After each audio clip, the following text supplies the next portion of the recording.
maneuver in Los Angeles in a safe manner.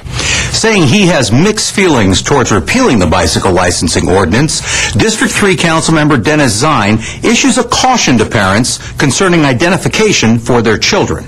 I hear about the accidents, the people who are getting struck by cars on bicycles, and just imagine a little kid doesn't have identification, because most little kids don't have identification, and they're struck by a car, they're knocked unconscious, the paramedics arrive, someone needs to notify the parents. When I was with the LAPD, we would look at the bicycle license, we'd be able to track that down and notify the parents. It was a successful way. We didn't have the number of bicycles, we didn't have the population. However, we have a system in place by outside agencies where people can get that license, and I think it's critical for parents especially to make sure they have a license on the bicycle, because very few kids carry identification. And without that identification, law enforcement, paramedics, hospitals don't know how to make a notification to the parent. So while I'm reluctantly supporting this, because the police department hasn't been very successful in continuing the licensing, it used to be the Explorers would do it on Saturday at the police stations. Licenses were a couple $. You could sometimes, I think, buy them at a bicycle shop. When my LAPD days, did recover some stolen bicycles by checking out the number. So there was some success, not as much success as should be. However, I don't think the police department is capable at this stage of resurrecting a program that would be effective in doing this. But caution to parents, if you have a youngster riding a bicycle and they don't carry identification, get a license, and you can get one from some of the national organizations. And when we discussed this previous, it was discussed where you can get those. You can get them online, so that way your emergency personnel will be able to make a notification in the event of a tragedy. And that's the only way they'll be able to notify someone other than your loved one in a hospital waiting to make notification, or going through a court and have a judge rule that the hospital can treat that individual. So there's a legal issue involved, and it's a lot easier to make a call to a parent, a lot easier to make a call to a relative to come to a hospital for their loved one who's been struck by a bicycle, because we have a lot of bicycles, we have a lot of bicycle accidents, we have a lot of people get injured on bicycles, and that's why the helmet law was put into place, to do some help. Same with motorcycles. And motorcycle riders carry identification because they're required to have a driver's license. People are not required to have ID or they're riding a bicycle, and that's a concern. And with no identification, your emergency personnel do not know who to notify in the event of someone who's struck on a bicycle. So please avail yourself of a bicycle license that you can obtain, not from the City of LA, or maybe other jurisdictions have them. I served on the Bicycle Advisory Committee many years ago. I was appointed by Tom Bradley many years ago to that with Alex Baum. So I remember how it's grown over the years, but as the popularity of bicycles is growing, the effect of the police department in enforcement and licensing has really been dwindled to basically nothing. So we are today deciding again to discontinue that process of bicycle licensing in the City of LA, but still there's opportunity to get licenses from other entities, and I would suggest that parents who love their children take care of that, so in the event of a tragedy, event of an accident, they will be able to have notification to them. District 11 Councilmember Bill Rosendahl calls on the city's bicycle coordinator, Michelle Mowry, to clarify what's before council and asks about the Bicycle Bill of Rights. The way bicycle licensing works in the state of California is the state, through the California Vehicle Code, allows local authorities to enact an ordinance to develop a bicycle licensing program. It still requires the city to buy the licenses, or indicia as they're called, from the state, and then allows them, through our ordinance, allows the city to sell them to retailers and to LAPD, who in turn sell them to the public.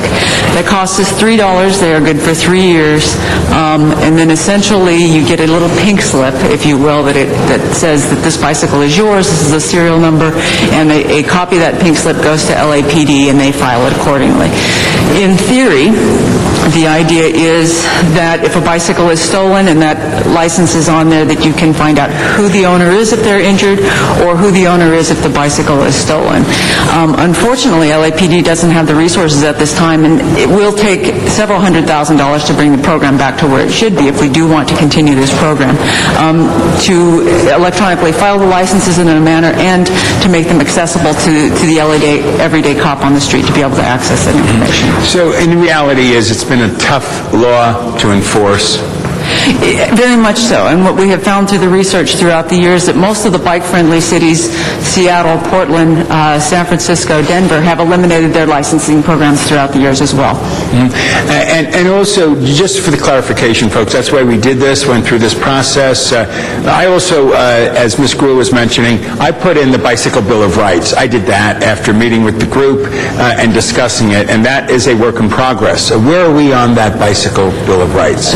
Staff has submitted some information in a report responding to the number of items. The CLA's office have it, and I believe that the city attorney, we're waiting for opinion back from the city attorney. Okay, great. Because I'm looking forward to that, having a robust discussion in the Transportation Committee, and then obviously before the full council. One of the problems we've had here in Los Angeles has been the car culture. And now we need to realize there's a lot of cultures here, including bicyclists. There are a lot of folks who take the bike to work every day, and there are a lot of other folks that enjoy it on weekends and when they're not working. And it is a healthy thing, and it's obviously a clean thing compared to exhaust of an automobile. We don't have our bike paths all together yet, do we? How much of the city do we now have bike paths?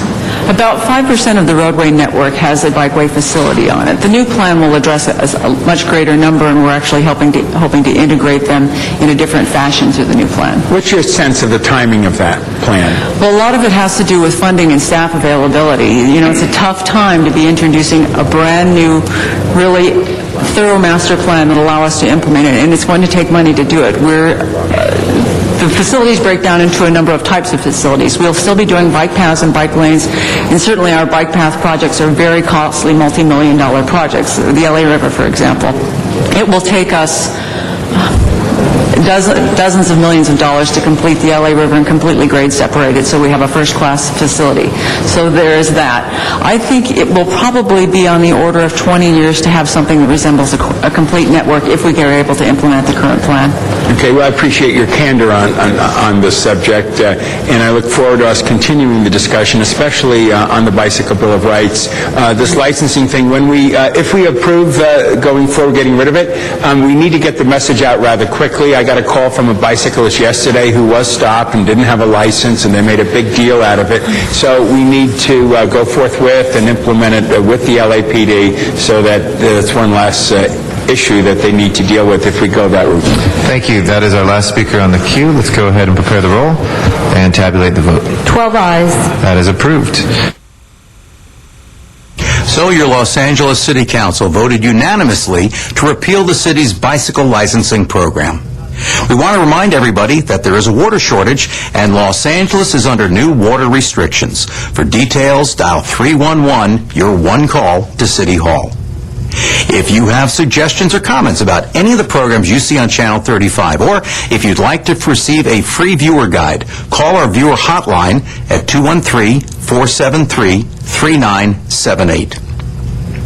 We invite you to address the Los Angeles City Council on any item on the council agenda, as well as during public comment. You can come downtown to City Hall, or you can go to the Van Nuys City Hall and participate via video teleconferencing. And now if you live in the Harbor area, you can go to San Pedro City Hall. That's located at 638 South Beacon Street, room 700 in San Pedro, and also participate in council meetings via video teleconferencing. Remember, you can watch all Los Angeles City Council meetings live in their entirety, Tuesdays, Wednesdays, and Fridays beginning at 10 a.m. On Sundays, you can watch the replay of all the week's meetings beginning at 10 a.m. also. Council Week in Review can be seen Monday through Friday at 9:30 in the morning and 6:30 p.m., and on Sunday at 9:30 a.m. And that concludes our program for the week ending June 5th, 2009. On behalf of Jack Popejoy and everyone here at Channel 35, I'm Ken Curtis. Thanks for watching, and please join us for the next Council Week in Review.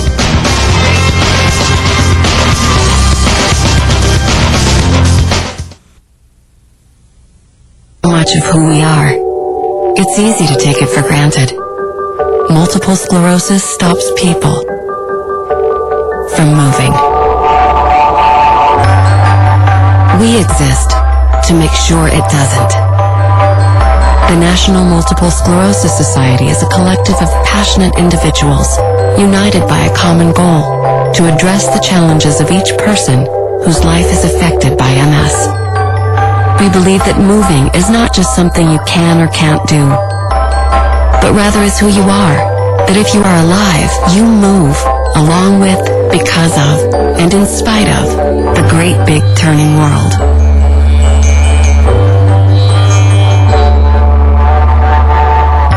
Join the movement, the National Multiple Sclerosis Society, at nationalmssociety.org.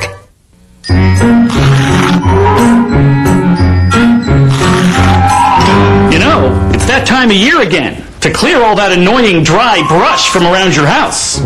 In the event of a fire, dry brush is extremely combustible and can explode. By clearing brush 200 feet from your home, you create a barrier, lessening the likelihood of spreading a fire. I'll still be here when you get back! Get the message. Be prepared.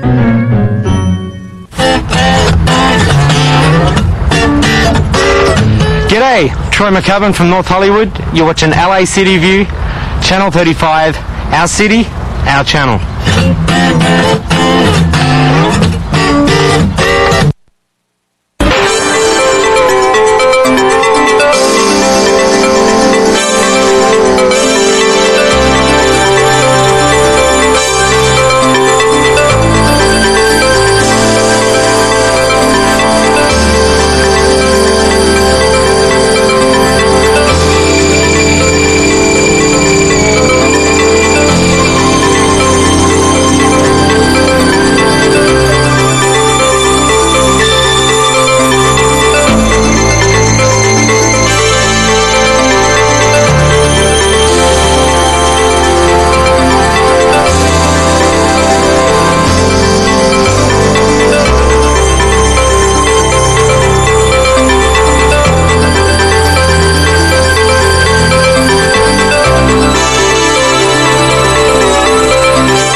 And welcome to the City Council meeting for Tuesday, June 9th, 2009. We're here in the John Ferraro Council Chamber, room 340 of City Hall.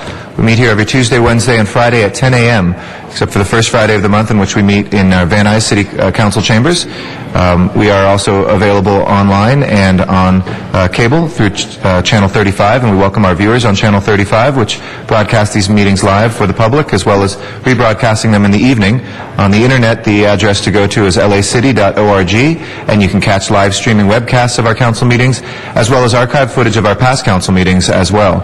And finally, you can always use your telephone to listen in to the audio proceedings of the City Council by calling a number which is 213-621-CITY. It's called Council Phone, and it's a service of the city as well, not just for our council meetings, but for all of our committee meetings as well. We have our agendas available in the back as well as online, and those are made available 72 hours in advance here in Council, at our City Clerk's office, or on the Internet. If you'd like to be heard for any of the items today, please fill out a speaker card, hand it to one of the Sergeants at Arms, or if you're in Van Nuys or San Pedro, where we have remote facilities for testimony, hand it to the staff there, and we'll be sure to hear your comments here today. We do now have 10 members of our 15-member body, which constitutes two-thirds and a quorum. So, Mr. Clerk, will you please call the roll? Alarcon, Cardenas, Gould, Hahn, Weezer, Labange, Parks, Perry, Reyes, Rosendahl, Smith, Weiss, Weston, Zine, Garcetti. 10 members present and quorum, Mr. President. All right. First order of business, please. Approval of the minutes. All right. Mr. Reyes moves and Mr. Zine seconds. Without objection, those will be approved. Next order of business, please. Commendatory resolutions for approval. All right. Ms. Gruhl moves that, and Ms. Hahn seconds. Without objection, those will be approved as well.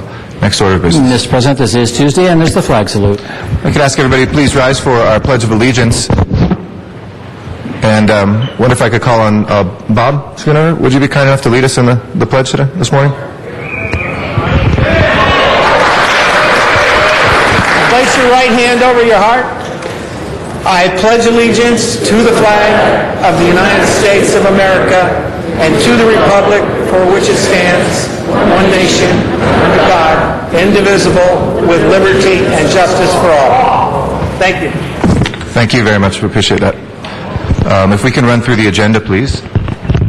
First items on the regular agenda, items 1 and 2 are items noticed for public hearing, and there are cards on both those items. Okay, we'll call this special for cards from the public. Next items, please. Items 3 through 18 are items for which public hearings have been held. Okay. Colleagues, we have items 3 through 18. Any specials? Mr. Zahn or Mr. Reyes on 18, did you want to call that? No?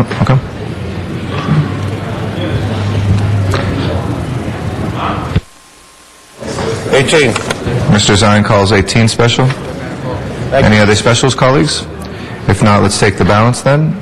Please open the roll, close the roll, and tabulate the vote. 12 ayes. Those are approved. Next items, please. Items 19 through 65 are items for which public hearings have not been held. 10 votes are required for consideration. Item 19 is a commission appointment. Do you wish to hold that on the desk? Yes, please. Let's hold that on the desk, and if there's no objection to considering the other items, those are before us. Ms. Hahn? 16? 60. Okay. Ms. Hahn calls 60 special. Mr. Parks? Item 30, sent to ACD and Budget and Finance. Okay, is there any objection to An sending? ordinance came out of Budget and Finance. Okay, no objection. We'll send that back to HCD. Mr. Reyes? Thank you, Council President. Specials are items 29 and 63 for amending motions. Okay. 29 and 63. I'd like to move to receive and file item 41, please. 46? 46 for Mr. Cardenas. And do we have cards from the public on any of the other ones? Yes, Mr. President. There are cards on 32 and 38. Okay. We'll open and close the... As well as, item 59. And 59. We'll open and close the public hearings on the balance. If there are no other specials, let's go ahead and please take up the balance. Mr. Parks? I have a point of order on the 7 or 8 items that deal with the exemptions. Are they all called special? No. 32 through 45? They are not. There's been individual ones called special. Otherwise, they move forward right now, denying the exemptions. Denying the exemptions? Correct. Okay, all right. I just wanted to find out. Please open the roll. Mr. President, I understand there's a substitute motion coming on 62. Do you wish to hold that? Yes, please. Let's hold that special. So for clarification, on the ICOs, the recommendation is to deny the applications on the remaining. That is correct. Mr. Reyes, it's the motions are to deny the hardship exemptions on these that are here today. Correct. Okay. Please open the roll, close the roll, and tabulate the vote. 12 ayes. Those are approved. Those motions are approved. Next items, please. Items 66 and 67 are the closed session items. Do you wish to hold those on the desk? Yes, please. Let's hold those two on the desk for the session. On the continuation agenda, item 68 is an item for which public hearing has been held. Okay. Anybody wishing to call 68 special from the council? 68? If not, let's go ahead then. Please prepare the roll on 68 and tabulate the vote. 12 ayes. Okay. That is approved. Next item. Item 69 is also a closed session. Do you wish to hold that? Yes, please. Let's hold that for closed session as well. And that would take care of the items called special. Okay. We will now take up public comment. This is for items that are not on the agenda, but nevertheless under the jurisdiction of the City Council. We have a timer at the front for 2 minutes per speaker. I know we have many speaker cards. We appreciate people taking time out of their days to be here today. And if we could direct our attention that way, we also have some speakers in our remote locations. And our first speaker is Dr. Clyde Williams.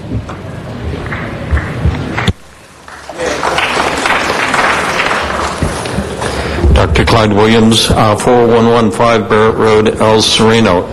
The Southwest Museum, when will it come up to the council?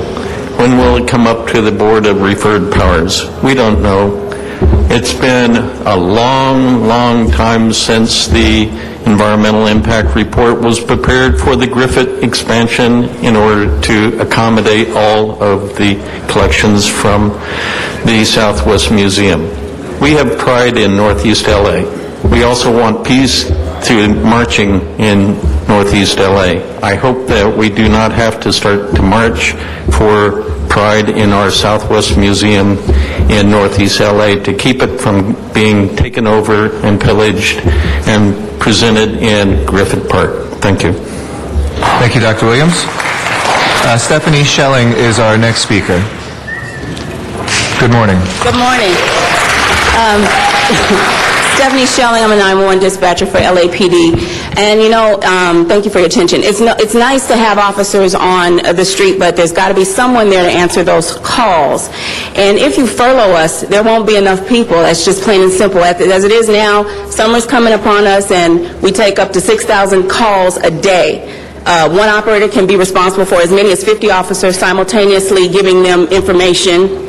We have to disseminate and keep up with their locations. Citizens, law-abiding citizens from L.A., South L.A. to the Valley are going to be affected greatly. You have to go through us to get through the fire department, medical, police. And if no one is there at that answering point, people are going to have to wait even longer. They're already waiting on hold. It's unfair.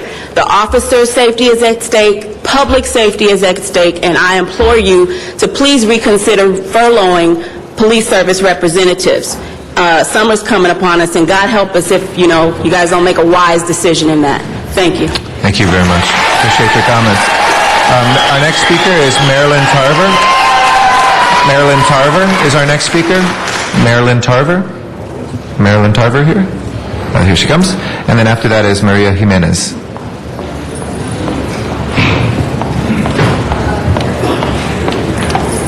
Good morning. Good morning. How are you? I just want to speak against the furlough days. To say that for myself, and I'm sure I speak for others, it constitutes a hardship for our families, and also it's a hardship on our jobs too, because of the morale, the workload, and there has to be some other reconsideration. They bailed out New York. Why can't they bail out? And that's the largest city. Why not Los Angeles? It's been done before. Precedent has been stated. It was in the 70s when Ford did it, and you can check Time magazine. So why not, let's request some of the stimulus package money. Thank you. Thank you, Ms. Tarver. Maria Jimenez. Maria Jimenez.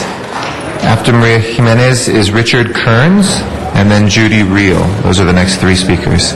Good morning. Good morning. My name is Maria Jimenez. I'm here to complain about Gateways Hospital and Mental Health Center in Normandy Village, a facility that provides for disabled adults. Dr. Choi, the program director, promised to provide independent living skills and assist me with finding a home through Section 8 or a housing voucher, so I would no longer be homeless and the police would no longer harass me for being homeless. 2 years ago, I was picked up by the police in a group of sweeps in which the police were arresting the homeless in the city of Santa Monica. I was arrested for urinating in a parking lot. 2 police officers literally picked me up off the street and slammed me against the police car and beat my arms. I told the police officers I was going to report them. They laughed at me. Ironically, I was charged with committing battery on the 2 officers. This is a lie. They committed battery on me. Then I spent 10 months in jail getting beat up by other police officers who believed the officers' lies, as this information was posted in their computer files. Also, they declared me 5150 and put me in a mental institution for requesting a trial. I was placed in a mental institution twice without a reason. Then they forced medication injections on me. Injections that I did not need, as I was a well-behaved person in jail and did nothing to warrant such medical injections.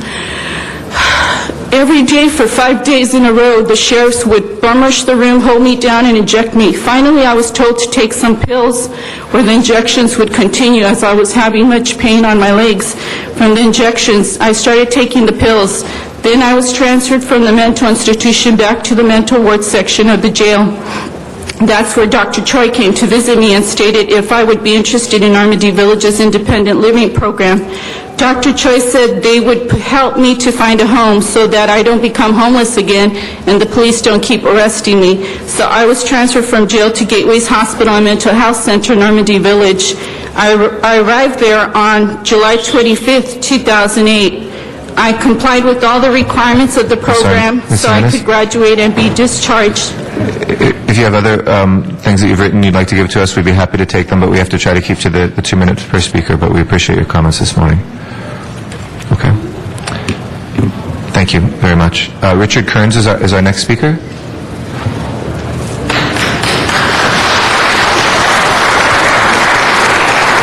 And then Judy Reel. After Judy Reel will be Sean Murphy. Good morning.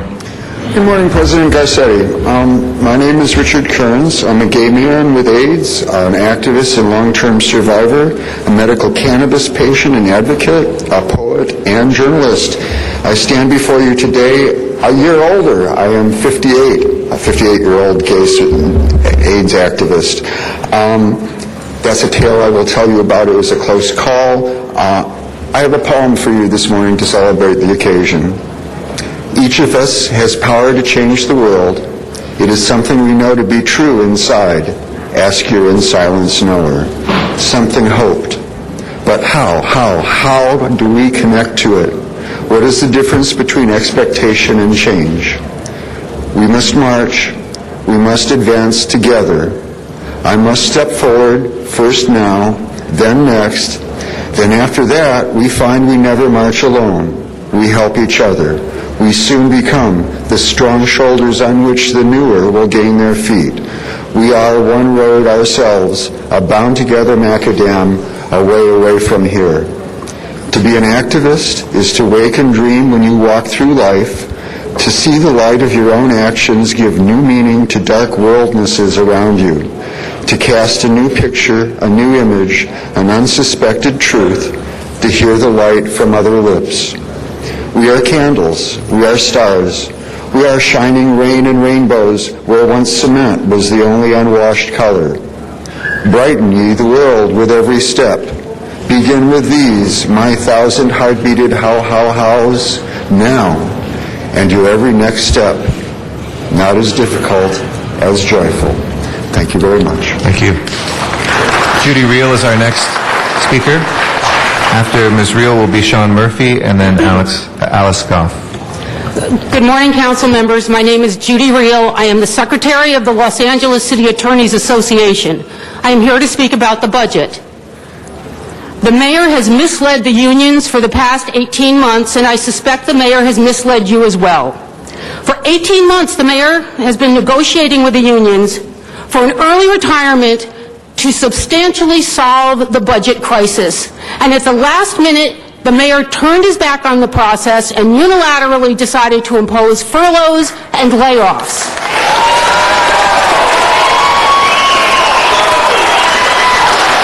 The mayor presents a budget to you that is crude, that is thoughtless, and that is thuggish. He crudely hacked at the budget, requiring 10% across the board. What this budget does is it furloughs people who raise money for the city. It furloughs people who write parking tickets. It furloughs people who actually collect overdue accounts owed to the city. The mayor has taken this mess of a budget and has shoved it from his desk onto yours. And we are here to ask you to exert the leadership that has been missing from the top. Thank you. Thank you very much, Ms. Reel. Our next speaker is Sean Murphy.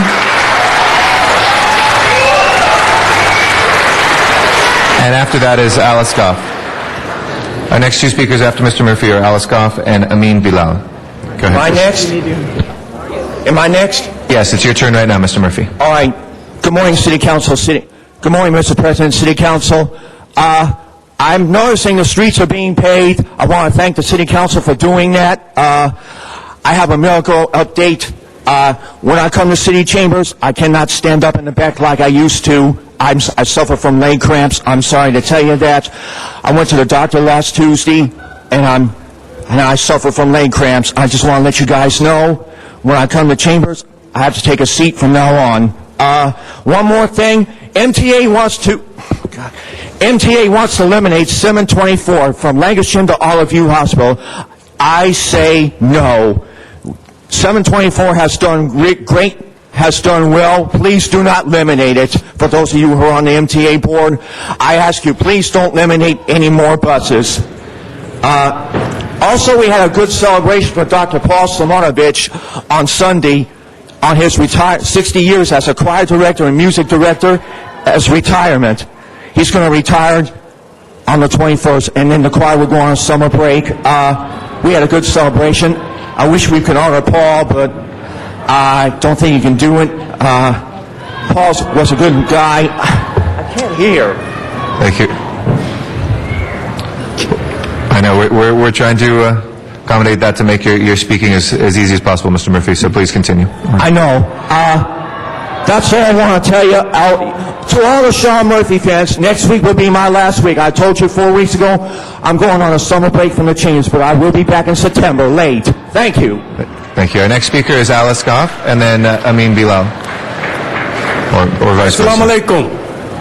That means peace be unto you. But I don't feel that the officials who have been running this city have been peaceful to the workers. How you going to balance the budget on the backs of the workers?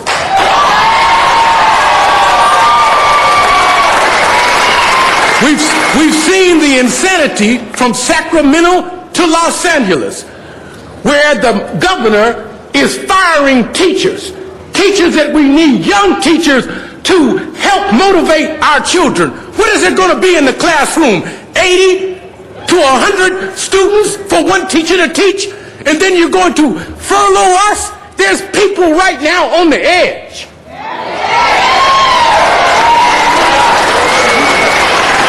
And if you commit to these furlough days, you're going to have people who are committing suicide, people who are killing one another because they're on the edge. Don't take these comments lightly. You're going to have workers coming to the work site, shooting up other workers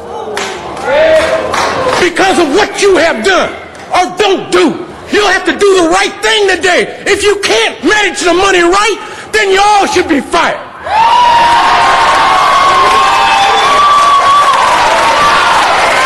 We should get a new mayor, a new city council. If you can't do the job that needs to be done, you don't balance the budget on the backs of those who are serving the city. That's insanity.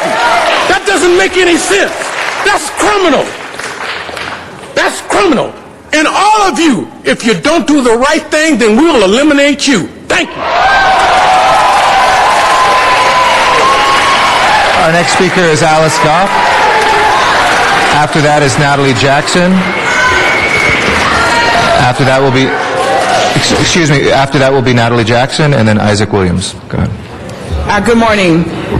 Good morning. There are hundreds of employees here today, and I'm sure that we will all not have the opportunity to speak to you.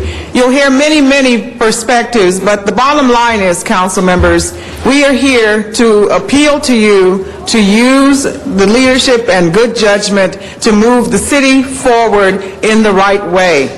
You've heard from many critics that an early retirement plan is unaffordable or that it's irresponsible. It's simply not true. Our proposals have been in the spirit of mutual gains and of shared sacrifice. It is our retirement system, after all, and so we would not do anything then to threaten the health of that system. The early retirement program, as we have discussed it, would have a minimal impact on the pension system. The costs would be shared by the workers and the city. If coupled then with disciplined hiring, the program will save taxpayers more than $1 billion over the course of 15 years. Just a fraction of these savings would offset all of the program's pension costs. City negotiators still made it clear that workers would have to share most of the retirement program's costs, and we agreed to do so. Yet the critics somehow got through and raised these overblown fears, causing the EERC then to pull all the proposals off the table and replace them with nothing. We have managed to restart negotiations. We hope to come to you again soon with a proposal that would bring out the best in LA. The timeline is short, but we believe that we can succeed in finding a better way for LA, for our citizens, for our workers, and for those who have families that need to be employed, fully employed. We just need to work together to reorganize, restart this city, and make it a better place to live and work. Thank you. Thank you, Ms. Goff. Natalie Jackson is our next speaker. Natalie Jackson's our next speaker. Isaac? It was Natalie Jackson, and then we have Isaac Williams. Natalie Jackson, Isaac Williams, and then after Mr. Williams is Daniel Garcia. Good morning. My name is Natalie Jackson. I am a police service representative. I've been with the Los Angeles Police Department for over 21 years. I am the single mother of one child, and I am devastated that the majority of civilians are being forced to take on the burden of the city's financial problem alone. I don't mind helping the city get back on its feet, but the problem was not created by civilians alone, and civilians should not have to bear the burden alone. I feel that there should be a shared sacrifice by all city employees, from the mayor and his staff at the top, city council members and their staff, student workers, and everyone in between. This sacrifice should include every single employee of the city of Los Angeles. I have a possible solution. If every single employee were to give $25 per payday back to this city, I don't mean write a check to the city, but to have the $25 deducted, I believe that would help. This contribution coupled with the true tightening of the belt, such as reductions in take-home vehicles and related expenses, reduction of cellular telephones issued to non-emergency personnel, we would be able to we would realize a sizable reduction in the deficit, and this would be able for us to provide vital services to the residents and visitors of the city of Los Angeles, which I am proud to do. Thank you. Thank you very much. Thank you for your service. Isaac Williams is our next speaker. After Mr. Williams will be Daniel Garcia, and after Mr. Garcia is Linda Israelson. Good morning. Good evening, everybody. I've been working for the city since '85. I've been through one march down here. It seemed to work. I'm here for another one. And the reason why I'm here now is because of the administration. All of y'all are messing with our budget. Our belt's already tight. Tighten up your belt. Cut back on your pay. Matter of fact, y'all should cut back on y'all pay and give it to us so we can raise our family. That way we can live just like y'all. I got all my employees, all my co-workers here. They letting y'all know how we feel. Y'all got to listen to us. We've been listening to y'all. Now it's time for y'all to listen to us. Thank you. Thank you. And we are. Daniel Garcia is our next speaker. After Mr. Garcia is Linda Israelson and then Scott Johnson. Good morning. Good morning. I want to be a little spy, Phil Shepard, and he wrote a kind of an email to express his concern about all the budget cut. I read all of the cut the government intend to implement to save in that the operative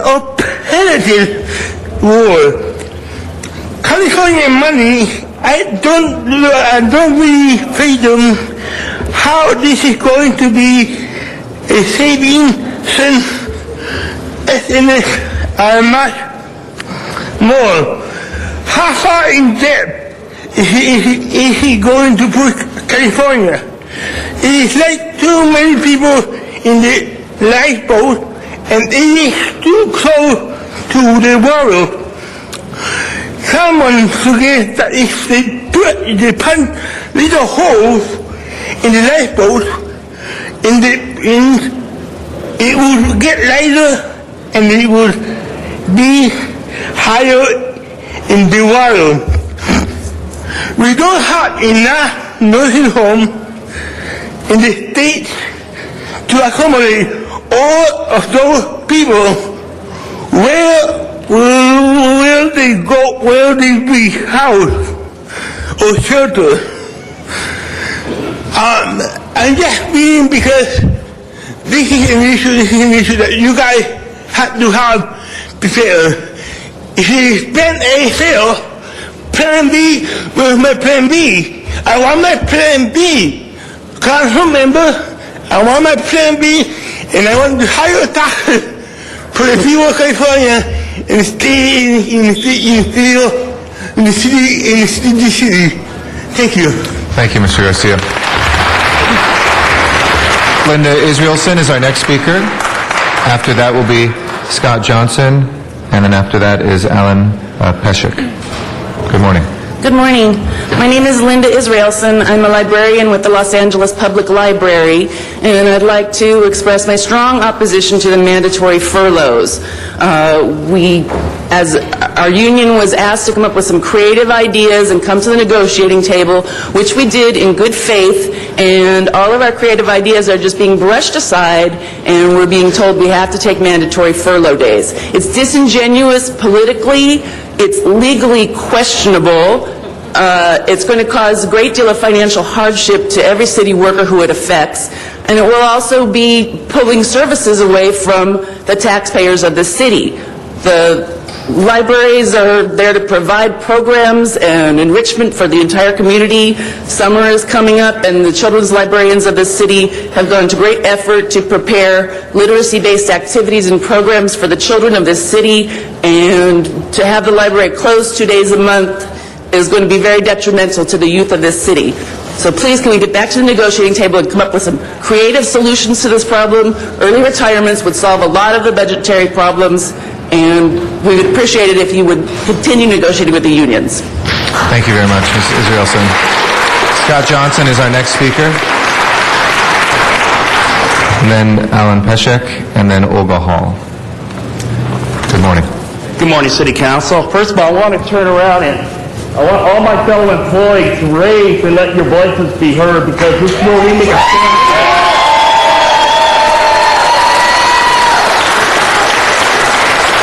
As a child who...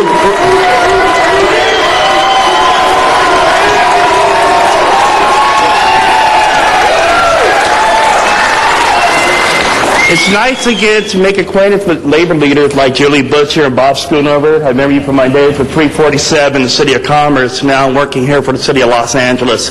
The leadership of these unions are great people, and they have their sincerity. It's right up there. As a child growing up in City 14, as a person who sought refuge in our city parks, who had contact with our police officers and fire people, and got even a wave from our sanitation workers. They drove by and picked up the trash and asked how you were doing today. This is a pivotal moment in our city, people. We are here. We provide the services. We are here to improve the quality of lives of our city citizens. And I hope this council will take that into consideration as we go back and we discuss these pay cuts, these furloughs that are going to impinge upon the standard of living of our city workers. And to the city council people here, especially in my district, I just hope that my jobs in Rec and Park as a rec assistant are not being sacrificed to connected nonprofits who are contracted out to do our job for the expediency of a political contribution, and our public facilities that are at risk and giveaway to nonprofits. We know how to do the job. We know how to provide services. But once we start down that slippery slope, then it's going to be a reminder on Election Day. Thank you very much. Thank you very much. Alan Peshek is our next speaker. Alan Peshek? Is Alan Peshek? And then Olga Hall will be our speaker after that. And then we'll go to Van Nuys for Bruce Darien following Ms. Hall. Good morning. Good morning. My name is Alan Peshek. I've been with the Department of General Services for 14 and a half years. I work down at the DCG Distribution Center, Main City Warehouse. I do the ordering of the auto parts that are stocked for LAPD, also the lamps and ballasts used for maintaining city buildings. I'm also involved in the retrofitting project. 10% cut would mean we would not be able to keep up with your projects. 10% cut in my wages means I lose my house. We need to go back to the table. We need to think about buyouts. We need to think about this seriously before people get hurt. Thank you. Thank you very much, Mr. Peshek. Thank you for the work you do as well. Olga Hall is our next speaker. After Ms. Hall will be Bruce Darien and Van Nuys. After him, we'll come back here for Fred Dowell. Good morning.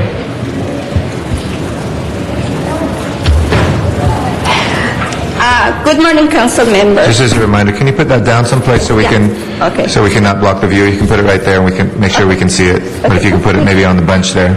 I'm sorry, Dr. Williams, if you'll just move it. Our policy is so that it doesn't block people's views. But if you put it right here, we can see it. Thank you. You're taking my minutes. Well, don't worry. We'll give them back to you. Don't worry, Ms. Hall. Okay. Go ahead, please. Go ahead and begin. I really want you to take a view. Good morning, Mr. President and members of the council. This is the Southwest Museum, the best place to be. Judge Loomis had a great vision when he decided to build on Mount Washington, and it has stood there for more than 100 years. I call this the perfect place because of the spectacular, breathtaking view that surrounds it. It is the perfect place. And when one speaks of transportation, the Southwest Museum has the best. 2 buses, one on Marion Way and the other a block away on Figueroa Avenue. But the best access of all is the Gold Line, just a few feet away from the museum's entrance, the perfect place. It is time for Mayor Villaraigosa to demonstrate he is truly interested in the education of the students of Los Angeles by demanding that O3 opens the Southwest Museum as a first-class museum. The museum would be accessible to thousands and thousands of students every day, every year, when they can come from Arcadia, Altadena, Pasadena, Highland Park, Cypress Park, Chinatown. They can come from Long Beach, North Hollywood, Middle Wilshire, South Bay, East LA, and all these cities in between.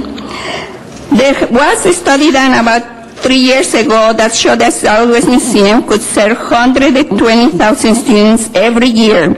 As I said before, it could serve thousands and thousands, especially now with the school budget cuts. This kind of transportation is very useful for field trips.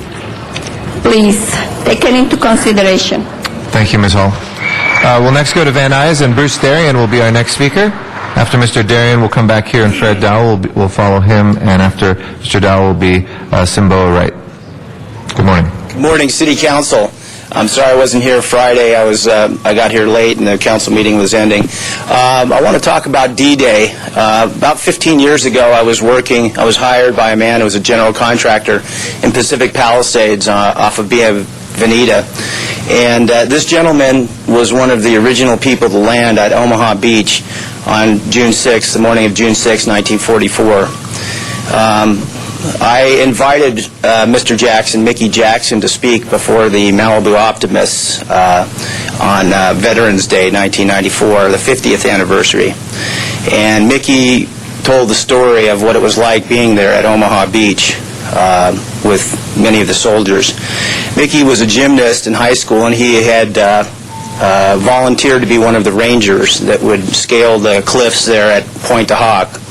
And he wasn't selected for that, but he was one of the first 150 men to hit the beach there, the sands at Omaha. What was instilled in me was a sense of patriotism and duty by his speech that he gave the Optimist Club at the Fireside Room in Pepperdine University. Mickey had a motto with the rest of the Marines that day. Their mission was, it wasn't they were going to try, that they hoped that they could do it. The mission was, it will be done. That was the motto of the Marine Corps when they hit the ocean, when they hit the beaches there at Omaha. This scandal over government fraud, which was just the tip of the iceberg at Malibu Pier, is all-encompassing in all levels of government. We will uncover it. To all the people that fought for our country in all the different wars to save democracy, we'll keep going. No matter how hard, we'll get the job done. Thank you. Our next speaker is Fred Dowell here in City Hall. After that is Simboa Wright, and after that is Bob Schoonover. Good morning. Good morning. And I'm here to talk about budget, and you've probably heard a lot of it, but the impact that it will have, by the way, I work for Recreation and Parks and been with them for 12 years. And I know that all the council people care about the parks in their particular areas. Well, if we take furlough days, it will definitely have impact on the cleaning of the parks. And that includes restrooms, sandboxes, and mowing. Your flower beds will not be taken care of every day. Your restrooms will be cleaned frequently. So, I think it's something that we need to go back to the table, as other people have said, and reconsider this, and especially the furlough days. I don't know that there's a person in this room that can stand to be off 26 furlough days. That's a month's pay. I'm single, and I can't afford to be off I can't afford to take 26 days. We've got people in here with families that are trying to just survive with the 12 months of pay that they do get. So, ladies and gentlemen, we need to go back and re-examine this and work something out. I don't know what the answer is, but I think if you got with the coalition, we could work something out. Thank you. Thank you very much. Appreciate your work. Simboa Wright, is our next speaker. After Mr. Wright is going to be Bob Schoonover and then Gerald Harris. Good morning. Hello for my dad. Thank you. My name is Simboa Wright. I'm a wastewater collection worker. Probably seen me. I was here actually a couple of weeks last week or so. I just got a career service award, Councilman Zine, on behalf of the mayor. And now I hear that I'm getting mandatory furloughs. This is why I'm here. You're not just furloughing individuals. You're furloughing families. You know, that's why we're here. We're not here to ask for. I don't make a lot of money. You guys, public files, you know what I make. I don't make a lot of money. But I have 3 kids to take care of. And they depend on me and what money I do make. Okay? So now, you're cutting the services. With the furloughs, we're a 24-hour operation. Okay? Sewers will overflow. They will back into people's property. Is the city of LA ready to pay these people for their property? That's what will happen. Okay? We just got our award there. We're #1 in the state of California for the hard work we've done. And we continue to do this hard work, and we're proud of it. But we need city council. We need you guys. I know you guys are talking over there, but we really need you guys. Mr. Parks, we really need, I live in your district. Sir. Hold on one second. If you can just address the council as a whole, please. Okay. The rules are to address the council as a whole. But Thank you. we need you guys to really work with us. It's hard. It's not like we don't make 200 plus. I don't know if anybody else in here does. Other than the council, I pay mortgage every month and city property taxes. I pay my taxes. I give to the city. So it's time for you to work with us, please. Thank you very much, sir. Bob Schoonover is our next speaker. After that is Gerald Harris, and after Mr. Harris will be Julian Duran. Good morning. Good morning. Bob Schoonover, President SEIU Local 721. You know, everybody in this room, I'm sure, is actually well-versed enough to know that we have a gigantic problem in the budget. And I'm sure they also know that furloughs don't fix anything. If we do the furloughs, we're going to be back here in a few months working on the next budget. Now, we all know with this kind of problem, we have to reduce the city workforce. Well, we got some choices. You know, layoffs and furloughs, that'll really help the local economy, won't it? Oh, it sure will. There's about a $90 million difference between early retirement and furloughs and layoffs to the local economy. And the way you get out of a bad economy is by having people buy things. Well, I guarantee you, if people get furloughed and laid off, they're not buying things. Their houses are going to go in foreclosure. Their medical service is going to be the public service. Their kids are going to be going into the emergency room, and there's going to be less people there to take care of them. We have to work together. You know, we were here 2 weeks ago, and I really felt there was a sense of urgency. I'm not sure there is. We need that sense of urgency. We got to be working on this problem 24/7 to get it fixed. We tried slow and steady, 18 months, had a promise. We were right there, jerked it away. We got to get back to what's real here that will work for everybody. Thank you. Thank you, Bob. Appreciate your words. Gerald Harris is our next speaker. Gerald Harris, and then we'll have Julian Duran after that, and then James Ross. Good morning. Good morning, Mr. President. Good morning. Glad to call you, Mr. President. Thank you. My name is Gerald Harris. I've worked for sanitation, recycling. I've worked for the recycling department for 14 years, and I've come to the point of knowing the need and the necessity for recycling for this city of Los Angeles. I also want to help the mayor make his 75% recyclable material come about so that the city won't get charged, so the city won't be fined. And I work diligently for that. And my department works hard for it. And if we have to, I personally wanted to take the layoff just so that I could keep people working from under me. But now I hear that the mayor don't want us to retire early. He's also called the ones that wouldn't retire early deadwood. And I don't appreciate being called a deadwood because of my time in the city. I want to help the city get to a point that they can help this budget. And by laying off and furloughs, it won't get us there.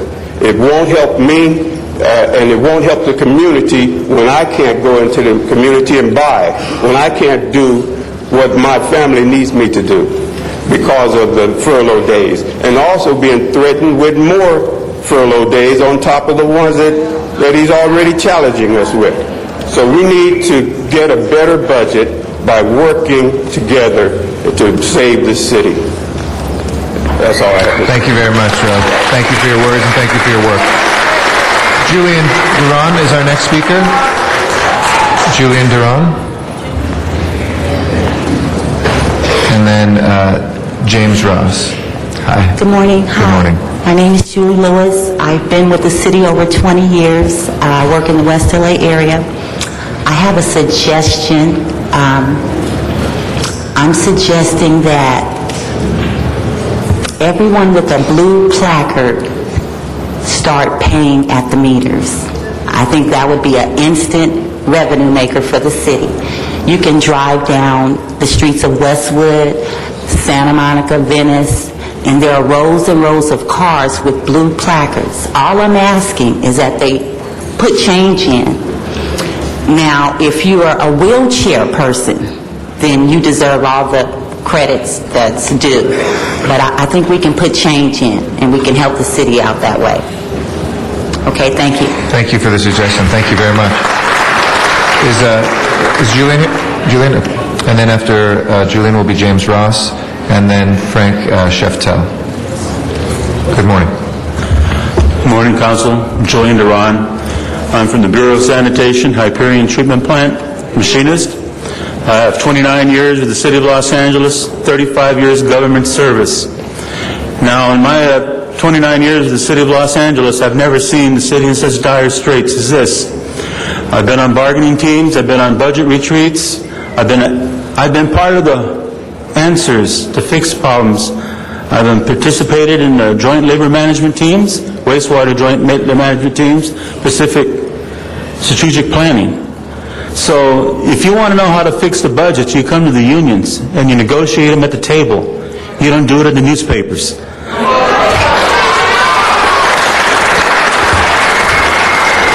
We know where the waste is at. We know where we can cut costs.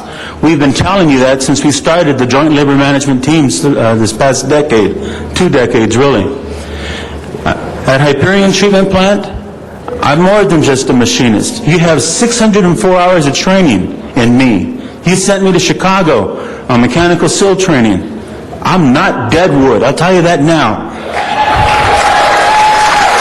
Your young people don't become experienced city employees unless I train them.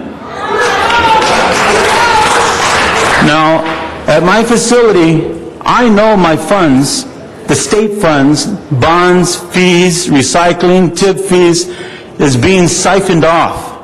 I can't get a roll of electrical tape to get my electricians working out there. This is ridiculous. We have regulatory affairs, HQMD fines that we face if we don't fix our equipment.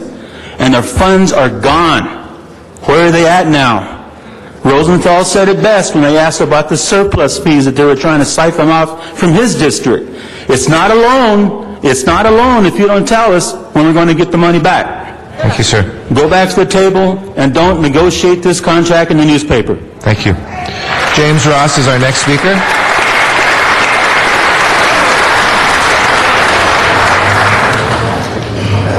After Mr. Ross will be Frank Sheftel, and after that we'll go back to Van Nuys, and Rick Nightingale will be the third speaker. James Ross. Good afternoon. My name is James Ross. I've been with the city for 24 years. I work on refuse equipment. We have been cut and sliced and pushed to the limit, and now the mayor wants us to do more with less. The problem is that we can't do that much more with that much less. We offered a buyout program, and the mayor refused it. The mayor, and I've heard it here from people say that that's a golden parachute.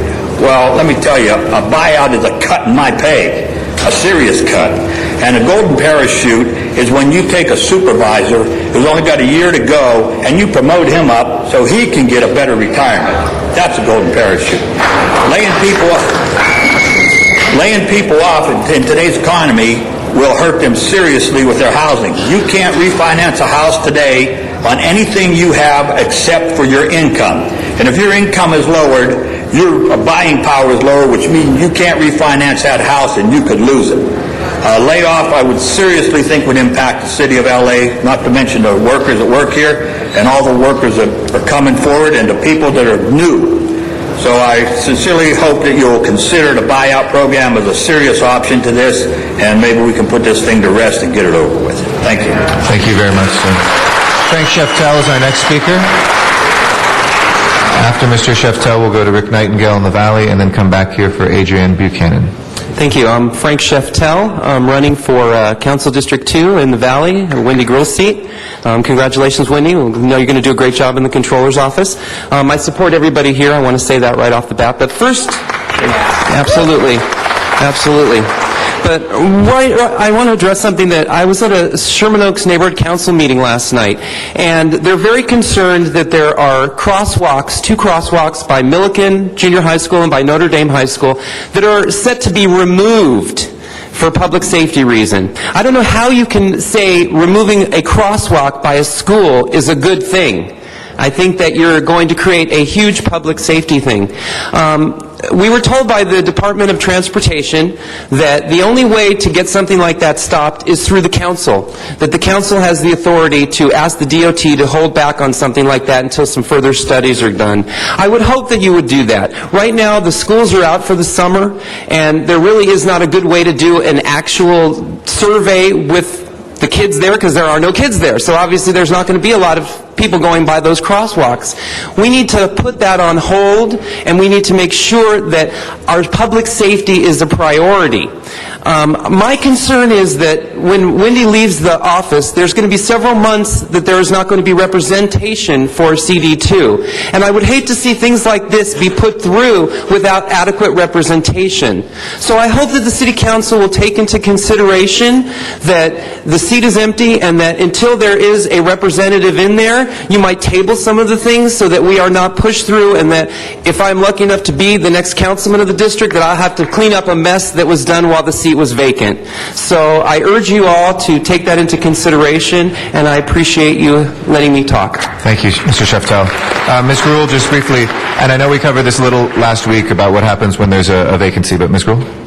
I just want to comment, Mr. Sheftel, that they are not going to take away that crosswalk, and they'll do a separate timing of when school is in session for those that are close to a school period of time. The department has promised us that. And secondly, we will have staff that will still be there focused on it, those that were there last night and others that will continue to ensure that the constituent work is done. So I just want to ensure that you and the public, that staff will be in there to work very closely on the issues that concern the neighborhood. Thank you. Thank you very much, Ms. Gruhl. Rick Nightingale is our next speaker. He's in Van Nuys. Then we'll come back for Adrienne Buchanan and Tatia Wade. Yeah, good morning. Rick Nightingale. Yeah, Friday I made a statement regarding these foreclosures, and I kind of really asked for Mr. Alarcon or Tony Cardenas to state how much money is in that budget regarding that. Because I read in the paper again that it went from, I made a mistake and said it was $100 million, and then it was $1 million. Now you read it's $2 million. Okay? I'd like to know how much there is, because I thought this was a city of one. Well, why does his districts get it and none of the other districts get it? At least that's what I read. Now, maybe I misread it then. that only the Northeast San Fernando Valley is eligible for this loan for foreclosures. Whereas I believe there's a lot of foreclosures out there and a lot of people are hurting. So I don't understand how this can be on something like this, because there is a lot of people that need help, and I'd rather spread the wealth around a little bit more than just those areas. Now, I don't know what they have going with the mayor and so forth and the rest of the council, that it only goes to that particular area, because that's not fair. That's not on a level playing field, as you want to call it.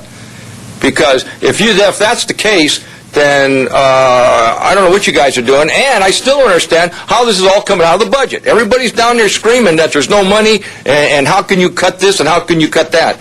Well, I don't understand it, because you're going to have to make the same as Schwarzenegger is doing. There is no money in the piggy bank, and it's going to have to go that way.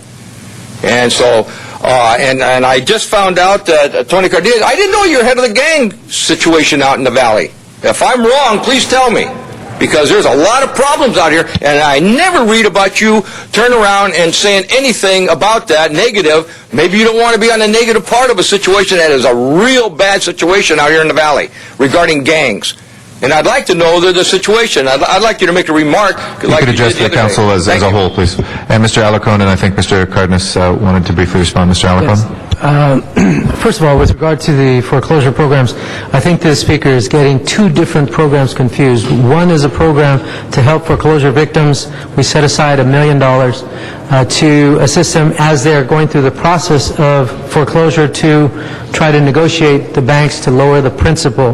The second project is the project that Tony Cardenas and I have joined on, is a $2 million project, $1 million generated from my motion, $1 million generated from Tony's motion, and that is to assist first-time home buyers in purchasing foreclosed and other homes in the Northeast San Fernando Valley. The reason that this project isn't replicated throughout the city is because it is specific to the community redevelopment area in the Northeast San Fernando Valley, and that money has to be used in the project area. So I hope that answers his concerns. Both of these projects are funded by the Community Redevelopment Agency, separate from the city budget. Thank you, Mr. Cardenas. Thank you, Mr. President.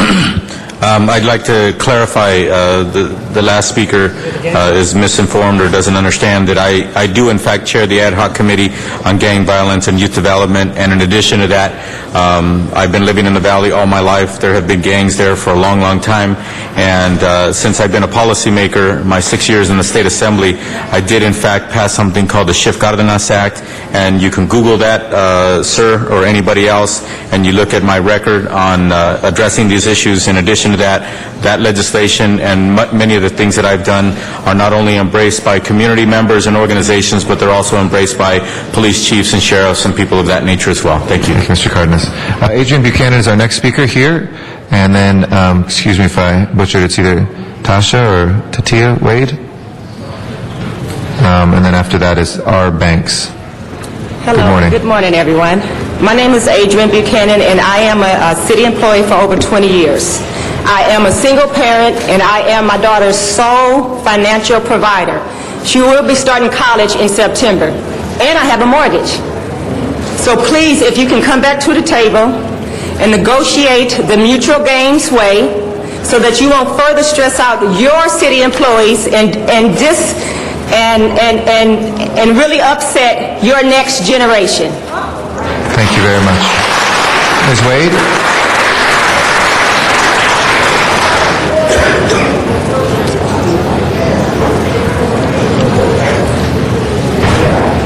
Why don't you tell me how you pronounce it? It is Tasha. Tasha Wade, and then R. Banks, and after that will be David Wasson. Please.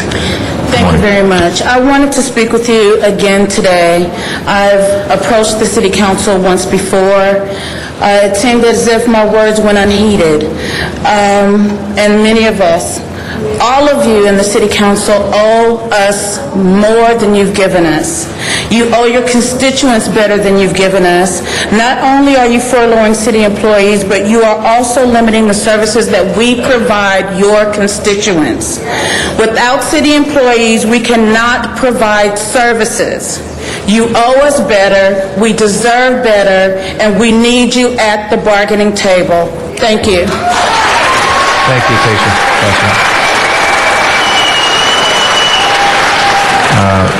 Mr. Banks? Our Banks? Yes, no? Okay. Ms. Banks, and then we have David Wasson, and then Sean McCory Phillips. Good morning. Good morning, sir. Good morning, City Council. Good morning, employees and union members. Thank you for being here. You've heard everybody complain and gripe, and what I'd like to offer would be some possible solutions. First and foremost, I'd like to say that we need to balance the psychological and financial impact on the civilian employees at this point in time. The city's proposing 27 furlough days. At this point in time, I'd like to propose the following possible solutions. Number one, I'd like to ask the city to reopen the open enrollment period for medical health programs. When we all participated in the last open enrollment, we really didn't know that the furloughs were coming down the pipeline. A lot of people are caught in PPOs, and I think that it would be prudent, if possible, if those people can move from PPOs to HMOs. That would help impact a lot of financial burden for those persons that have medical concerns. Number two, I'd like to see an improved ride-share program employed for the cities. Perhaps we can save some costs regarding the transportation of employees.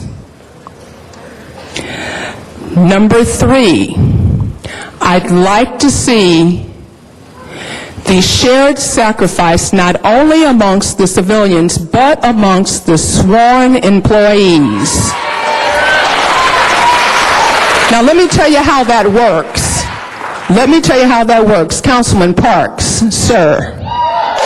If you could, and just as a reminder, if you could please address the council as a whole. That's right. Here we are.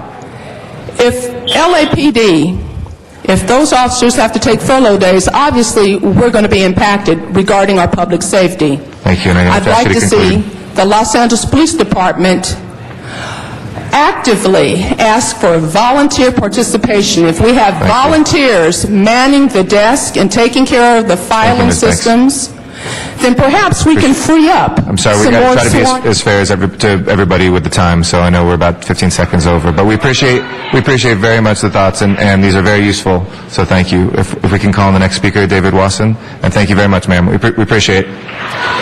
Sean McCory Phillips is our next speaker. Sean McCory Phillips is next after Mr. Wasson. David Wasson here. David Wasson going once. Okay, twice. Sean McCory Phillips here. And after that is Donna Perlman and then Miriam Fogler. Good morning. Good morning. My name is Sean McCory Phillips. I'm a traffic officer with the City of Los Angeles. I have 21 years of service. I was born in the City of Los Angeles at Kaiser Cadillac on Hollywood Boulevard. We provide numerous services, to which you know. I've been here during the earthquake. I've been here during the civil unrest. I've been here during 9/11. I've been here for everything in the city. I've been here when we had buses floating down Santa Monica Boulevard. I've been here when that freeway fell at the 10 freeway at Fairfax and La Cienega.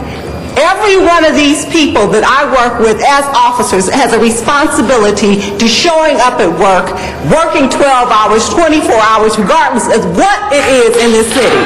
Whether it's an unusual occurrence or daily service. We unblock your driveways. We call for emergency services when you get in accidents.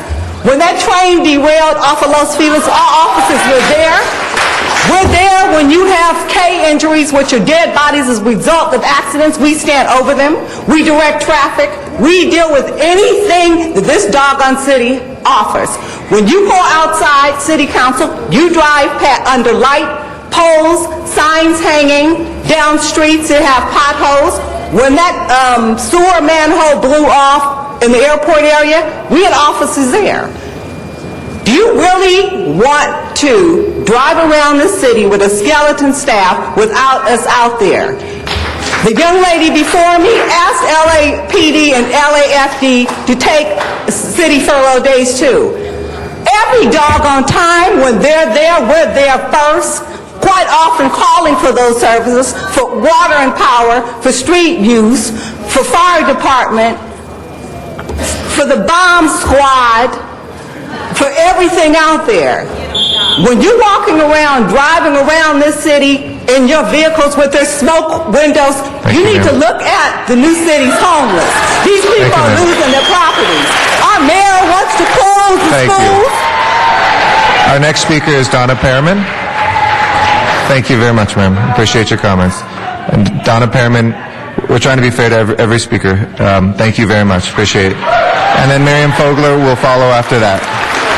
Okay. Hello, Mr. Garcetti. Good morning.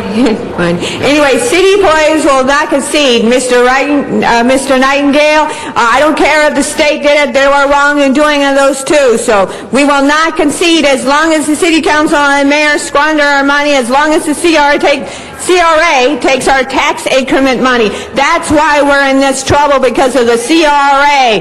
We can't think about doing small concessions. Anyway, how can you put all these hard-working city employees on furlough?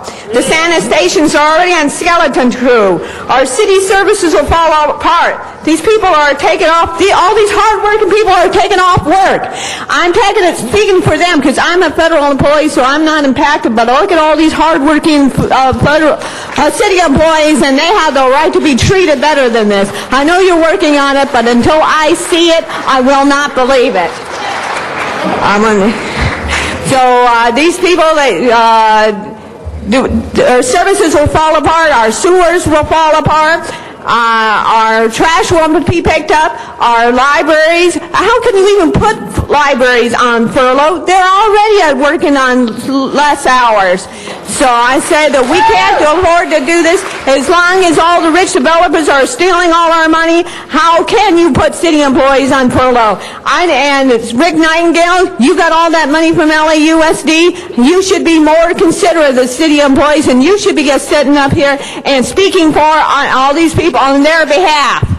So, no concessions. Do you get that? No concessions. All the city employees need this. I'm glad to see all these city employees finally standing up and saying no, no, no, no concessions. We are not going to concede. No furloughs, no layoffs. This is not going to happen. Get it? Not going to happen. Thank you. Thank you, Donna. Our next speaker is Miriam Fogler. After that will be David Bonjal, or Bonjak, excuse me. And then after that is Trina Davenport. Until they get rid to put the CRA with the city planning. Hold on 1 second. Stop the fee waivers now. Stop your wasteful spending on your stimulus check. You're taking money from the general reserve and you spend it any way you want on your projects. And people here, you can't do it on back to city workers no more, no concessions. You're going to starve them out. I know that's why you put the furlough thing in, so that they'll cave in afterwards. So you want to starve them out. That's unethical, immoral, and unjust. And they need to go on strike if necessary. Whatever it takes, folks, to get rid of the furloughs, to stop their layoffs, and make the city politicians give up their pay and their stuff. Let's put Proposition H back on the ballot. Let's repeal the right to vote for their pay, and also to repeal Prop R to get rid of one of their terms. Put term limits back in, folks. This is when the problem started. You people are going to be at the bargaining table till next contract. And I talked to Garcia on Friday. He said good about the early buyout was great, but he didn't tell me that you have to make $120 million in concessions to balance the books on your backs. And in the meantime, they don't do it themselves on their own backs. They're the ones responsible for all the spending. Make them be accountable, not you. Next thing. Next thing, folks, they're going to be after you. No matter what they do here, they're going to make it look like it's not their fault. They're the ones that's wasting all your pension money. Do not give in to increasing your pension. Do not give in to paying for more health care costs, because that's exactly what they want to do. They want to spread the wealth around, create the United States of America into a communist country. We can't have that happen. This country is based on democracy. It's based on people the right to work here and not to have their pay be subsidizing other people. Thank you, Ms. Fogler. Our next speaker is David Bonjak. And after Mr. Bonjak is Trina Davenport. And after that is Mary Ross. Good morning, sir. Good morning. My name is David Bunjak. I'm president of La Una Local 777, and I'm here to represent the blue-collar supervisors. And I would like to say that 2 years ago, we committed as a coalition to mutual gains bargaining within the city of Los Angeles. And as part of these agreements, we pledged to contribute ideas to efficiency and to reduce budget and find efficiencies where we could, and we have pretty much stood up to our end of that bargain. We promised to partner with you to address budget shortfalls, and in that light, we have been in negotiations for 16 months addressing next year's budget. We cannot consider this an emergency because we have been talking about it for a long time. When you have unilaterally declared a budget that cuts jobs and gives us furloughs, cuts hours, you have violated the spirit of mutual gains. We would like to get back to the table with the council, with the mayor, with the CAO, and we would like to bargain for a solution that's going to work for Los Angeles and its city employees. Thank you. Thank you very much. Trina Davenport is our next speaker. After that is Mary Ross. Hello, everyone. I understand that the City Council has a monumental task before them. It is not easy to sit here and take on all the responsibilities that you have to take on. However, following what everybody else has to say, you guys do make a lot of money. Perhaps you can cut your pay in half. Let's start up and work down. Maybe instead of buying the more expensive pins and maybe drive your own cars, just start, readjust things, readjust our spending instead of just looking at taking the front line and cutting our pay. Because I'm sure some of you are on our side as well as some of you are probably thinking, well, we got to do what we got to do. But in the end, it is really important to really look at all the people that you're impacting for the city. It's very important because we're losing 10% of our pay, but we're not going to put that money back into our economy. And yes, you're not getting the same amount of money from this county, from this state. We have not seen this ever in the past, ever. This is something unique to us, and we need to come with a unique situation to handle it. I work in payment services. Our department captures the discounts for the city. We buy everything from the tires to fire engines. If we're not catching discounts, we are losing the money for the city. And sometimes fire engines cost over $300,000 a piece. That is millions of dollars. That is a huge discount to the city of LA. Tires for the police vehicles. If we don't capture the discount on those, that's losses to the city. So you may save on our backs for a short period of time, but we need to look in the long run of how we're going to really fix this. And, $100,000 is, or over $100,000 is a lot to you guys, but you have to remember, you used to be where we used to be at one point when you were younger. Thank you very much. Appreciate you taking the time to be here. Mary Ross is our next speaker. Mary Ross, and then Linda Fisher. Is Mary Ross here?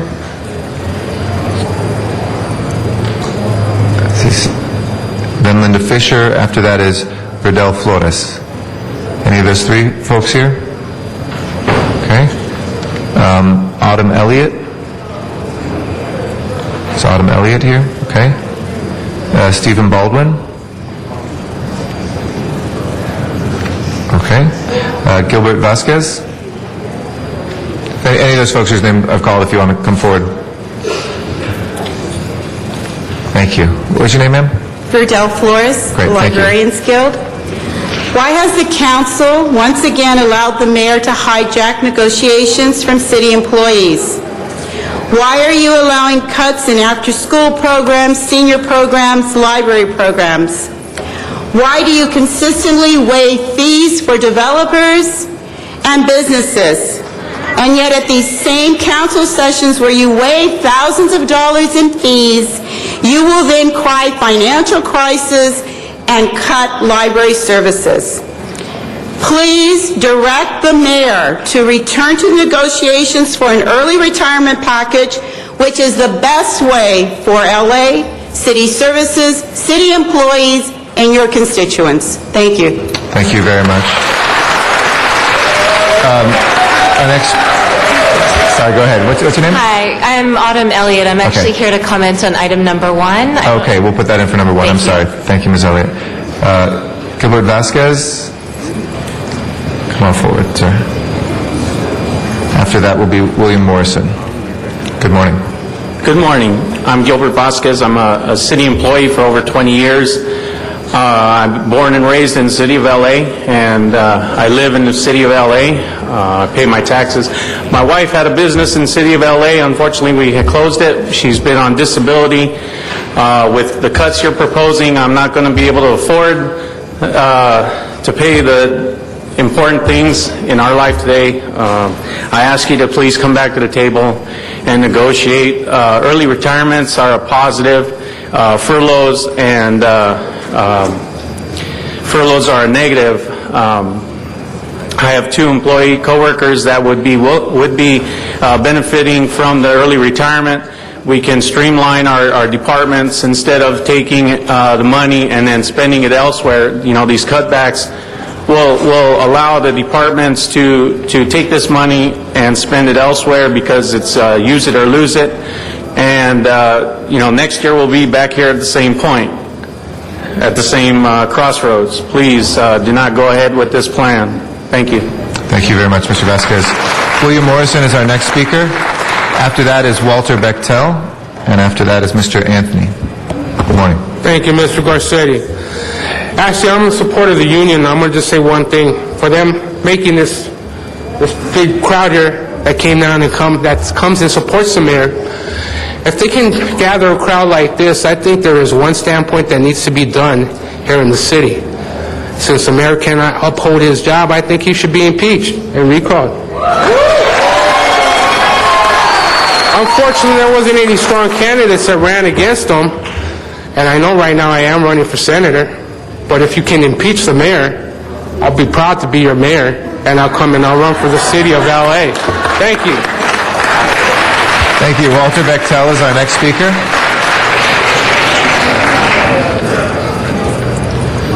Hello there, ladies and gentlemen, City Council. You called my name Stephen Baldwin a little bit earlier. yes, I was Mr. outside listening to the speaker. Absolutely, Mr. Baldwin. Good morning, and my name is Stephen Baldwin. I've worked for the City of LA for 13 years in 3 different departments.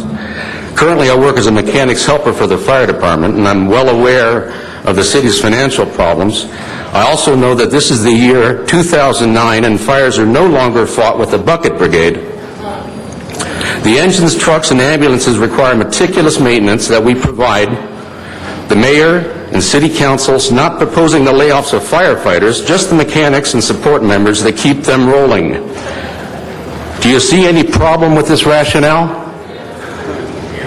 The budget shortfall was predictable. The real estate bubble was predictable. And our contract was negotiated and ratified with this information available to the city council. And I don't feel that it was ratified strongly enough if we're sitting here talking about reopening it and cutting back everything that we've earned over the past 6 to 8 years. I think we deserve a cost of living raise. Everything else is going up along with you folks' cost of living, and I think this requires a very serious look, because the mechanics that maintain the fire department equipment is essential. I hope it doesn't take an earthquake or some other disaster to reinforce that. Thank you for your time and your consideration. Thank you, Mr. Baldwin.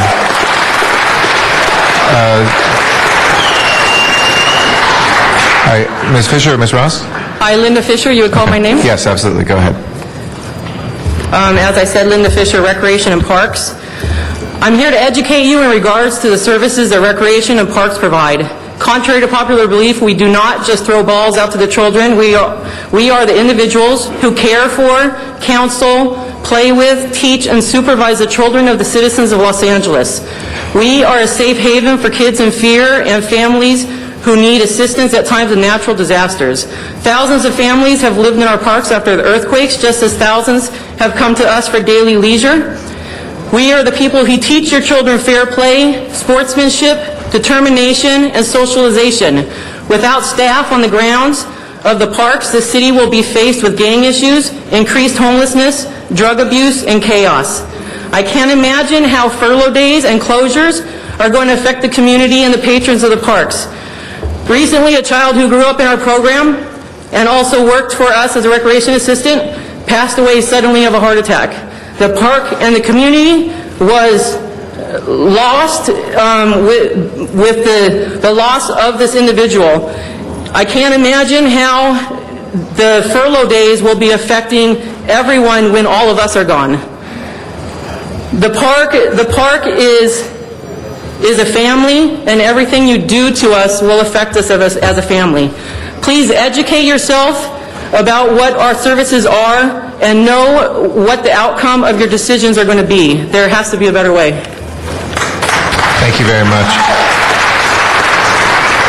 If Mary Ross is not here, then Walter Bechtel will be our next speaker. After that is Mr. Anthony. Good morning. Okay, good morning. Thank you. Good morning. Thank you very much. I want to come back here because last Wednesday one of the council members said that we are doing good things for the people of the city of Los Angeles.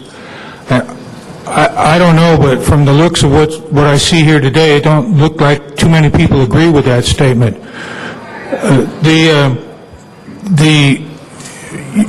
The city council feels that doing good and being a good person is some kind of a feather that you can put in your cap or something. I think you need to understand that's something you need to earn by your actions. You can't just say that you're doing good. Now, last week or a couple weeks ago, I asked the council to fix the showers in the hotel that I'm in. Instead, the day afterwards, they shut down all but one of the showers and the bathrooms in my hotel. Is that how you do something? And these showers have been out at least since SRO has been in there. SRO, your crony business that is based out of the state of New York. You know, historically, the state of New York doesn't care less about California. And here we are helping somebody from out of state, and they are doing nothing but slumlording my hotel. You can't just come in here and say you're going to do something. You have to prove it by your actions. And, you know, it's also, I believe it's against the Constitution that you can't just come around and create and just start saying things. You got to prove that. Thank you, Mr. Bechtel. Mr. Anthony is our next speaker. After that is Zuma Dog, and after that will be Roy Stones. Good morning, City Council. Good morning. You've got a lot of angry people here. You've brought that on yourselves. You have perpetrated a fraud on all the City of Los Angeles and its people. All of you are complicit to this. You can say it here. You can stand here and pontificate with your happy talk of how everything's going to be better, but it's not. You guys have bankrupted this city all by yourselves. On a good note here, I want to take some time. I haven't been here for about 5 weeks. Congratulations to Carmen Chitanich for city attorney. It's about time we have a non-politician here in these city halls. These folks here are working for the other puppet masters. We need people here that work for the people. Congratulations to Carmen Trutanich. Dennis Zine, where are you? Listen, I got a praise here for you. If you could address the council as a whole. Thank you. Yes. I'd like to praise him for being the only one standing up here prior to the May 19th election to expose Jack Weiss. Of all 15 of you, none of you stood up. We all know how corrupt he is. Everybody here knows how corrupt he is, but none of you stood up here to tell us all about that. We had to find out for ourselves. None of you had the backbone to do that. Thank you, Dennis Zine. Listen, Wendy Gru's running for, she just was elected for a city controller.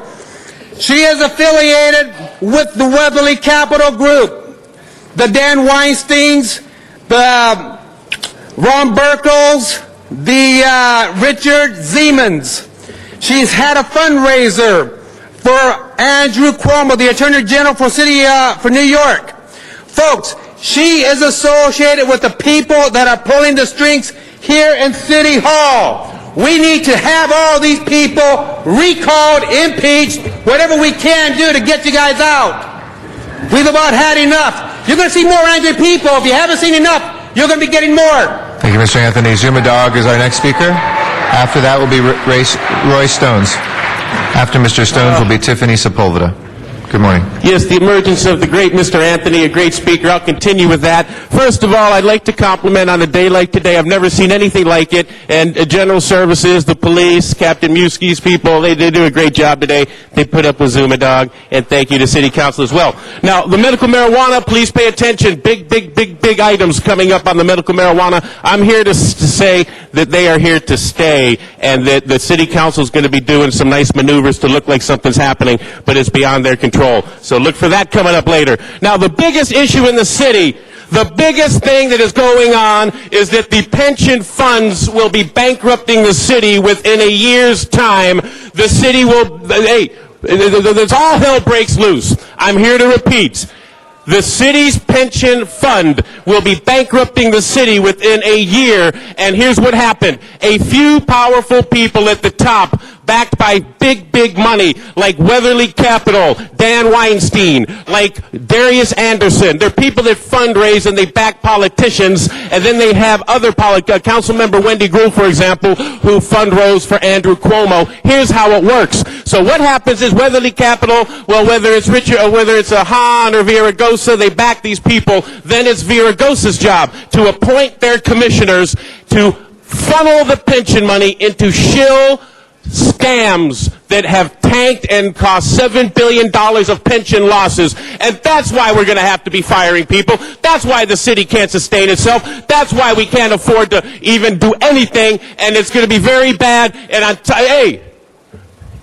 I'm here to say on the record, Alarcon, Cardenas, Gruel, Hahn, Weezer, LeBong, Parks, Perry, Reyes, Rosendahl, Smith, Weiss, Wesson, Zine. You approved the commissioner appointments that put us in this mess that some of these people may know what I'm talking about, but you all know exactly what I'm talking about. Our next speaker is Roy Stones. After that is Tiffany Sepulveda.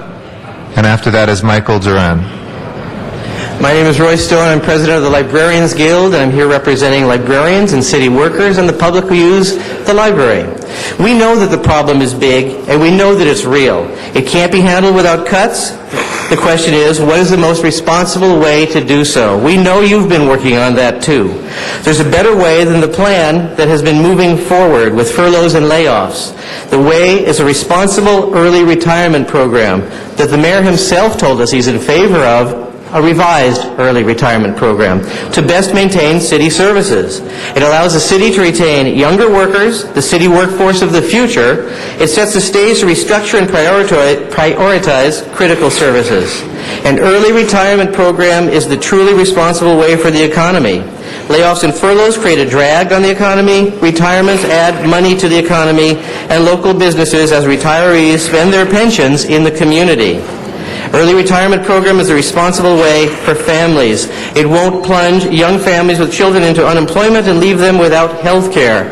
We can solve this, but we can't keep coming back here to do it. We can only solve it at the negotiating table, and that needs all of you to encourage that.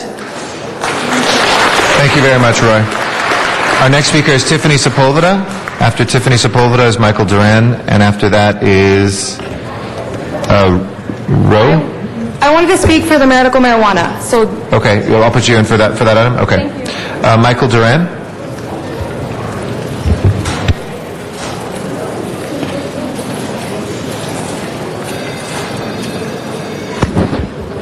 My name is Michael Duran.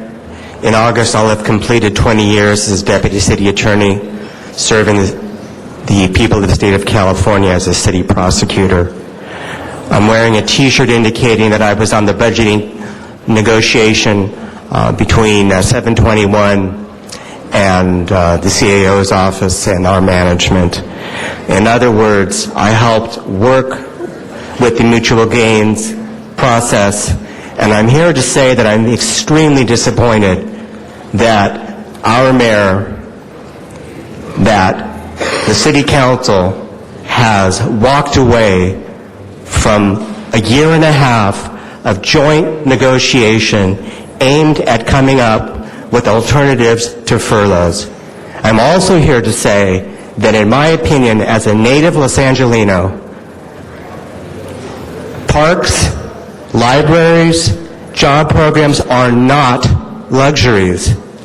That if you want to prevent crime, you must fund social services. If you want to have safer streets, you can't just pick a magic 10,000 police number and say, we don't care if you don't have enough prosecutors to prosecute these people, and we don't care if you don't have enough city jail space to hold these people until they can be arraigned for trial. Come back to the negotiating table, instruct this mayor that if he's going to do his job, that he's got to come back and as an act of good faith, take up where the negotiations left off. Thank you. Thank you very much. Appreciate your comments. Is there a Roe here? Roe, R-O. Okay. Carlos Cornejo. Is Carlos Cornejo here? There he comes. After Mr. Cornejo will be, can't quite read the first name, but Arias. Carl Arias, perhaps? Go ahead, please, Carlos. Thank you, Council, Mr. President. Welcome to our version of the filibuster, LA's filibuster. My name is Carlos Cornejo, communication electrician, ITA. I'm the one that on Saturday evening, actually Sunday morning, 2 in the morning, received a page from Mountain Lee Monitor to go up to Old Mountain and work on a microwave link that failed or was near failing. The next level of failure for this link would have put the valley in the dark. There wouldn't have been fire stations dispatched. There wouldn't have been radio communications in the valley. Old Mountain covers the valley. If that fails, we're in trouble. So we respond to these kind of calls. We get up in the morning. We ruin our day, but that's our work. That's what we do. I also set up press conference microphones systems for you guys. That's because I want to make some overtime. That's because I want to have 10% more of what I make because I need to do that. Right? And if I can't see furloughs being implemented for my series because what we do, I feel, is truly important, and without it, I couldn't see us functioning as a city. So I appreciate the time that you've given us. I appreciate you guys being here and giving us the time of day. One thing, too, you have a contract with us, our MOU, wanting to cut 10%. I don't know if you're considering cutting 10% from private companies' contracts that the city has. I don't know if that's been talked about, but if you're going to cut unilaterally a contract, make sure it's truly across the board and it includes those private companies. Thank you. Thank you very much for your comments. Is Mr. Arias here from Betzedek?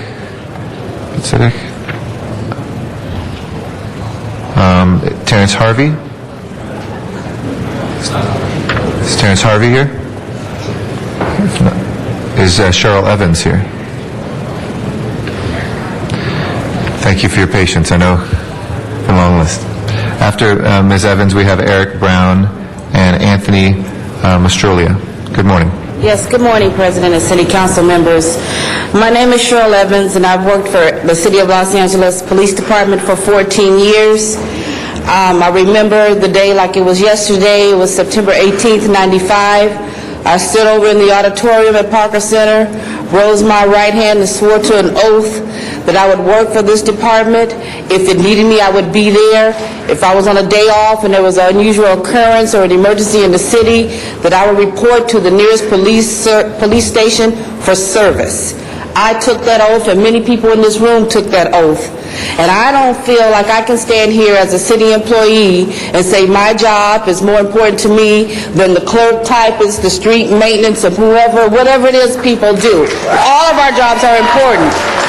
But what I can say is that when I rose my hand and took that oath and I said that I was going to work for this department and do my job 100% every day, I expected the entities such as the mayor and the city council to support me in that effort, and I don't feel like that's happening.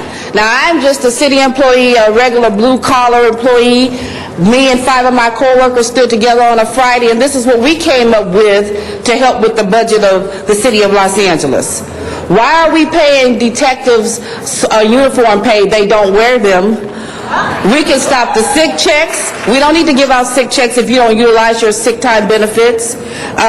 Why are we having a drop program to hire 25, 30-year plus employees to come back on top of a salary and make a paycheck? It's unnecessary. It's unnecessary.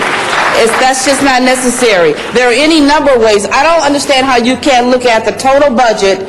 If you can figure out how we got here, you can figure out how to get us out of this. If you look at where money was wasted, what resources were utilized when not necessary, then we can just retract those things and adjust our budget. I work at subpoena control, and we spend too many officers going to court for overtime unnecessarily. That's a way to cut pay right there. Appreciate those suggestions. All right, next speaker, Terrence Harvey. Terrence Harvey was outside. Mr. Harvey, are you back in? You want to come forward? Come on forward, sir. And after that is Eric Brown. Hello, good afternoon. My name is Terrence Harvey, and I am a LA City wastewater collection worker. I've been here at Lord Willing for 5 years, and I want to have a couple of things to address.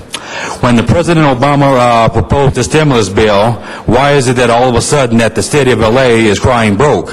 When they okayed the contracts close to 2 years ago, now they're saying that they're broke. So it doesn't make any sense to me, and they want to cut our salaries by 10%, 26 furlough days, and it could lead up to 36 furlough days, and I don't feel like it's very fair. So it's time for us city workers to make a stand and speak out for what we feel is right. I have a daughter who's about to enter the college in the fall, so I'm going to have to be a main source of support for her, as well as for other workers. We can lose our houses and everything that we work for, and I really feel that the mayor and the city council need to really take consideration on what we are trying to stand up and really fight for. That's all I'm saying about the Councilman Bernard Parks making $400,000. Let's cut his salary by $300,000, and maybe he will see how we feel. He feels like he earned his money. We earn ours too. We work very hard for it. Have a nice day. Thank you very much, Mr. Harvey. Eric Brown is our next speaker. After Mr. Brown is Anthony Mastrolia. Good morning. Good morning. Good morning, City Council, President. My name is Eric Brown. I work for the City of Los Angeles, and I'm kind of puzzled about something I read in the paper.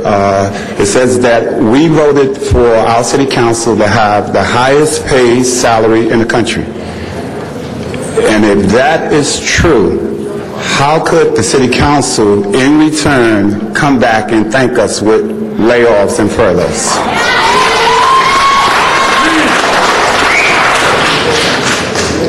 We all know that money is not evil. It's the love of it that is the evil.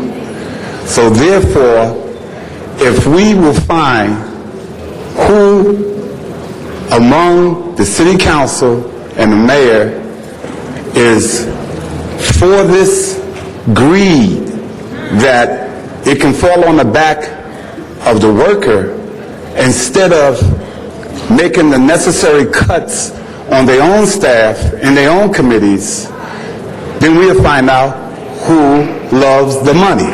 Thank you. Thank you. Anthony Mastrolia is next. After that will be, I think it's Alan Gordon. Hi, good morning. Good morning.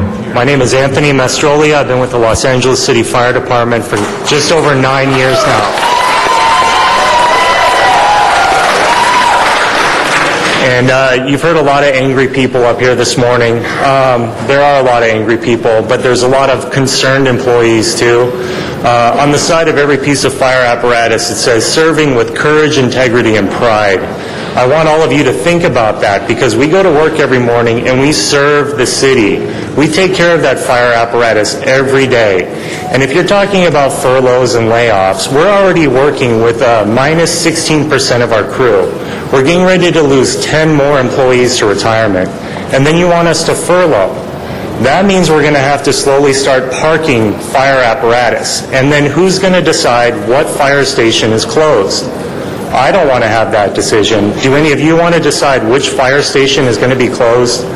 And I want you to really look at that because we need more personnel, not furloughs. We need to take care of this fire equipment. I go to work because I love my job. I love serving the city. But I can't stand to think about employees that are not going to be there. We have currently over 7 employees that have less than a year on with the city. And those are important mechanics, helpers, and what have you. We need all of them. We don't need to lose any more people. I would like all the fire personnel to stand up right now.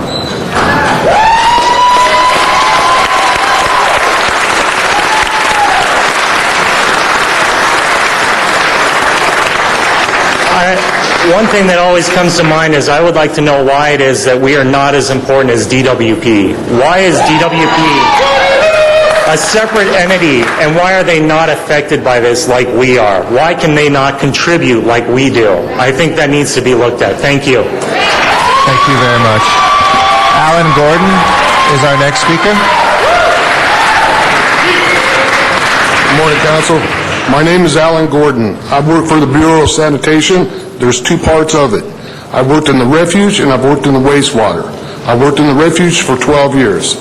I've seen the city just do nothing but advance. When I was in refuge, I used to throw the trash by hand. Now they're automated.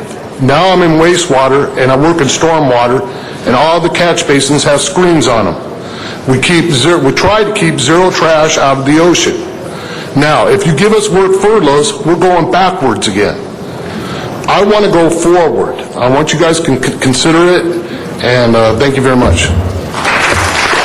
Thank you very much, sir. Mary Ross, is Mary Ross here? Did she ever come back? Okay, I want to make sure. And okay, that is the end of the public comment. Let me say a couple things under the Brown Act, colleagues, again, and for members of the public, because it's not an agendized item, we're not able to go into deep talk. But I do want to give a few points of information. And first, thank everybody who's come here, taken time out of their day, people who are the city employees that deliver those critical city services every single day, often with people not knowing what you do, for being here. The second thing I want to say is that the way the city charter is written, the lead negotiator for all union contracts and in charge of our budget is our city administrative office. A number of speakers said, come back to the table. And we just want to say from the city council perspective, we appreciate what you said. I know the mayor's been involved with direct negotiations or discussions with some of the union members to talk to your union leaders, etc. We have always been open to every single conversation, and day-to-day are in those conversations. So I wanted to state that for the public and you, but there is no table, formal negotiating table, which the City Council is empowered under the Charter to be at. There is the EERC, which 4 members of this council sit on. We were hoping for a meeting today. The mayor is up in Sacramento, and so he rescheduled that for Thursday because he is negotiating so the state does not cut funds to the city further. Another point that was raised was that we waive fees for developers. That was abolished a few years ago. We actually are raising fees for the developers in this budget. Another point that was raised as well was we need to cut here first. And we've said this many times here, but I want to be clear with folks again, both from the public and our city employees, that we agree with that. The cuts have to be led from here. We have cut 29% from our budgets in the last 3 years, like each department has, and we've gone above and beyond that. An additional 10%. Furloughs will apply to council staff and council members, so we are not exempting ourselves, and I think that's very important as well to state, as well as salary cuts in those same effects. That is everything that's on there on the table as well. A last point. Excuse me. We had some very diverse perspectives that were here today, from great suggestions to threats to other things, and we appreciate that. That's what public comment is for us to be able to hear that. This is democracy. You can't come to the state legislature, you can't go to the United States Congress and be heard, but here it is one of the great things that you can come here in the city and be heard directly. We know it's big, we know it's real, and in terms of the stimulus funds, which were also discussed, we meet every Friday here on the committee that deals with stimulus funds.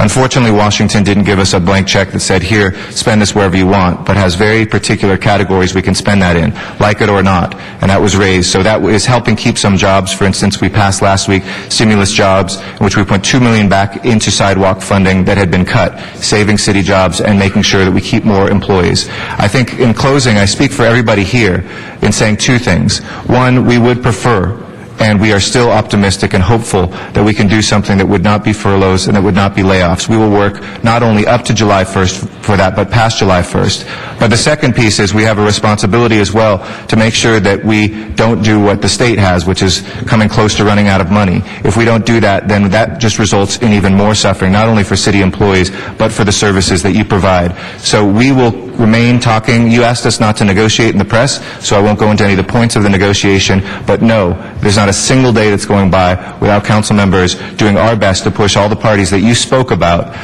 to resolve this, and we hope that this can be resolved in a way that would keep not only our employees strong, but have some sort of other way. But we are prepared, if that doesn't come forward, to have to balance this budget, and that's what the 2 principles were between. So thank you very much for being here. We welcome you back anytime, and we thank you for all the services you provide for the people of the City of Los Angeles. Thank you. We will next turn to the items that were called special, and Ms. Hahn has, I know, a family that's been very patient here, and we appreciate their patience for a reward motion. I'd like to recognize her first. That was which item number was that, Ms. Hahn? Item 60. Item 60. So we'll take that out of order. Just as a procedural item, too, we had cards on item 34, which would have triggered a public hearing, but they couldn't get in because of the number of people we had. So after Ms. Hahn, we'll reconsider that and put that on the queue as well. And actually, why don't we do that, Ms. Hahn, while people are leaving, just so we can make sure we have as much silence as possible. But please, to the family, stay where you are. We can open the roll in reconsideration for item 34, please. Close the roll and tabulate the vote. Help them get situated. 50 times. And we'll put that in the queue, and if we can send 14 forthwith, there's been a request for that without objection, too. I'd like to recognize Ms. Hahn. I know, I can do it. You want to put them behind the podium? Yeah, so we can all see them. Thank you, Mr. President, and I want to thank the family of Antonio Ortega Jr. for being here this morning. I know you've been sitting here since 10 a.m., and I appreciate that. But colleagues, we're here this morning to remind people that the Ortega family, the Wilmington community, suffered a tragic loss when 29-year-old Antonio Ortega Jr. was gunned down while he and his wife were visiting her family in East Wilmington.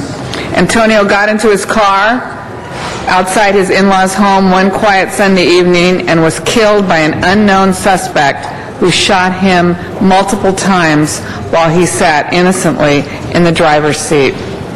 Now, almost a year later, The investigation has stagnated due to a lack of witnesses coming forth with information.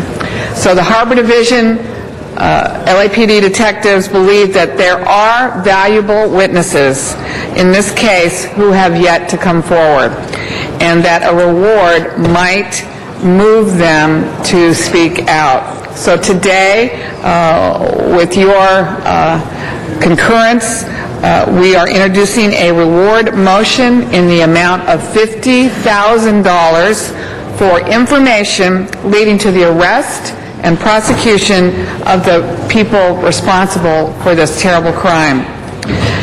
The Ortega family deserves the closure of finding out who did this and making sure that this killer or killers are locked up so that they never have the chance to take another precious life again.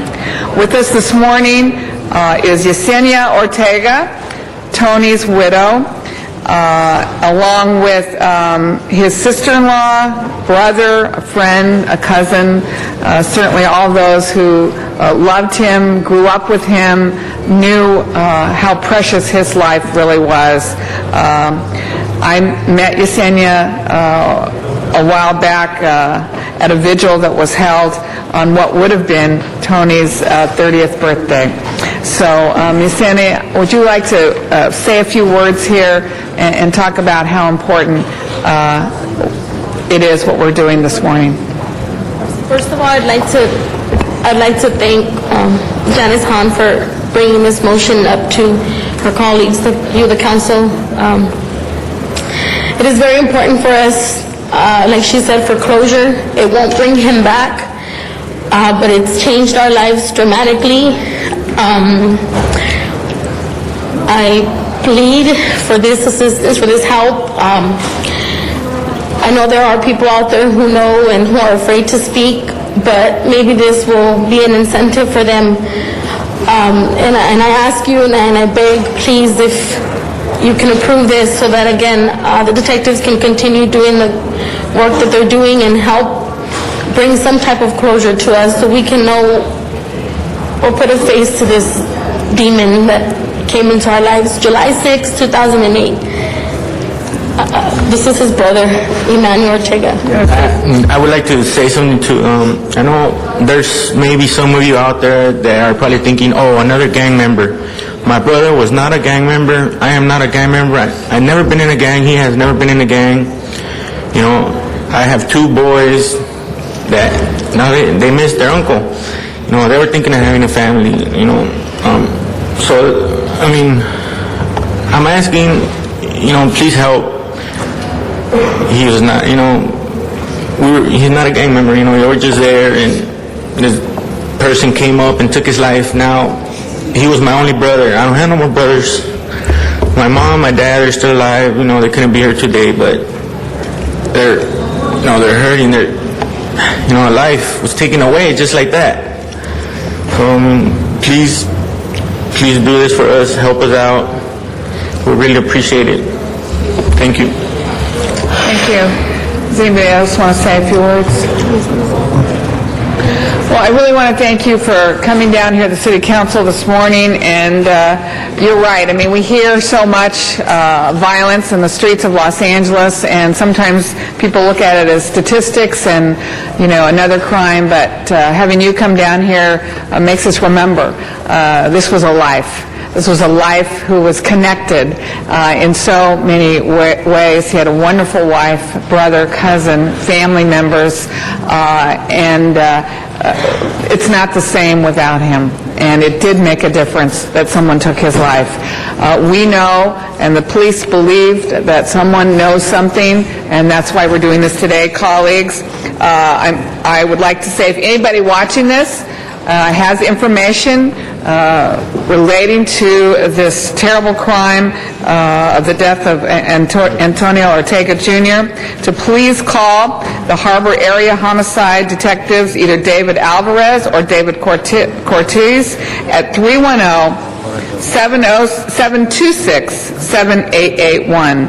310-726-7881. 981. You can always call my council office as well, and we will direct you to the Harbor Division. Thank you for coming down and making us realize how important this is and how painful it is to you. I have complete assurances that the entire City Council today will approve this $50,000 reward motion to hopefully bring someone forward. Thank you, and I ask for your aye vote, colleagues. Thank you, Ms. Hahn, and thank you to the family for your patience as well with the earlier speakers. Let's go ahead and open the roll on this reward motion. Please close the roll and tabulate the vote. 15 ayes. That is approved, and we'll send that forthwith right away to the mayor for his signature. Thank you very much for coming. Mr. Cardenas? Item 46 out of order, please, Mr. President. There's no objection. We'll take item 46 out of order. And I'd like to recognize Mr. Cardenas. Thank you, Mr. President. I think it's very important that we have this presentation today because I'd like to bring us up to speed about where we're at with the Public Defender's Office that is entirely over the City of Los Angeles, which is the entire County of Los Angeles, actually. 2 years ago, the Ad Hoc Committee on Gang Violence Youth Development developed a working relationship with the LA Public Defender's Office to address juvenile justice issues. Prior to working with this juvenile division, we presumed that the juvenile division did little or nothing to reduce recidivism. Without the tireless contributions of Winston Peters, Shalon Joseph, and Mike Judge, who are here with us today, we would not have any insight relative to the issues confronting juveniles in the system. Our partnership with the Juvenile Division has expanded our understanding of the issues beyond the purview of gang intervention and prevention programs. In addition, they work with the population that you seek to uplift. Today's presentation is about a holistic approach to our kids and a prime example of what we are trying to achieve relative to coordinating with the County of Los Angeles. Today we have partnered with the County of Los Angeles, and these are some of the following issues. The gang intervention model for the city. The City of Los Angeles hosted a training for the entire juvenile division of the Public Defender's Office with the community-based organizations that packed these chambers. We also partnered to train 2 graduate classes from Maximum Force's PCITI Training Institute and Pete Carroll's A Better LA. We also worked together on the national advocacy for the Youth Promise Act with the congressional member Bobby Scott, of which we had a hearing in these chambers and also passed that resolution unanimously.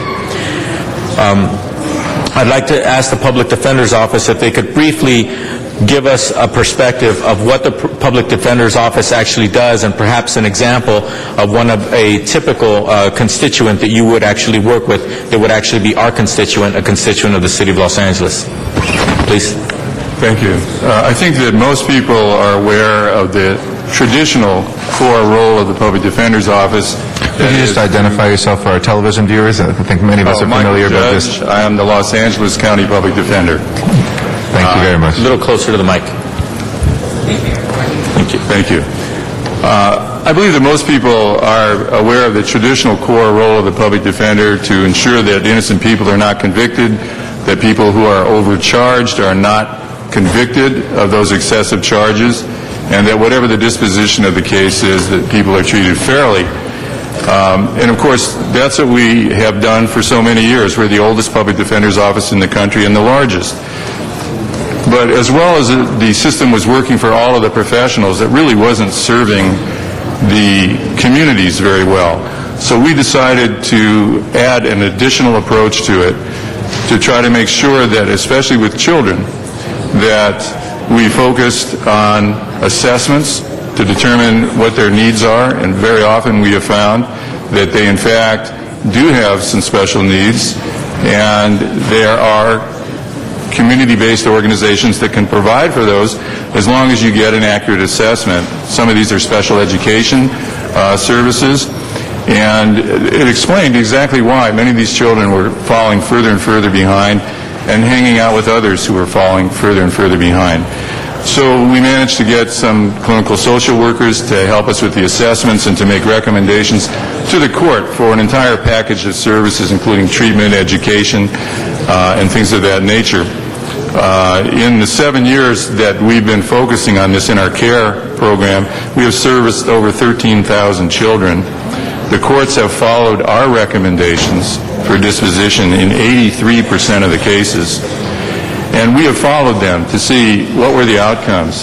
And from a public safety standpoint, as well as just from the humane standpoint, it has been a phenomenal success. 73% of these children who came into juvenile delinquency court who got these services had not received any additional criminal charges a year after the disposition of the case. Hold on 1 second. Can you repeat that example? Sure. Can you tell us what recidivism means? I know those of us who deal with that on a daily basis, we know what that word means, but can you break it down a little bit further when you say 73%? Yes, in tracking the children that received the services after the case had been entirely completed in court, we followed them for an entire year to see if they would get arrested and charged again. And 73% did not. Now, these were children who came to delinquency court, where most of the people from the outside were assuming, this is a bad kid. That's all he is. And he's no good. And we need to be protected from him. But in fact, the truth is that with an appropriate assessment and wrapping the appropriate services, education, training, and treatment around these children and their families, they thrive, they flourish, and it serves the interest not only of them and their families, but the communities in which they reside. It's good for public safety, it's cheaper than simply locking them up, and it's far more humane. Now, the flip side of that is, what is the likelihood of a kid being tried or accused or convicted of a crime without this kind of effort? Well, without this kind of effort, we've seen what the results were. These are children who would have continued to come back to the juvenile delinquency court. At what rate? 8 out of 10 most likely? 4 out of 10? Well, for those who needed these services, it would have been a very high rate. I don't know that I can quote you an exact rate, but we see them all the time because they would come back again and again with violations and new charges, and then they would go to camp, then they would go to what used to be called the Youth Authority, the state prison for youth. And when they came out of that particular institution, their likelihood of success was nil. And we were actually, unfortunately, wasting these human resources who can, in fact, do well in education. They can be productive and law-abiding as long as they are properly assessed and given the programmatic resources that are necessary. Now, as a result of doing this, actually now the state of California has changed the requirements for lawyers in delinquency. They're all required now, at least they're supposed to, even though I'm not sure they all do it, but they're supposed to make sure that children who indicate it get assessed and then get the services, and then we're required to monitor and follow up to see if they're getting everything that the judge intended, even if they're in the state system. And when they don't, we bring them back to court. We've actually, in 1,300 cases, we've gotten children out of the placements they were in because they were not getting the mental health care that they were intended to get and other services, and bring them back to court. And again, at a very high rate, 97% of the time, the court follows our recommendations on those children. And these are children who absolutely were considered the worst of the worst, and more than 60% of them are not reoffending. So, there are a lot of really good stories that you ought to be aware of. And I guess I want to say one other thing, and then wherever else you want to go. What I'm looking at here is, with all of these budget curtailments, the idea of coordination of existing services, integration of existing services, partnering with the city so that we can address these children who live in the city in a way that will be the most effective, the most modest in cost, and the most humane. That's basically why I'm telling you the story. Okay. When you say humane, we're actually dealing with human beings, right? That's who your constituent is? We are dealing with children. Yes. Now, one of the things I wanted to ask you, you said something that is kind of sounds a little odd. You were saying that lawyers, their job is to represent that person, that minor in that courtroom. but once the judge hits the gavel, is their job over with that minor? Do they just like put a rubber band around that file and say, well, what's done is done, either the kid got convicted or not, and then they just put it in the corner and then go on to the next case? Or is there some kind of responsibility, and also is that responsibility a legal responsibility, a fiduciary responsibility, or both? Well, in fact, everything has changed as a result of what we demonstrated could happen with these children. And now, lawyers in the delinquency system, when the judge says, okay, this is my decision, you're going to camp, or this is my decision, you're going to the Juvenile Justice Division of the prison system, our relationship does not end any longer. We are required to monitor what happens to ensure the children get the mental health care, the special education, the counseling that they're entitled to. And if they don't, we're required to bring the case back to court and get them into a setting where they will get all of those services. And that is a legal responsibility. So the actual lawyer actually follows up and checks in on what's happening with that young person, regardless of the outcome of that case? We don't end our relationship. We continue. We follow up. We send special teams into the Division of Juvenile Justice of the Department of Corrections, into the probation camps. And if they're not getting what they're entitled to and what they were intended to get, we absolutely do bring it back to court, and we will get them placed somewhere else where they will get what they are entitled to. So they then can come out and be productive, law-abiding young folks. Now, every young person that has a lawyer standing next to him in that courtroom, when that judge hits that gavel, does every lawyer who representing a young person actually continue in that vein or not? We do it with our entire staff. So the very lawyer that was in the courtroom might not do it, but a colleague will do it, will follow up. Now, this is something that the Administrative Office of the Courts, the Judicial Council, has insisted be done, and the state legislature has insisted on the assessments and the special advocacy. We need more of it.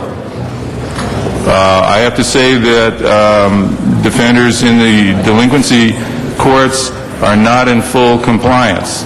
We are doing a whole lot of it in the Public Defender's Office, and we need to do even more because it makes a huge difference.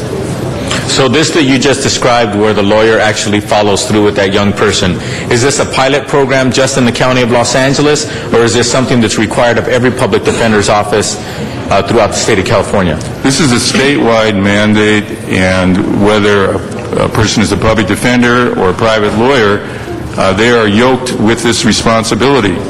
Unfortunately, many of the appointed private lawyers don't have the resources. Their contracts don't provide sufficient resources for the special personnel that are necessary for the assessments and all of the follow-up care. And so those children are not getting the care. So many of the children that we find in the camps, that we get out of the camps, almost all of them were represented not by the Public Defender's Office, but were represented by lawyers, private lawyers appointed by the court, and then we catch up to them much later in the process and get them assessed and get them what they need. And that particular program is in partnership with the probation department.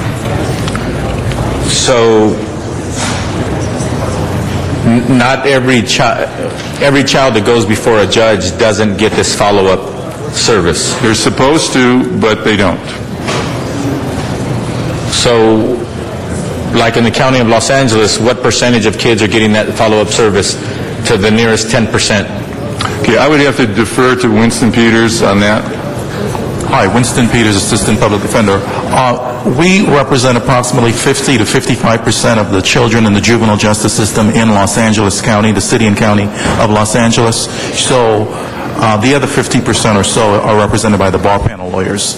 So about half of them are represented by the Public Defender's Office, give or take a few percentage points. That's correct. About half are, and about half of those kids are not. Correct. So technically speaking, we can assume that the vast majority of those other kids, young people, do not get that kind of service. They do not get that kind of service because we are uniquely positioned because we applied for grants approximately 10 years ago, federal grants, and with those grants, Mr. Judge decided to move in a different direction by hiring psychiatric social workers and lawyers specializing in mental health and educational advocacy. And so we followed a very holistic approach, very different from what we did before. So we follow these kids, we provide a lot of the support, a lot of the treatment. We don't provide the treatment, but we work with other stakeholders to provide that treatment. And keep in mind that approximately 70% of the youth in the juvenile justice system suffer from some kind of mental health disorder. So it's important to view it in that context. So we are providing these services, working with a lot of different agencies to provide them to access mental health treatment, educational services, etc. But you're correct, that applies to approximately 50% of the kids in the system. About how many kids go through this system in a given year, roughly in the county of LA? Well, we represent about, as I said, 50%. That comes. We have approximately 16 to 17,000 cases a year. Ballpark. 16 I to think it's 16 or 17,000 children. Children, yes. Yeah, because they may have more than one case. So, the number of cases approaches 50,000, but the number of children. Individuals. Yeah, it's And more like 17,000. Our care program at the front end where the child is arrested and to the point where the case is closed, we've represented under that program about 13,500 kids, as Mr. Judge has indicated. So when you say the care program, can you break down the care program for us real quick? The care program starts at the point where the child is arrested and comes to court. A lawyer, a public defender is appointed at that point, at that first stage. The lawyer interviews the child, talks to the family, reviews the reports and everything else with the child. During that process, as I said, at least 70% statistically from studies indicate that 70% or more of these kids suffer some kind of mental disorder. So in a situation like that, where the lawyer picks up cues that maybe there may be a problem, he or she would appoint one of our psychiatric social workers to work with that child and the family to address or to identify and assess that child and to make recommendations to the lawyer as to the best way to move forward on that case. So there are two separate tracks. There's the track dealing with the psychosocial problem, the mental health issue, or the special ed issue, and then the lawyers at the same time looking at the case, the facts of the case, to represent him legally. So we're representing the child legally, and we're representing the child holistically by looking at all of these other issues, mental health, special education, developmental disabilities, etc. And coming up with recommendations that we can give to the court to best address the needs of that child and the family. So if somebody has some mental issues and they have some mental service needs and they don't get those needs and they're already in court on one particular case, without trying to address those other needs of that young person, is there a much higher likely,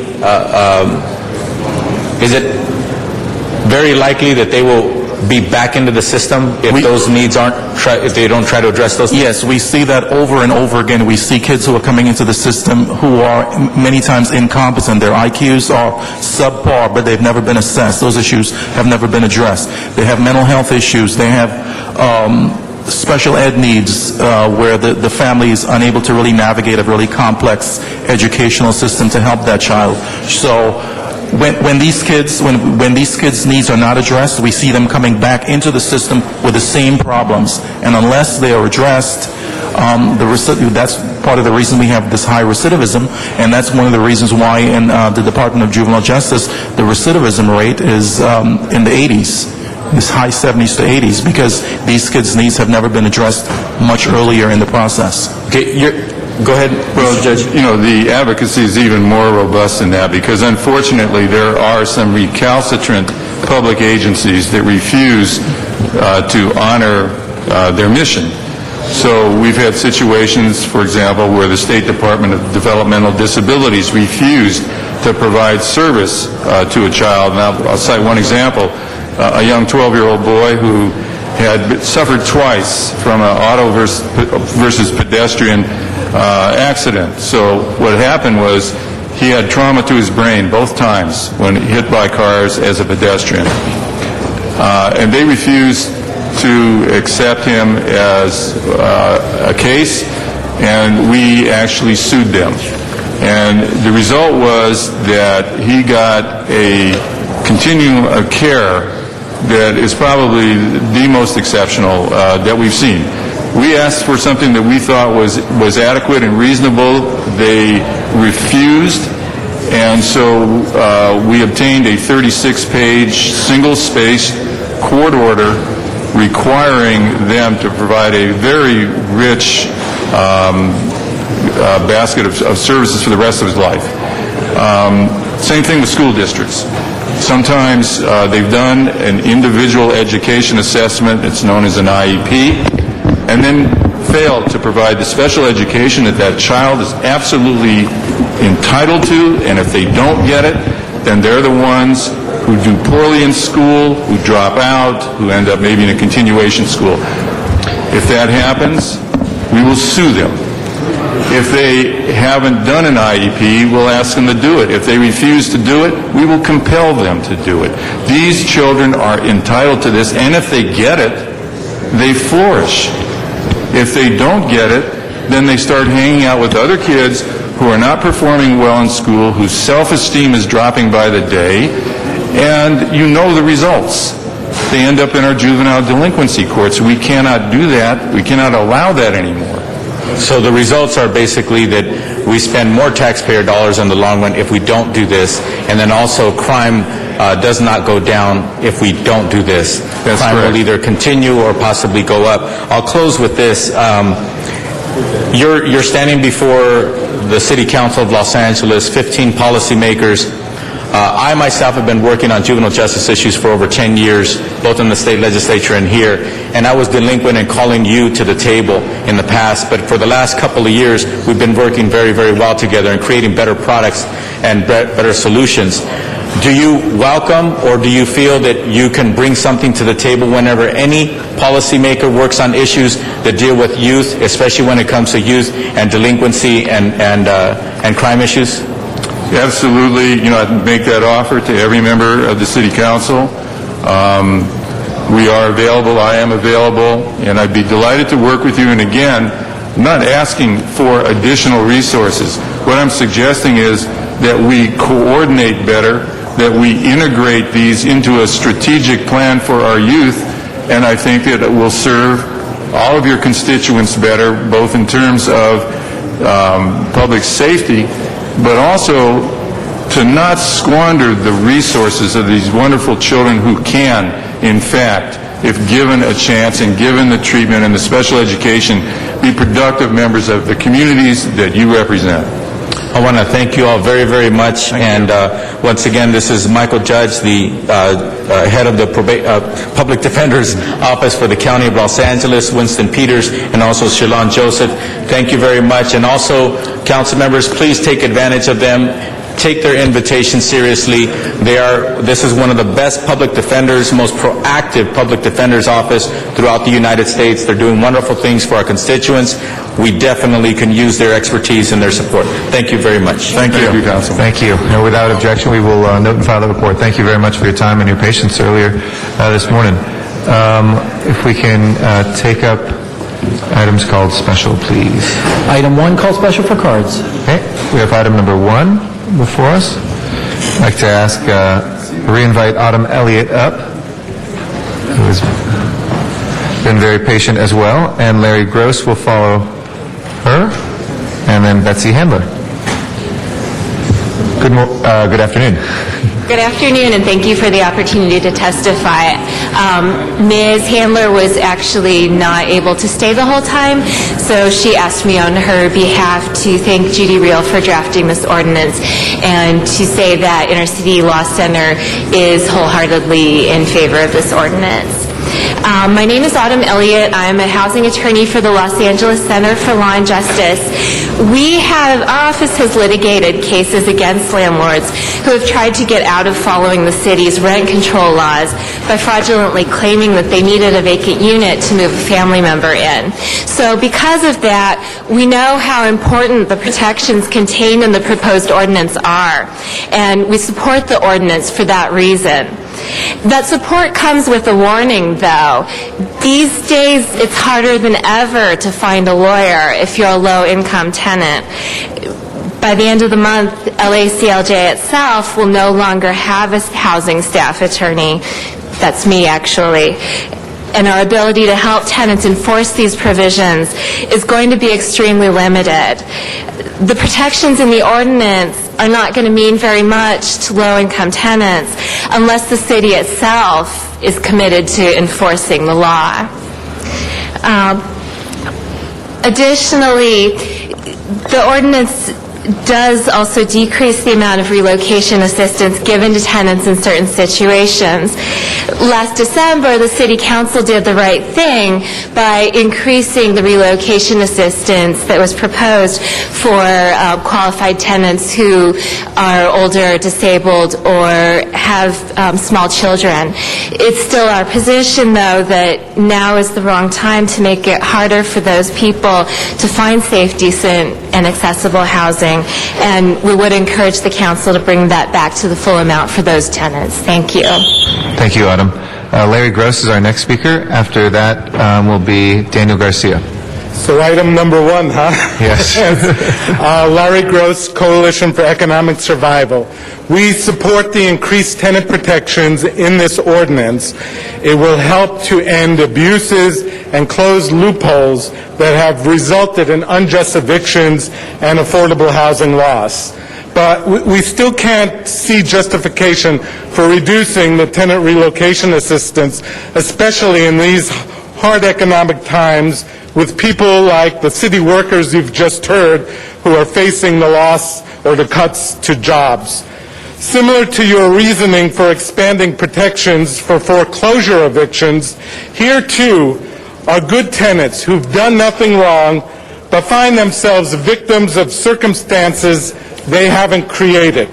Because a tenant lives in a property of 4 units or less, they could be punished with reduced relocation assistance. It's not any easier or cheaper for these tenants to find new homes. This council may strive for balanced and fair approaches, but in this case, landlords are being favored over low-income tenants who can least afford reduced relocation benefits. Thus, a truly unfortunate and disappointing choice is being made here. That being said, we do support and fully support the increased tenant protections and truly hope that many more people will benefit from these protections than are hurt by the reduced relocation assistance. Thank you. Thank you, Larry. Our next speaker is Daniel Garcia. After that is Jim Clark.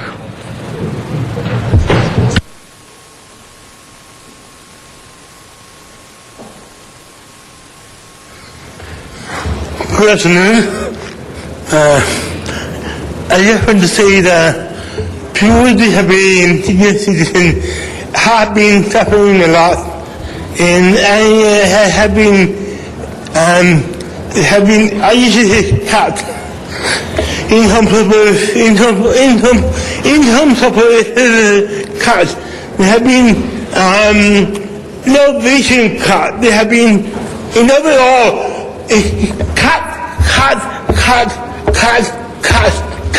And every single state and city and so on.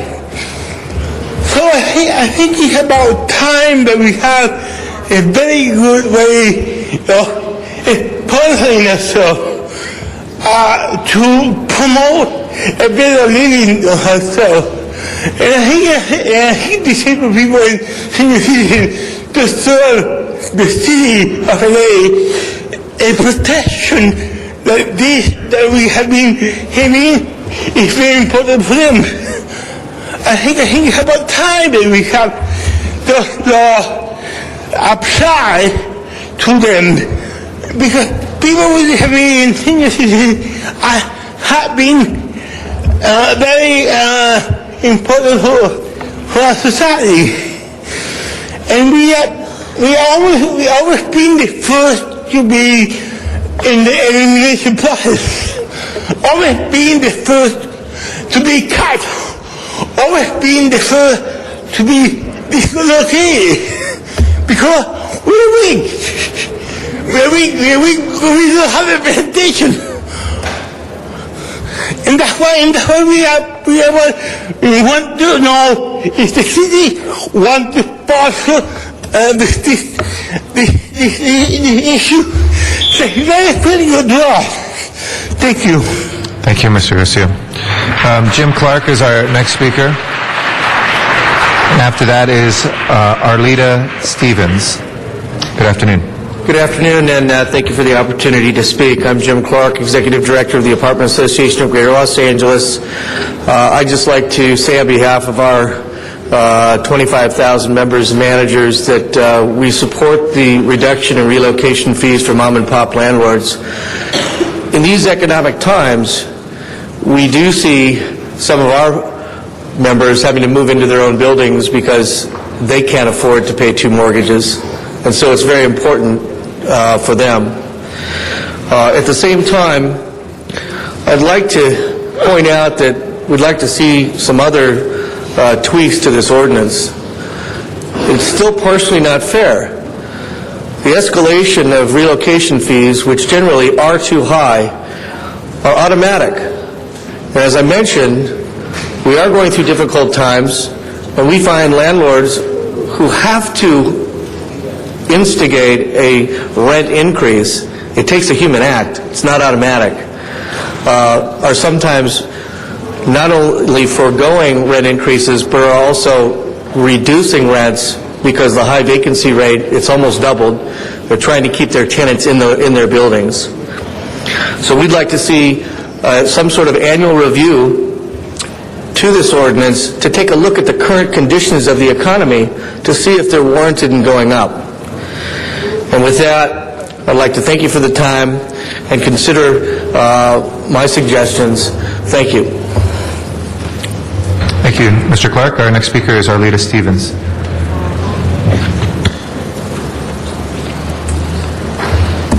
Hello, Eric Garcetti.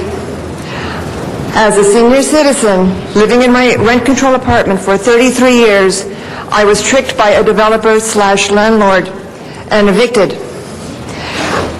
I received a 3-day notice to comply, getting rid of clutter. He had taken my garage away, and so I had to move things from my garage. My mother died. I had to move things from my mother's apartment into my apartment. I complied by obtaining storage, and I wrote that on my receipt. I'm paying $400 a month just for storage. And after that, a day and a half later, he came with exterminators saying he's going to exterminate. So I didn't have the full 3 days to comply. I had to move everything from my kitchen and the bathroom into the living room and the dining room. He came in with exterminators and illegally took pictures of things on top of my table that had to be moved. So then I had to go to court 3 times, and Judge Dotson, I think his name is, Commissioner Dotson, said, "Oh yes, it must be too many things. She has a lot of clutter."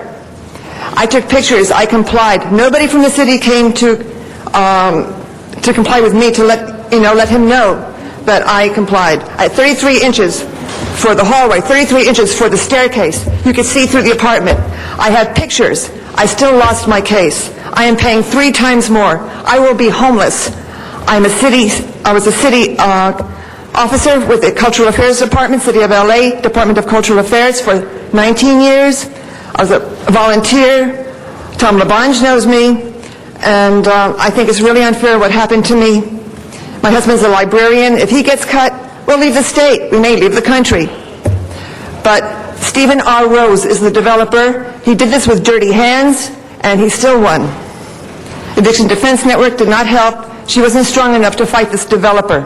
I received no relocation. Thank you, Arlita. That will close our public comment on this item. Mr. Zine is the only speaker on the queue from the council. Mr. Zine.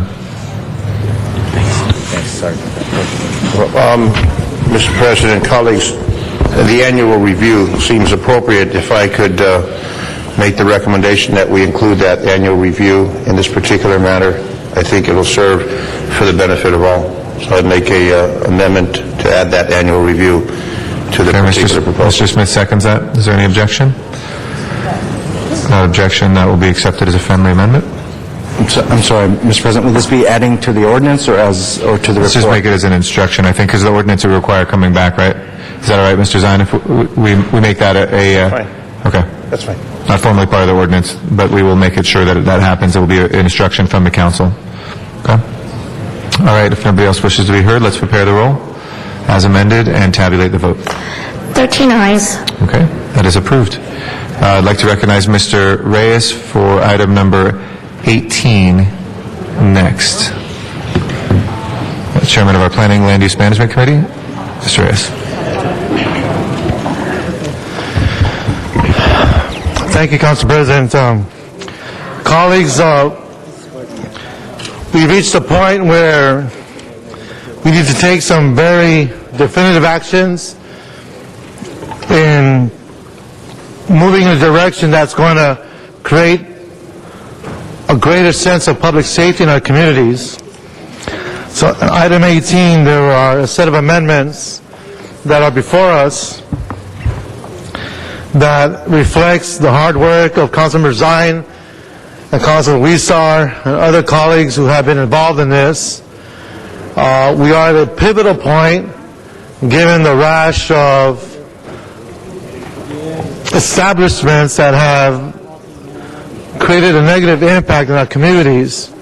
So we're going to have to roll up our sleeves and take on many of these hardship exemption cases. We started today. We'll continue in Plum. But I want to thank my colleagues, Councilmember Zine, in his proactivity. About 4 years ago, he initiated the initial motion. L07 did it again. And we know that this is a complex issue. We have the federal government taking one stand, the state taking another. You have the county continuously evolving in how it's administering its jurisdiction, and now we have the city trying to implement an ordinance that's going to create the level of security and enforcement that creates an environment that's going to be healthy for our families and for our neighborhoods. So I do have one additional friendly amendment, and that is to extend the ICO for an additional 6 months. My goal is to get this ordinance in place as soon as possible. I would hope we can do it within the next couple of months. That would be my goal. But we know the crisis we're in with our staffing issues.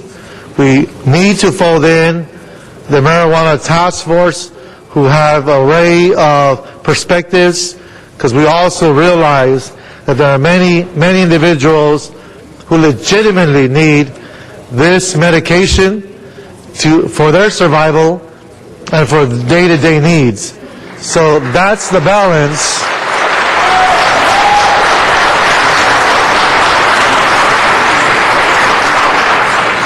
That's the balance we need to achieve.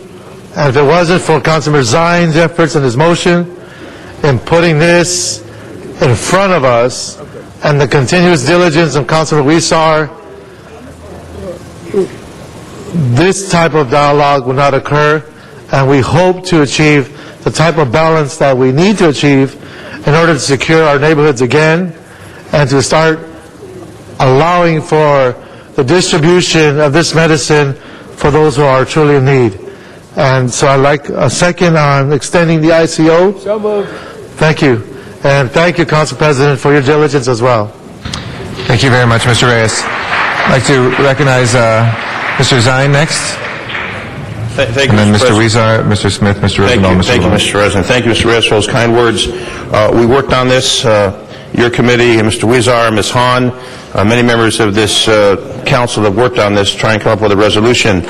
And sadly, the title hardship has been abused by many of the facilities that are currently in operation. We're somewhere around 600 in operation at this time in the city of Los Angeles. 186 were established originally. It started to spread like wildfire, and we're trying to bring this under control. And I want our neighborhood councils to know throughout the city and our constituents that each council office is diligent on trying to bring this to a resolution. I spoke with our city attorney-elect this morning.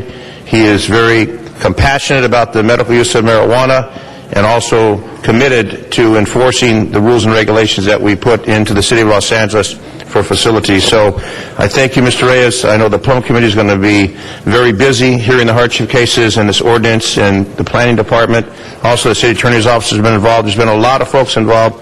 And the access, the community that's here from the access, the folks that are committed to having medicinal marijuana for the legitimate use, I want to commend them for assisting us. Mr. Reyes and I have visited one location. I visited another location yesterday with Mr. Weezer in his district, and we need to come to a resolution and a conclusion, and hopefully we won't need that extension on the ICO, but if we do, that'll be in place, and hopefully we can come to a conclusion. This has been going on for 4 or 5 years, way too long.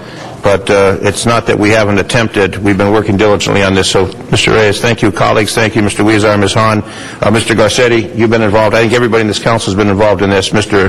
Rosendahl, Mr. Smith, Mr. Wesson, Mr. Parks, Mr. LeBlanc, Ms. Gruhl, Mr. Cardenas, Mr. Alec. I don't want to forget anyone because we're all involved in this together. So I thank you all for your support and participation. Thank you. Thank you, Mr. Zine. Our next speaker is Mr. Weezer. Mr. Smith follows, and then Mr. Rosendahl. Mr. Weezer. Thank you very much, Mr. Garcetti. And first I want to thank all the constituents from Council District 14 who brought to our attention the need to do something about the hardship exemption, which was being used as a loophole by culprits who simply want to make a profit out of the ICO. And what I saw happening were people actually taking advantage of a situation where it could put in jeopardy for those people who really need medicinal marijuana.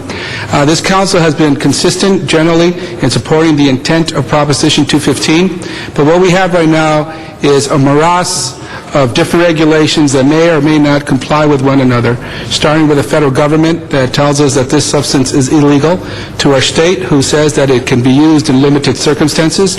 And granted, local jurisdictions would have some trouble mending these different directions and would have some difficulty coming up with regulations that for the first time it would have to grapple with. When the constituents came and brought this issue to our attention, I immediately called a meeting between Building and Safety, the City Attorney's Office, and our constituents.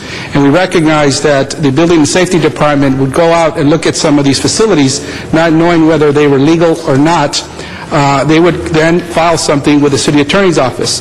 The City Attorney's Office, in turn, would say, we really can't do anything with this yet, because the judge would tell us that there is no finality, because the City Council has not ruled on whether they have been a hardship exemption or not.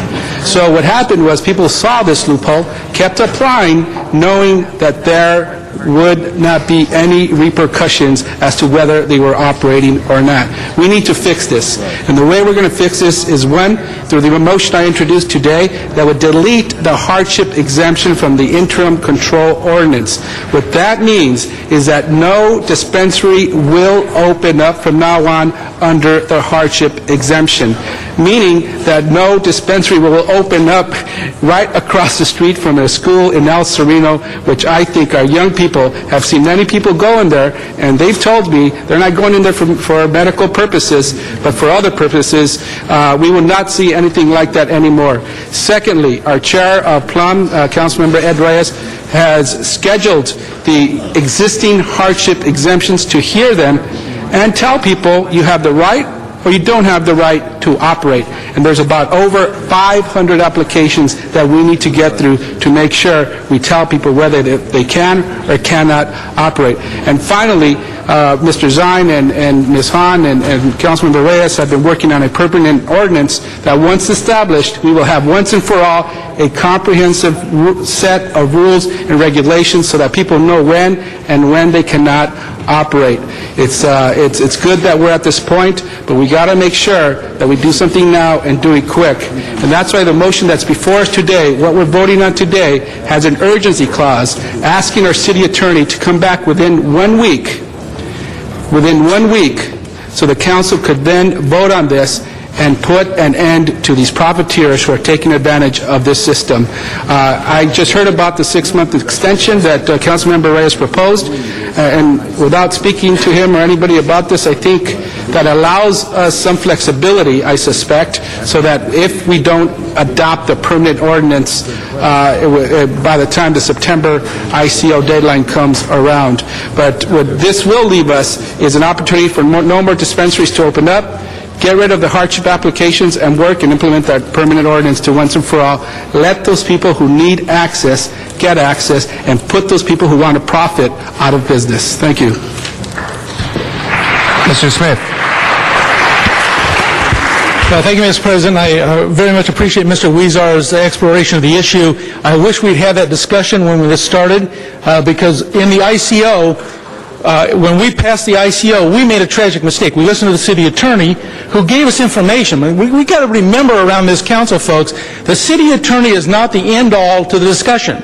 They are our advisors to us, and we don't have to listen to them. We can choose not to listen to them, and I think we made a big mistake by not asking the question, is this hardship exemption going to be an opportunity for people to continue to site facilities if we don't take actions immediately? We've made the mistake of not taking action. That's a shame on us. But the point is that we're going to go forward from today, fix that with Mr. Weezar's motion. I thank you for that. We need to really take a look at where we cite these and how we do this. I continue to be one of those opponents to this because I think the people of California didn't know what they were getting into with Prop 215. If they knew this was going to be a wholesale opening of marijuana facilities throughout their communities, they would have said no rather than yes.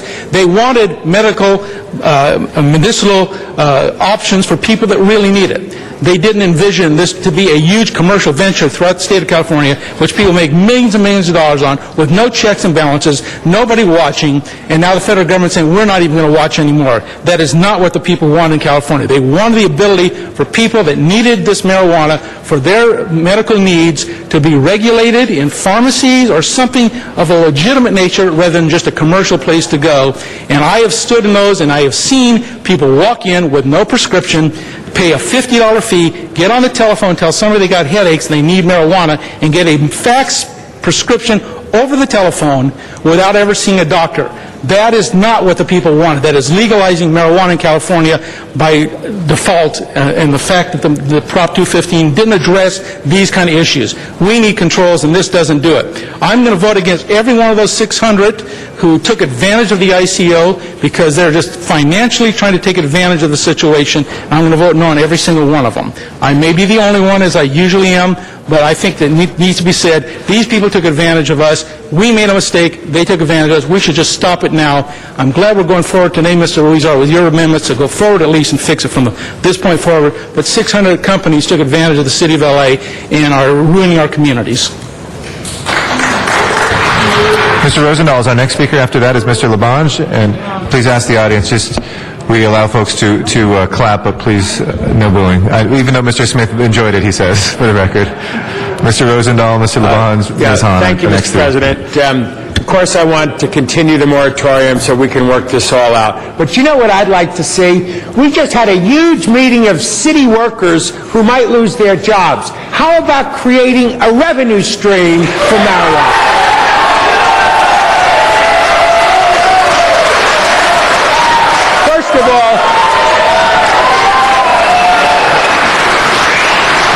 First of all, many of you know that I have said the laws of the 80s are bad laws. We have people in prison who shouldn't be in prison to begin with.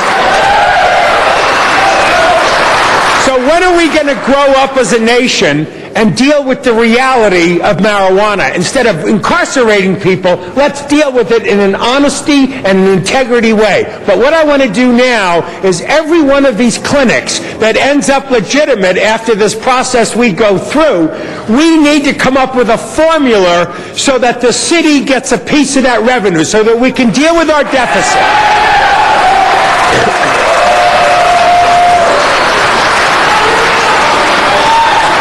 In my 64 years on this planet, I've heard more criticism about marijuana than I do about alcohol, and we know that alcohol creates issues. And I'm tired of gutless politicians that always talk about the war on crime and they mix marijuana in the same mix. That's wrong and crazy. And my last comment, Mr. President, is that we have 2.3 million people in prison, more than any other place on the planet. We are 5% of the world's population, yet we have 25% of the world's incarceration. The state budget is in total disarray. We have 60,000 prison guards. Well, let's start releasing these people from prison, and let's start dealing with it as a health issue and not a criminal issue. Thank you. Thank you, Mr. Rosendahl. Our next speaker is Councilmember Labange and then Councilmember Hahn. Mr. Labange, you get to follow that. The city to sit here, please. Staff.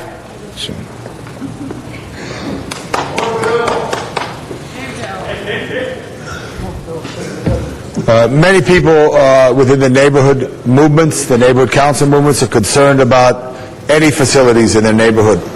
With this going forward, will information be distributed to neighborhood councils about this action today? Jerry Burke with the City Attorney's Office. That's actually a question for planning. Mr. Reyes could help. What you will see today are directives to the planning department to create what is known as radius maps. We're going to have a map of the city. We're going to find all the sensitive points in the city, schools, clinics, Fremont Branch Library on Melrose, all libraries, public parks. And we're going to draw a radius map and find out where are the most strategic locations to allow these facilities to be developed. We need to have that understanding. And in the process, we want to bring in the stakeholders like the neighborhood councils in that discussion. Thank you very much, Mr. Reyes. Appreciate that. And Madam City Attorney, what Mr. Rosendahl just spoke of there, are you familiar with other cities throughout the state of California and how they are implementing these uses? Again, for the record, Jerry Burge. Yes, our office has done some research and reviewed ordinances from other cities and counties. Now, my understanding is San Francisco and Oakland both allow this as well, and they also charge a fee. Are you familiar with the fee? We've reviewed those ordinances as well, yes. So the fees are $30,000 and $8,000 to operate those type of businesses? But Councilman, if I might, these are all issues that involve the permanent regulation. That is going to be in plum this afternoon, and will then come to this council. That's really not on the agenda today. Today we're discussing I understand that, but in asking ordinance. about that too, and following up with the discussion that Mr. Rosendahl said, we do charge fees and permits to And we'll be operate looking at businesses. that as part of this permanent And regulation. you'll know what other cities pay, and we'll try to be fair from whatever the state is on And that. anyone who wants to come and comment on the permanent regulation, it will be in plum today at 2 p.m. Great. And I think what Mr. Smith said has some appropriate value to it. I think anyone who is ill should be reached out, hugged, loved, and be given any help that they can.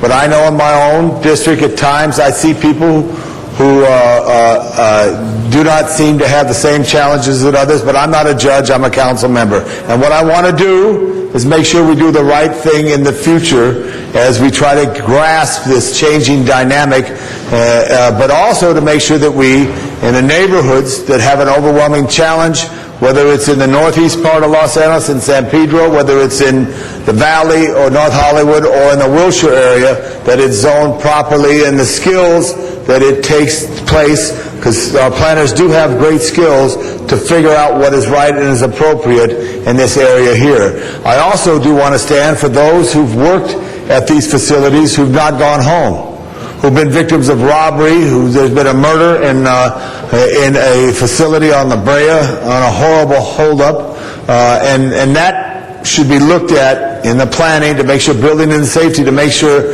employees are not put in jeopardy in an unsafe situation because of the robberies that take place by people who don't have the values that we want them to have. So as we go forward, I appreciate you taking that down, and we look for a better day, but it is an absolutely changing dynamic, but we want to make sure we balance it out as we move forward. Thank you, Mr. Reyes, as always, in the planning issue there. And Mr. Weezer, thank you, because our areas share various constituencies and districts, as well as yours, Mr. Garcetti, that have been impacted in a way that absolutely overwhelms them. It used to be in Los Angeles that you could go to a corner, on every four corner is a gas station. In some parts of Los Angeles, you could go to, on every corner there's 4 marijuana facilities or on the same block.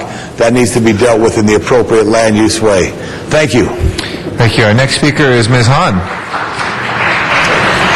Thank you, Mr. President. I appreciate everybody's comments this morning. Well, almost everybody's comments. But I really do want to thank everyone who's worked on this very hard. I really want to thank the Medical Marijuana Task Force, who, by the way, has not been such an easy process. In fact, they were very frustrated at how long this has taken us. They were very frustrated by the first draft that came out of the City Attorney's Office, which didn't feel like it was going in the direction that we had wanted it to go in. So this has really taken a long time, and I really want to thank them for continuing to stay at the table and trying to help work with city officials in crafting an ordinance that does work well in allowing safe access for people who really need it, but while regulating legitimate clinics and figuring out a way that we have to stop the illegal ones from opening and then being able to deal with them once they've already opened. So I really want to thank everybody for working on this.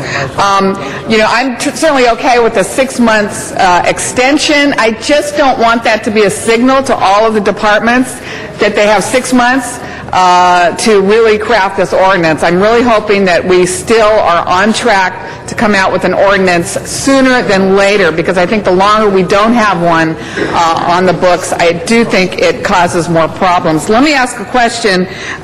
Once we have this new ICO in place, and it sounds like Mr. Reyes wants you to come back in a week with that.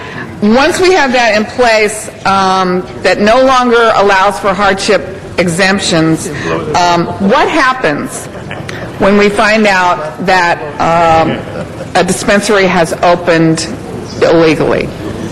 Hold my time, please. For the record, Jerry Burge. Once you have that information, you will ask Building and Safety to investigate, and if there is no hardship application, or if there were a hardship exemption and that application has been denied, then Building and Safety can exercise its discretion and enforce. And how would you, quote, shut it down, if that's what you were... Generally speaking, Building and Safety, if they find a violation, would then refer the matter to the criminal division of the City Attorney's Office for their enforcement activities, including prosecution. And how long do we think that would take to shut down I'm sorry, Councilwoman, as you know, I'm part of the civil part of the City Attorney's Office, not the criminal, so I cannot speak to how long their process takes. What do we think? I think it varies on court and how long it takes to file a complaint and go through the court proceedings. So, I think what we're doing here today is we certainly did find people who were abusing this, but it sounds like we're probably even going to have a difficult time shutting them down, even if we discover that they're open illegally, which is why I really think we need to move forward quickly with this ordinance and get it in place, hopefully early fall. And I know there's a lot of work that we're all going to be doing, but we want this to come. We just don't want that 6 months extension to anyway give a signal to the city attorney's office that we want to slow down crafting this ordinance. And I know there are still some issues that some of the members of the task force have, and hopefully we'll still be listening to their concerns and make sure that it's an ordinance that's workable. I'm gratified by what we're hearing from the Obama administration, from our Attorney General Eric Holder, that no longer does this administration see fit to have DEA come in and raid legitimate clinics in the city of Los Angeles. So I'm encouraged by that, and again, I certainly do think there are people that are abusing this like any other substance that we sell legally. I just don't want us to in any way make people who legitimately need medical marijuana to ease conditions. We've heard testimonies from people with HIV, with AIDS, with cancer, multiple sclerosis, glaucoma, a lot of things where the only available relief is medical cannabis. I don't want to criminalize these people. I don't want to make them feel less than anybody else in our society. I don't want us to feel like, they can't have safe access and restore their respect and dignity while they're trying to get a little relief from a medical condition. So hopefully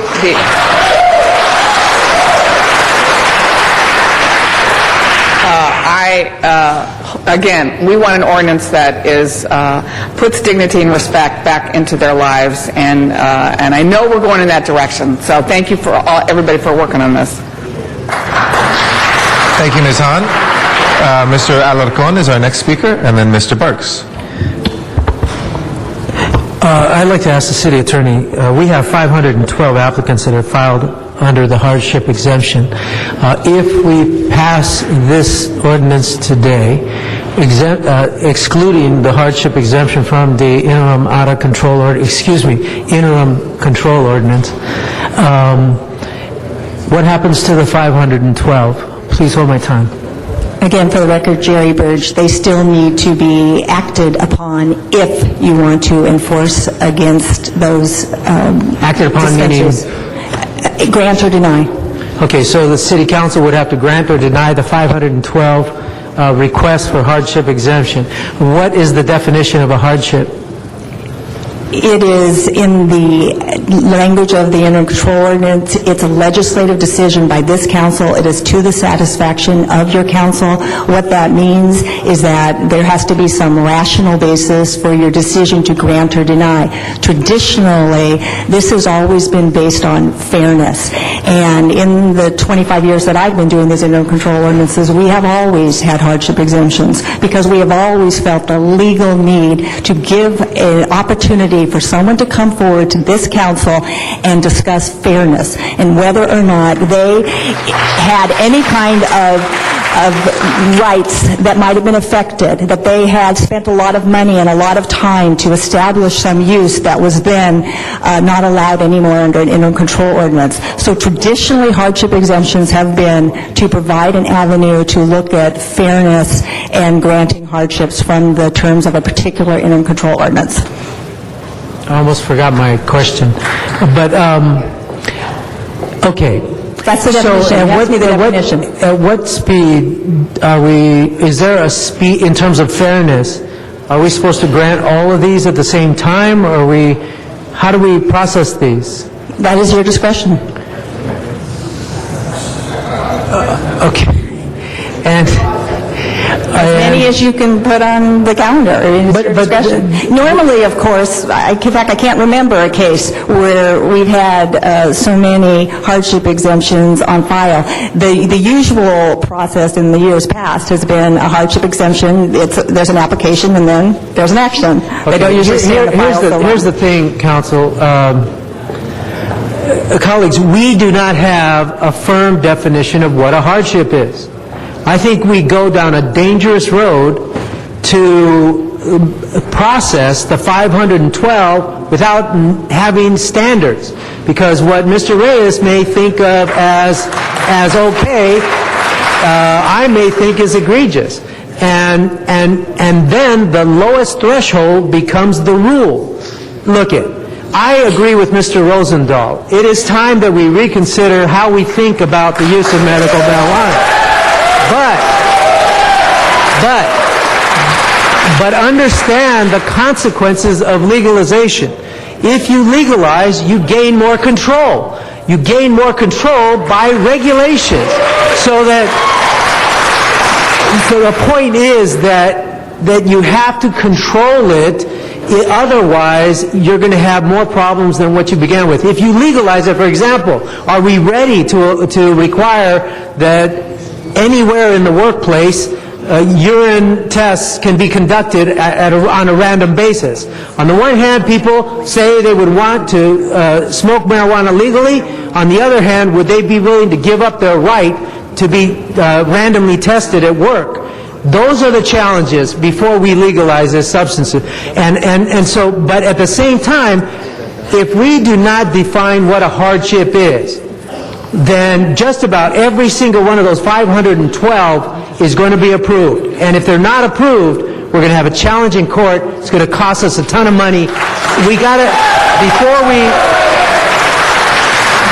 we do that, because the fairness will eventually be interpreted by the courts. And right now, marijuana is illegal. You want to interpret it in court, I don't think we'd be on good ground. So this is a very dangerous road we're going down. Now, I'm not talking about eliminating the hardship exemption. That's one issue. But what we do with the 512 who filed a hardship exemption, I think is very dangerous. Mr. Parks is our next speaker. Thank you, Mr. President. Let me ask the city attorney in your comment about the hardship. Now, if you've said it should be fairness and such, if we're now removing it, what replaces it?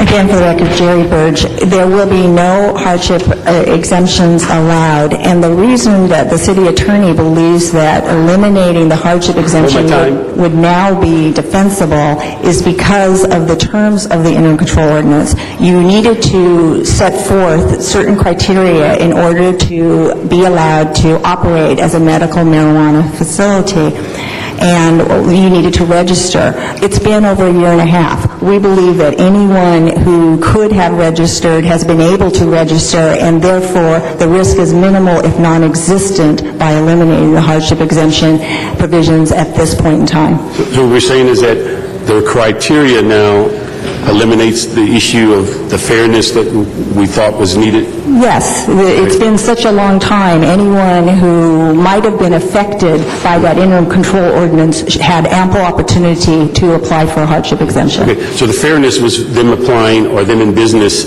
that they felt that they were going to be put out of business. That's the fairness issue. Yes, and that they had established themselves and done a lot of work and spent a lot of money before the interim control ordinance. The interim control ordinance affected their use at that point in time. Then how do we define the urgency clause? What does that do? An urgency clause simply allows an ordinance to take effect immediately when we believe there are possible health, safety, public welfare type of problems if the ordinance did not take effect immediately. Okay. Thank you very much. Colleagues, I would just like to add my voice to this issue, and I think I've commented on it before, and I won't quote, but I'll paraphrase the President. I don't think that we should be growing our economy by going into the business of marijuana as opposed to taxation. I think we have some great examples. If you follow the history of prohibition and alcohol, you will find that when people were in prohibition, bootleggers killed each other. When we legalized it, we're now killing each other. If you look at the dollar value of the taxation on alcohol versus the amount of money you use for intervention, incarceration, and rehabilitation, it's 10 times as great on the back half of it is on the front end of it. So to go down that path, we have some great examples already in this country about alcohol. The other issue, I think that I've been studying this for a number of years, that when you think about this whole issue of medical marijuana, just think about in our own life history that none of us has ever voted on a medication. We've never voted on Tylenol versus aspirin. We've always allowed the federal government to come up with criteria to determine what is medication. The federal government has said consistently that this is not a medication.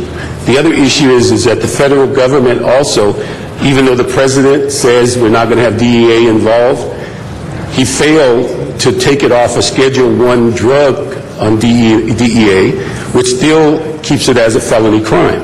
So the fact that it's still there, he puts us almost in the same position we are on immigration, where they don't enforce the immigration laws, and then they want us as a city to come up with criteria in how we deal with people here illegally. That's the same position we're going to be put in on marijuana, and I defy any of you, in my years of experience in law enforcement, to go out and find out a legally run medical marijuana facility versus one that is not legal.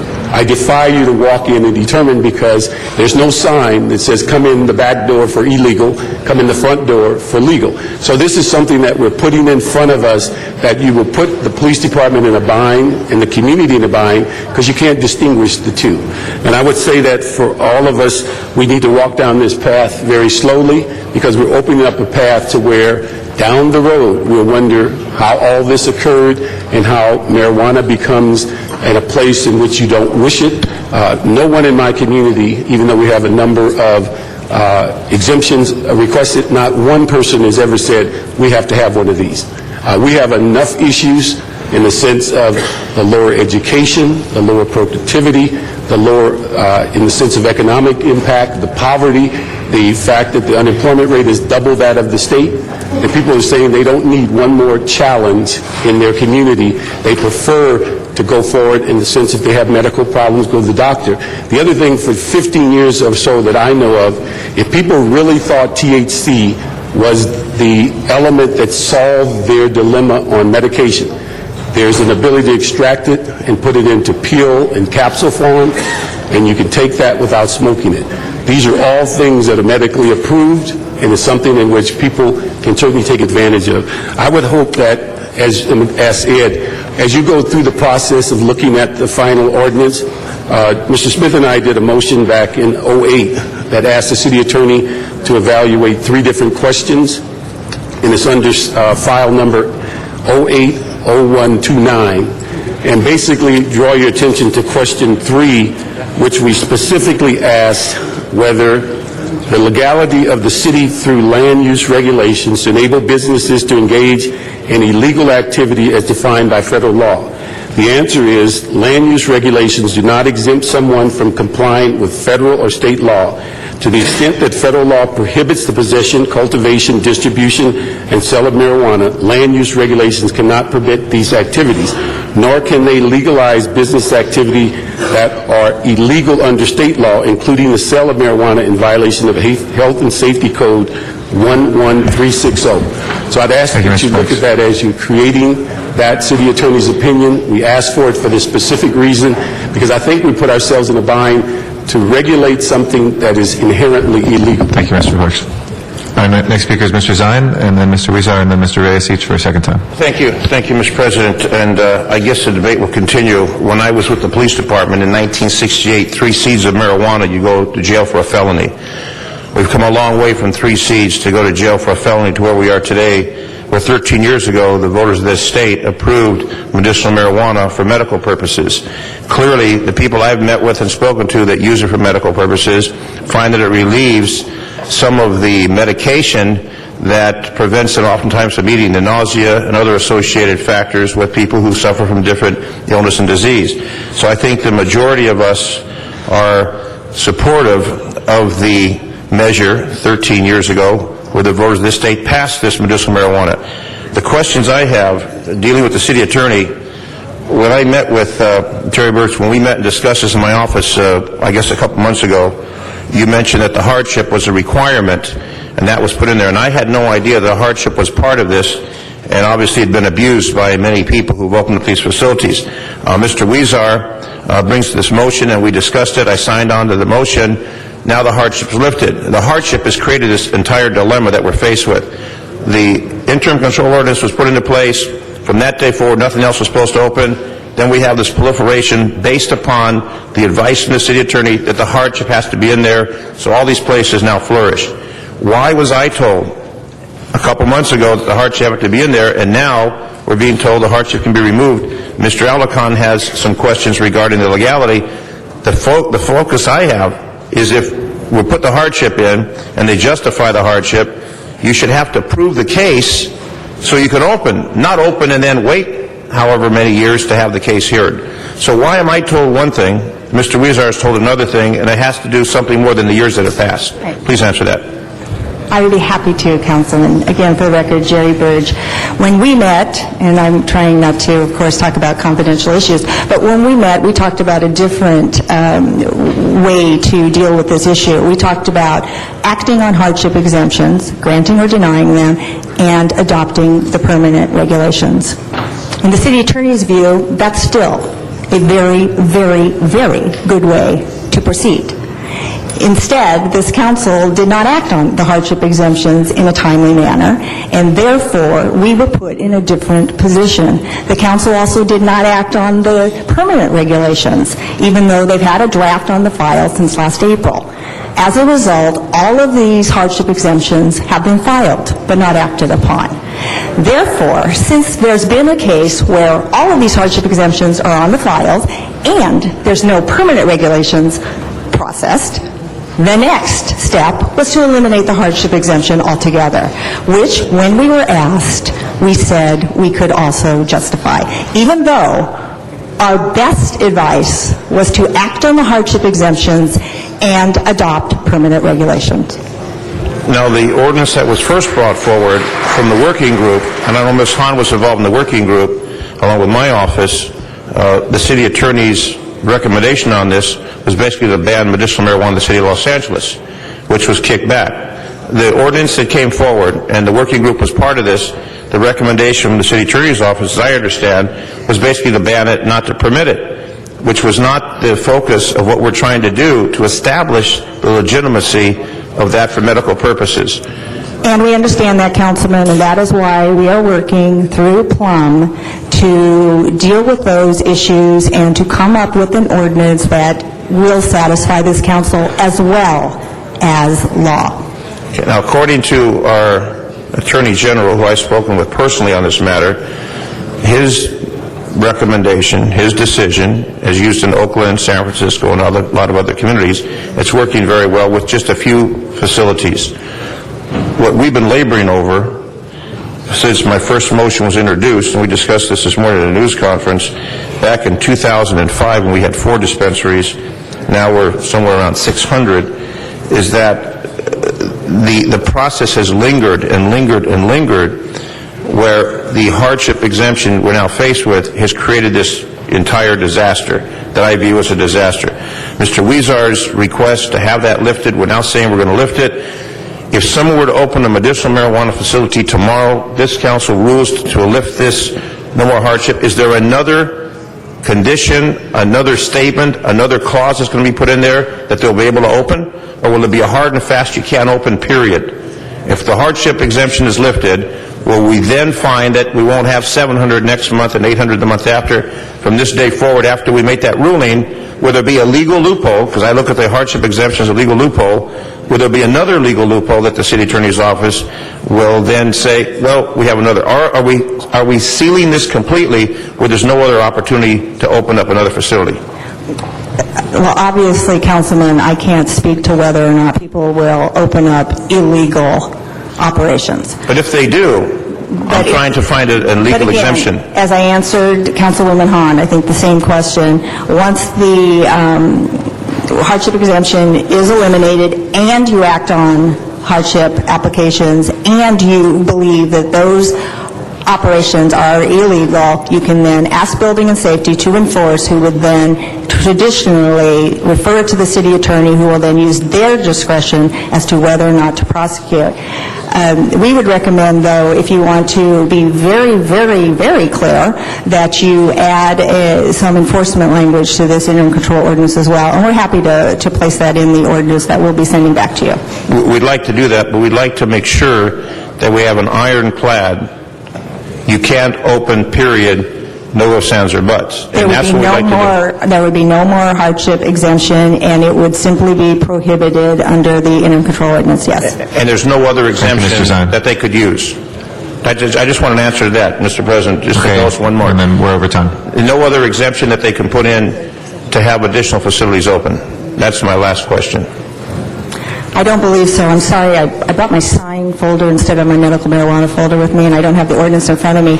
And I can't remember if we have your traditional exceptions that involve building and safety with safety matters and things like that, but nothing like you're referring to. Okay. Thank you. Mr. Weezer is our next speaker for a second time, then Mr. Reyes. All right, thank you very much. Two quick things. One is, Mr. President, are we going to have a public comment on this item? We had a public hearing on this. Okay. I'd like to request that we open it at least for 1 minute each speaker. I have some constituents here. Yeah. Let me count the cards. We got 2, 3, 4, I know it's been a long day, colleagues, 7, but 8. some of these folks have been working on this issue, and not to mention that we might learn a thing or two from folks who are involved in this each and every day, and we do need... We've got 17 cards, Mr. Weezer. So what's your motion? You'll do it for 20 minutes? Do a minute each, or is that... 17 cards, 20 minutes? Yeah, a minute each. Okay. There's no objection. There's no objection. We'll reopen the public hearing then. And my final point, my last point is, and I know we're going to hear the permanent ordinance in Plum today, but there's still going to be something out of our control that we need to put our sight on after this, and that is the medical board, the state of California, would need to clamp down on those doctors who are not focused on giving people who need a prescription the prescription. As I visited a clinic yesterday and I've been talking to people, I realized how simple it is for even teenagers to go in and get a prescription. Very easy. It's out of our control, but as a city we could lobby the medical board and the state to do something about that. But I think that's the next step after the permanent ordinance, knowing that that's ahead of us. Thanks. Okay, we have... Mr. Reyes, do you want to do the public hearing first, or do you want to be heard for a second time before that? Okay. So we just got a few extra cards, so now it's 20 cards, I believe, 19 or 20, so we'll do a minute per speaker for 20 minutes of public hearing. Our first speaker is Adam Geller. Is Adam Geller here? Still? Okay, if not, Jonathan Gerald? Jonathan Gerald, not here. Richard Kearns.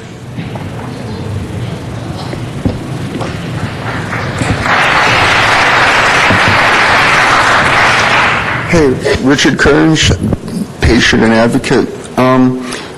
We're talking about fairness in this, and everybody talks about the patient. I am the patient. I need access to these things. I think the single most effective thing we can do is bolster the status of the 187 people that are legitimately open, the 187 clinics. If it can be a two-part process, let them be legitimate, let them open, and then deal with the hardships later. The hardships are not going to stop new clinics from opening. 20% of the clinics that have opened haven't even applied for hardships. Okay? Enroll the patient, enroll the cannabis community. We're a resource. We can help. We can investigate places. We can help with doing the hearings. Thank you very much. Thank you, Richard. Our next speaker is Daryl Hunter. After Daryl Hunter will be Michael Larson. Good afternoon. Hi, Daryl Hunter, Eagle Rock Neighborhood Council. Thanks for your time. I want to thank publicly Councilmember Huizar for trying to close this loophole. It's been a mess, as you all know. You all seem to know it. It's a cluster. So we just want you to remove the hardship exemption with all possible haste. Thank you. Thank you very much. Michael Larson is our next speaker. After that is Steve Corchado. Good afternoon. I'm Michael Larson. I'm the Public Safety Director from the Eagle Rock Neighborhood Council. Our community wants smart, strict, and enforceable medical marijuana regulations which reflect the needs and values of legitimate patients in our community. Burbank has 0 dispensaries. Pasadena has 0 dispensaries. Glendale has 0 dispensaries. The City of Oakland has 4. Eagle Rock has 15. On a personal note, I would like to say that I continue to be astounded at the extent to which this council has failed the people of Los Angeles on this issue. Now is the time to rectify the situation. Now is the time to stop finger pointing. Now is the time to do your job. We want to thank Councilman Huizar for his courage to stand up and provide leadership on this issue. We respectfully ask that you pass Mr. Huizar's motion today. Thank you. Thank you. Our next speaker is Steve Crociato. After that is Richard Eastman. Steve Crociato, thanks for letting me speak. I don't get up here very often, but I'd like to ask a question to everybody here. For those of you who have read the law, when did we start giving compassion through clubs and not patients? I don't know if that makes sense to you. I mean, everything's about clubs nowadays. What happened to the patients? Nobody? Under the state law, we can't respond. We can take your comments in, but people can respond afterwards. So, sure. Thank you. Appreciate it. Mr. Alarcon, did you want? Okay. Richard Eastman is our next speaker. Then Jamie Green. Distinguished Council, Eric Garcetti, President. Richard Eastman, person living with AIDS since 1994. One of the co-founders of medicinal marijuana in the great city of Los Angeles in California. I helped open the very first dispensary in 1995 in the great city of West Hollywood. And this law, Dennis Perone and I fought for, called the Compassionate Use Act. And first of all, you have to have compassion with keeping dispensaries open that are following the Compassionate Use Act, like my friend Steve said. What about the compassion for the patients? I want to thank you for this, all this years of efforts. 13 years ago I came before you when we passed the law. I'm about to go to Sacramento, California to arm wrestle with Arnold Schwarzenegger over $80 million in cuts to people living with HIV and AIDS on a 4 a.m. bus this morning. And I urge you to keep safe access and compassionate use available for the patients of Los Angeles and the great state of California, or I will go to Washington, D.C. and meet with President Obama, which is going to be happening soon. Thank you, Richard. Appreciate it. Jamie Green is our next speaker. After Mr. Green will be Leonard Fisher will follow. I'm Jamie Green, dying of prostate cancer. Medical marijuana has preserved my life and given me a bit of dignity in these last years. I'm rather shocked at the issue that I find here, where this august body, particularly those experts that you hire, don't have a clue about numbers. You're saying 600 and 500? What did the law, the 420 law, say? How was that factored in? It was factored in very simply and logically. It was demographics. We know how many women have breast cancer. We know how many men have cancer. We know the facts. We know how many clinics there could and should be to serve those people who need medical marijuana. Not all people choose, but certainly 600 may not be enough to serve the patients. Our next speaker is Leonard Fisher. Thank you, sir. Thank you, Mr. Green. We appreciate your comments, sir. We have to try to keep it as even as possible, and Leonard Fisher is just behind you ready to speak, so excuse us. We have to make sure it's about a minute per speaker. That was the motion that was made. Thank you. Leonard Fisher, and then after that is Zuma Dog. Quit playing politics with people's lives. I hear comments like, oh, a young strapping 25-year-old going into a medicinal marijuana facility, and I hear generalizations like that. Well, I want to know who in this room has the ability to look into somebody's body with their eyes and know if they're sick or not. If you have that ability, cure my fucking cancer! Zuma Dog is our next speaker.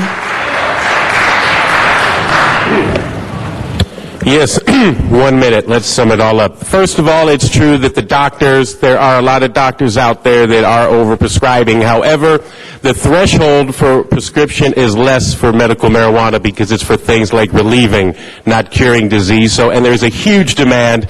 And the hardship exemption, to be clear, if they do remove this today, the hardship exemption, there are still the 600 out there that City Council would have to go one by one. And you cannot just blanket know all of them. And I'd like to bring to the attention that the letters to the co-ops only went out on Friday that there'd be a hearing today, of which they were voted no. And I noticed that except for a few of them, no cards were put in and there was no discussion. So it looks to me like it's going to be a blanket no, and that is not right. Secondly, it'll be very hard to enforce. Let me just say, people, even if they say you have to close, it goes through building and safety, they got to file, take a case, they'll be here for a while. You should embrace it. Thank you. Thank you. Heidi Acosta is our next speaker. Heidi Acosta, as a point of information, we do have some of the hardship exemptions still before us and with cards in. Heidi Acosta is our next speaker. Is she here? If not, then it's Bruce Perlowin. And after that is Andrew Lackman.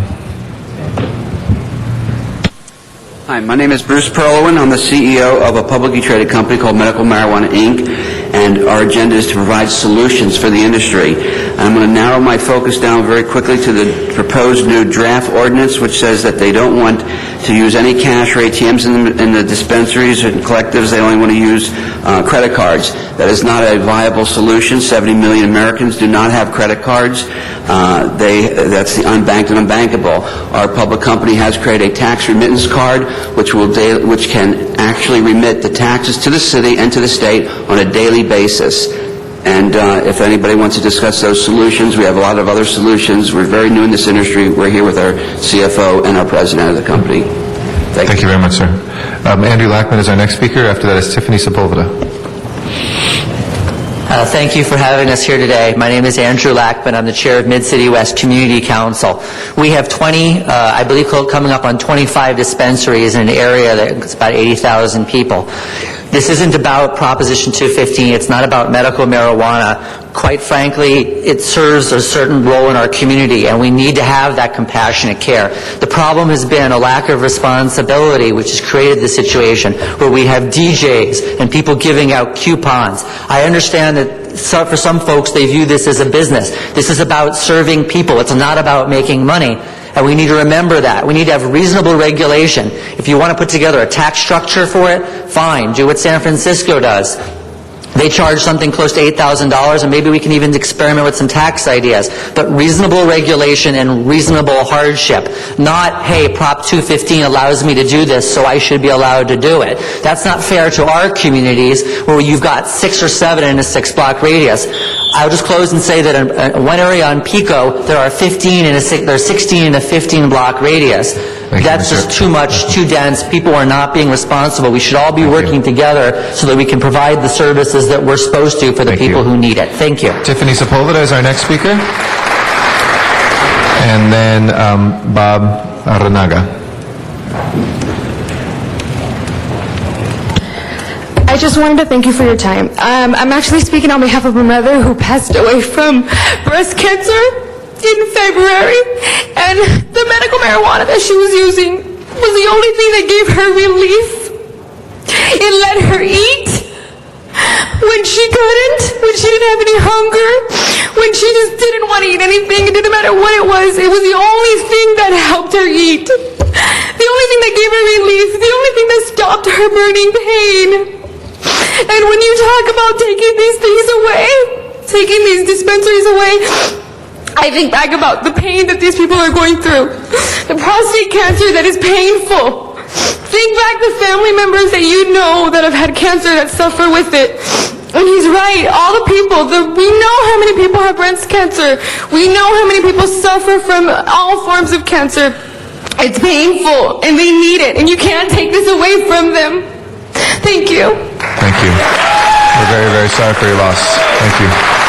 Bob Aranaga is our next speaker. Thank you. Good afternoon, Chamber. Thank you, Councilman Weezer, for bringing this issue up. I had something prepared, but I want to talk about the after effect of what's going to go on. The departments need to understand that the hardship itself has no validity. These people actually skirted the system. They walked around it. They're opening up these facilities. They're operating without the proper permit. The city needs to go in, take a look at the hardship, see what they put down because they lied on the applications. It is not a tobacco permit that they're operating under, and we need to shut them down. Let them get back in line. Let them go ahead and open up again if they pass the muster of the ordinance. So this needs to stop. We have too many in Eagle Rock. We've worked hard in our community to get rid of some of the places that we've had there. We're reinvigorating it, and now we have to get rid of these places. This is unfair. Please stop this now, and the departments need to start waking up to what they need to do and be real about this and get this done today. Thank you, sir. Victoria Zavala.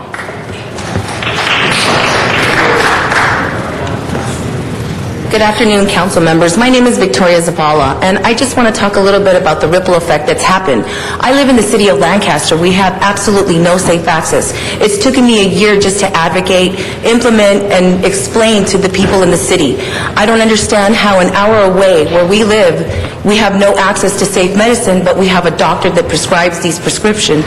So again, please, I'm helping you and I'm urging you to listen to these people. Safe access as a patient, us as taxpayers, implement the medical marijuana movement into the city, like the city I live in Lancaster. I have to go tomorrow in front of the Criminal Justice Commission to represent medical marijuana. Here I am, a 36-year-old female that used to be a paramedic. Never thought in a million years I'd be representing marijuana. I suffer from lupus and I have a 3-year-old. But I believe in this medicine, and it does help and it does cure. I'm asking you to help us implement something, safe access, that we can ripple effect throughout other cities that we have no safe access. Thank you.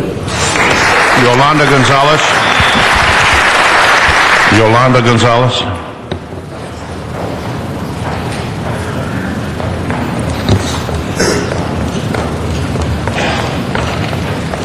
Good afternoon. Good afternoon. Thank you for taking me. I didn't even know this was on the agenda, but I really want to put you aware of what's happening. I was a victim as a landlord on my apartment building when I am a non-smoking building, and all of a sudden I smell the marijuana and I'm trying to find out who is smoking in my building. And I find out that one of my Latina young ladies, 21 years old, was given to her at one of the dispensaries in El Sereno, and she tells me it was given to her because of anxiety and depression. Now, I'm going to tell you something what's happening, and we were witnesses of this. I even took it to the Hollenbeck Police Department, and they did not know how to handle it because it is a state law. And what happened and what is happening, that they're dispensing these prescriptions to 21-year-olds, and they are reselling it. Thank you. Elliot Katz.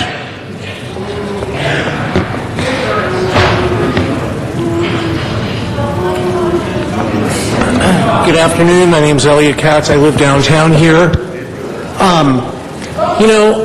A little over a year and a half ago, we were in here wanting to pass the moratorium. It's been a year and a half. This is embarrassing. This isn't just some city. This is the city of Los Angeles. Why can't you guys get it together? And as far as the 187 that are, that filed in enough time, a lot of those aren't operating on the up and up either. So you really have a lot of work cut out for you. You can't just deny people the right to open up a business in the city, and totally dismiss all the hardships. There are, I believe, one of my associates, there's a lot of us out there. I have AIDS. I've been part of this community since 1995. I was a member of the first dispensary that my friend Richard Eastman started. There's millions of us. You guys have got to get it together. Thank you, sir. It's been a year and a half. Frank Sheftes. Thank you, Frank Scheftel. I'm a council candidate for CD2. I said that before. But I'm also a patient, and I also run a medical marijuana facility. I opened that in 2006, and I am on that list, that 186 list. I'm a little concerned. Jerry Birch talked and said that the hardship exemptions, that one of the things is fairness. And I don't think it's fair when you have Smith saying, I'm going to vote no on all of them. I don't think that's fair. That's not what it's about. The moratorium was enacted.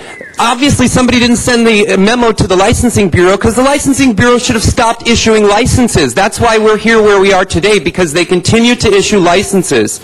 The moratorium, the hardship exemption was put in, and again, where Zine had said that he was given information from two different sources and they contradicted each other, my information was if you were on the list and you filed the hardship exemption is if you got a letter from the DEA and you had to move. That is why. So I think you need to look seriously at the reason the exemptions were filed. Thank you.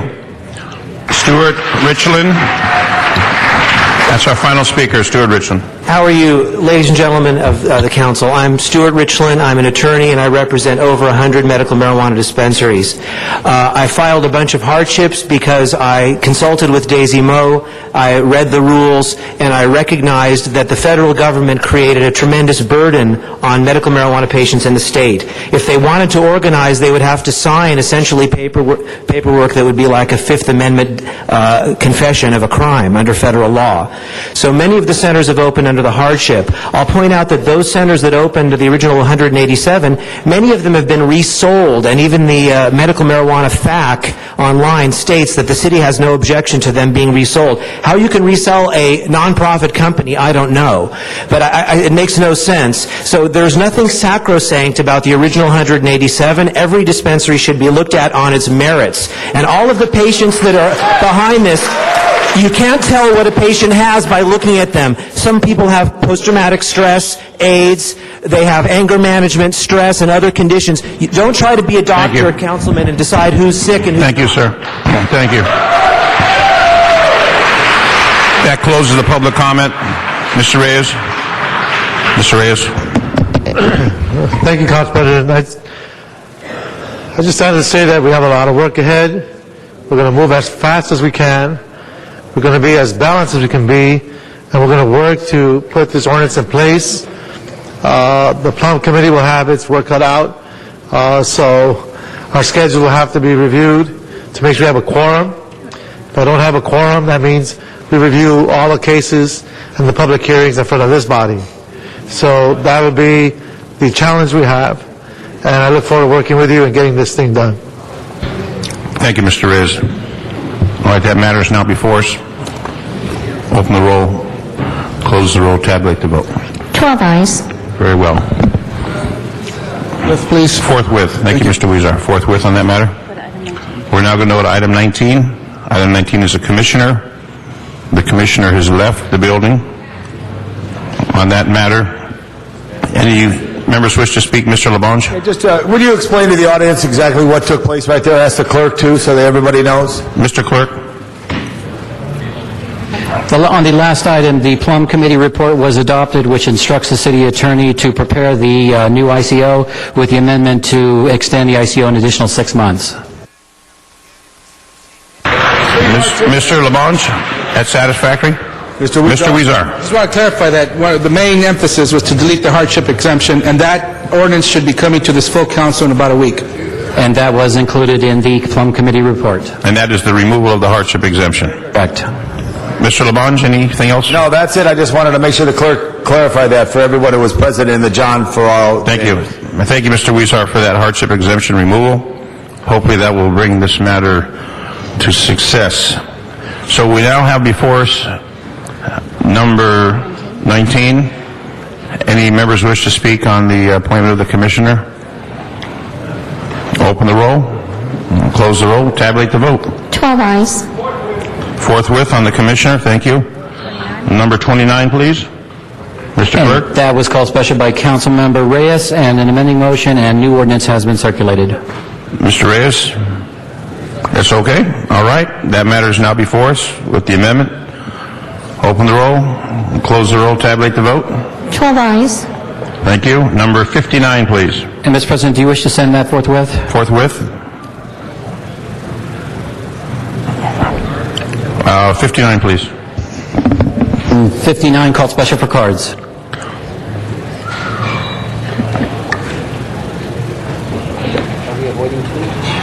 Yeah, I want to hold it. Dr. Williams? Dr. Williams in the House? Dr. Williams not here? Donna Pearman? And followed by Miriam Vogler on item number 59. Ladies? Yeah, I didn't get to speak on number 2, so I'm going to put them both together. This is all about fee waivers. We need to stop these fee waivers. Here we had a room full of city employees that you are putting on their backs and trying to do things like furloughs and trying to do things on layoffs, and yet you continue doing these fee waivers. I know there was a fee waiver for $50,000. I realize that's more than one day, but think about what you could have done with that $50,000 and that number for just one event. And if we were to put all these millions of dollars together, we can certainly come up, we can certainly have helped the city employees. And as for number 2, implementing it, I don't see how you're going to be able to, people to help put this together. I don't see how we're going to be able to do that if you put them on furlough. That these fee waivers are an unfair thing. We need to spend these monies for more important things. We can't continue doing things like parties and parades. These people can't afford to go to these parties and parades once they're on furlough. I mean, I don't know how many people who are being foreclosed from their homes, how they're going to want to do it. And, oh yes, and the fee waivers, they're still continuing needing people to man these things, so especially the big events. Maybe the small block party won't have the police, but these big, huge events that take lots of streets, we got to say no. So close the roll, tabulate the vote, and I'd love to hear 12 no's. Thank you. Miriam Vogler. Oh, well, I want to make sure the clock starts over for me. So I'm going to wait till the clock. Okay, here we go, folks. See this? And I mean, we're going to be cutting services for, how can we have any kind of programs for the city for people having get-togethers if you're going to have cutbacks here? And you know, you've asked the unions too much. The coalition gave up on the last contract 6% for 5 years, and they took $18.7 million from the benefits account, and also paying double for the meds. Now you're asking for more and more every year. So I mean, there's only so much you can bleed from the turnip to give to these fee waivers. It's so little that I'm asking for you people to put a moratorium on it. If you're saying that the city's in such a fiscal crisis here, you're cutting my mic off. It's not right. You call him a fiscal crisis here. Mayor told me that it's okay to get the raising before he was elected here, folks. He told me himself. I have a witness here that it was okay for the coalition to get the raises, folks. We deserve it. The gas prices are going up. The food prices have gone up, and I'm not going to take this anymore. You want to raise the taxes, and here you want to still have these fee waivers. I think they're outrageous. And I think what they did is they fill in the pockets of people sitting around who could be doing more important things on the streets than sitting there doing these different programs that you pay for. You know, our police and fire, every time you close off a street, it costs money. That's overtime for the police and the fire department. And I think that's outrageous. I knew somebody who put in $1 million in his retirement, and he said $2 million. Police officer. I think that's outrageous. Give him all the time. Thank you, ma'am. Zumadog. First of all, I'd like to remind viewers at home that item number 2 will be about special event fee waiver reform. There will be changes, and I'll discuss that. But first of all, what this is about is the special event fees, for example, $50,000 for a film festival. Now, I'm here to say, and they always pretend, the city council says they don't know. I'm here to tell you the city will be in a bankruptcy situation within a year, the next year. We're talking about firings. We're talking about, gee, is it going to be police, fire? There's not going to be trash removal. We're talking about teachers closing parks. Grim, grim circumstances for the city. Council needs to ask itself, what are we going to stand for? What are we going? It's very tough to say no. Discipline. Here's the problem. They don't like to say no to anything. And again, how much are we going to spend on fireworks? We need to put like a cap on how much we're going to spend for the city's fireworks, and maybe more people have to go to a different, maybe less fireworks displays with more people. The special event fees, the runs, the walks, the stretches, the cookie sprinklings, the donut decorating, the cookie cutting, all the little nutty things. And also I'd like to say I'm concerned about racketeering. Here's my main concern. This is what they do is they set up a special event fee like a festival, and I'm very concerned about the racketeering in the true corrupt nature that I'm very concerned about racketeering through the special event fee with things like El Grito festivals, and they'll set something up and it'll be sponsored and money is being kicked back. I'm very concerned of kickbacks. When special event fees are waived, that is money, and it's a form of, Jack Weiss, God bless his soul, said it's a form of charity. It's a donation when you waive it. Thank you, Mr. Zumadog. Matter is now before us. Open the roll, close the roll, tabulate the vote. 11 ayes. Very well, thank you. Let's go to number 62, please. And that was being held on the desk for a substitute motion that has now been circulated. Has not been circulated? Or it has been circulated? It has been circulated. Okay. Very well. No one on the queue. Open the roll, and close the roll, tabulate the vote. 11 ayes. Thank you. That matter passes. Number 63, please. 63 was called special by Councilmember Reyes, I believe for an amending motion, and that has also been circulated. Mr. Reyes, move that forward? Okay, thank you. No comment on that. Move the matter forward. Open the roll. Close the roll. Tabulate the vote. 11 ayes.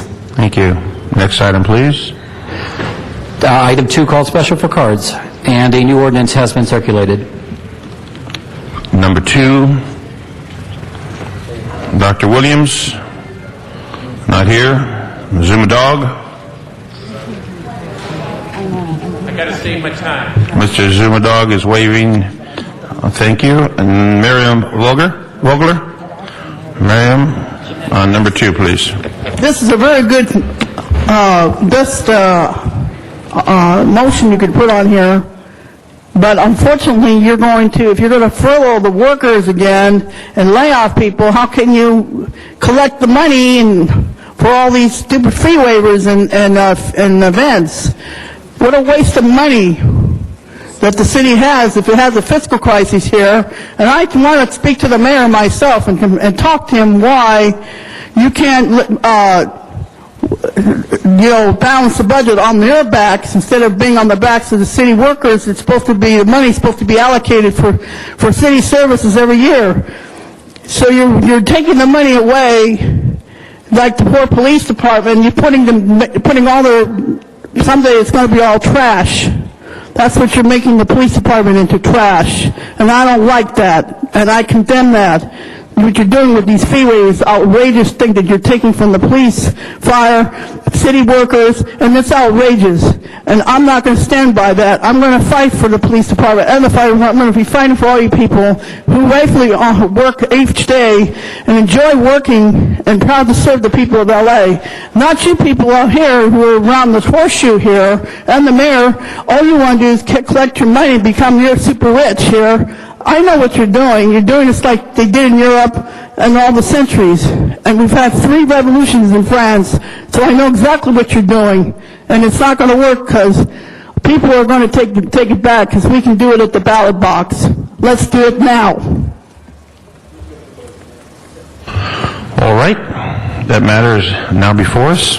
Open the roll, close the roll, tabulate the vote. 11 eyes. That matter passes. And the ordinance will go over 1 week. Very well. On number 62, we need to reconsider 62. Open the roll on... Mr. Parks? Mr. Parks, you had a question? No, I just wondered if we got to speak on that. Did you want to speak on that last Yeah, I one? just wanted a couple of clarity because everybody's going to be dealing with this very shortly, and we just wanted to make sure it's clear because the new system is not available. So Mr. Parks wants to speak on clarification. Yes. There you go. Thank you, Mr. Clarification, Mr. Parks. First of all, this has been about an 8 to 9 year odyssey. Excuse me, the item should be reconsidered, so that's before us again. All right, so we'll open the roll to reconsider the item. No one opposed to opening the roll, reconsider the item. Take the vote. 11 eyes. Thank you. Item's now before us, Mr. Parks. Thank you, Mr. Zine. I thought it'd be easier to just do a clarification, but... I did too, but I saw Dion's eyes. Or Dion wants to keep us on track. Okay, this has been about an 8-year odyssey for us to move forward on developing a special event policy. It is believed that as we move forward with this ordinance, that we will save somewhere in the neighborhood of about $4 million. The issue of it also implements a subsidy fund so that we can have access to dealing with issues within our district. The one thing that is not resolved is that Street Services does not have their people in place by July 1st so that people can come in and get their special events. So your offices are going to have to kind of guide them through that.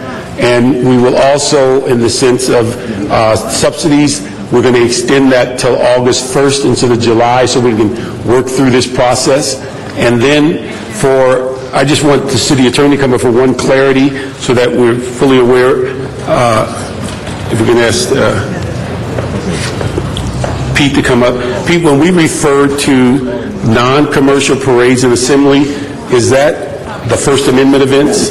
That's correct. Okay. That's all the First Amendment. Okay, so when you see the reference to non-commercial parades and assembly, those are First Amendment events approved by the police department, not through Street Services. The other issue, just to let you know, there's 2 items that will be coming back very shortly to amend this ordinance. One, we will be coming back with a more concise policy dealing with farmers markets. And the second one will be vetting the list of citywide events so that we know that giving those citywide events, you'll go to not your district fund, but a citywide fund that they will be funded out of. And so this is something that we have to, in the ordinance, it strictly identifies citywide events. We have not identified which events are clarified. That will come out of committee very shortly and to the council. So those are just a few things we wanted to clarify. But again, the one piece, because the budget implemented this as of July 1st, Street Services will not be available July 1st on that date. They will work through July to get their operation together because the budget gave them personnel in order to address your particular needs. So that, again, if they're neighborhood events, the historical block parties, those are events in which people can now go down and get their street signs, their barricades, their tape. They have to have insurance. They also have to bring a deposit. When they return those city items, they get their deposit back. The other issue is for those events that are higher scale and on city streets, you have the ability to, if they're a nonprofit, you have the ability that the city will charge them 50%. You have the ability to determine whether you're going to subsidize the other 50%. And then the big events for dealing with the athletic events and the major venues, that is something where the CLA and the Street Service are going to have a formalized contract that they'll deal with them as to event by event so that it takes us out of that issue. But I would suggest that all of you have somebody on your staff monitoring what happens with Street Services so that you don't get the call later that they were denied something or didn't get service. But the first month is going to be something that all of us are going to have to walk our constituents through. But it will be smoother as we go forward.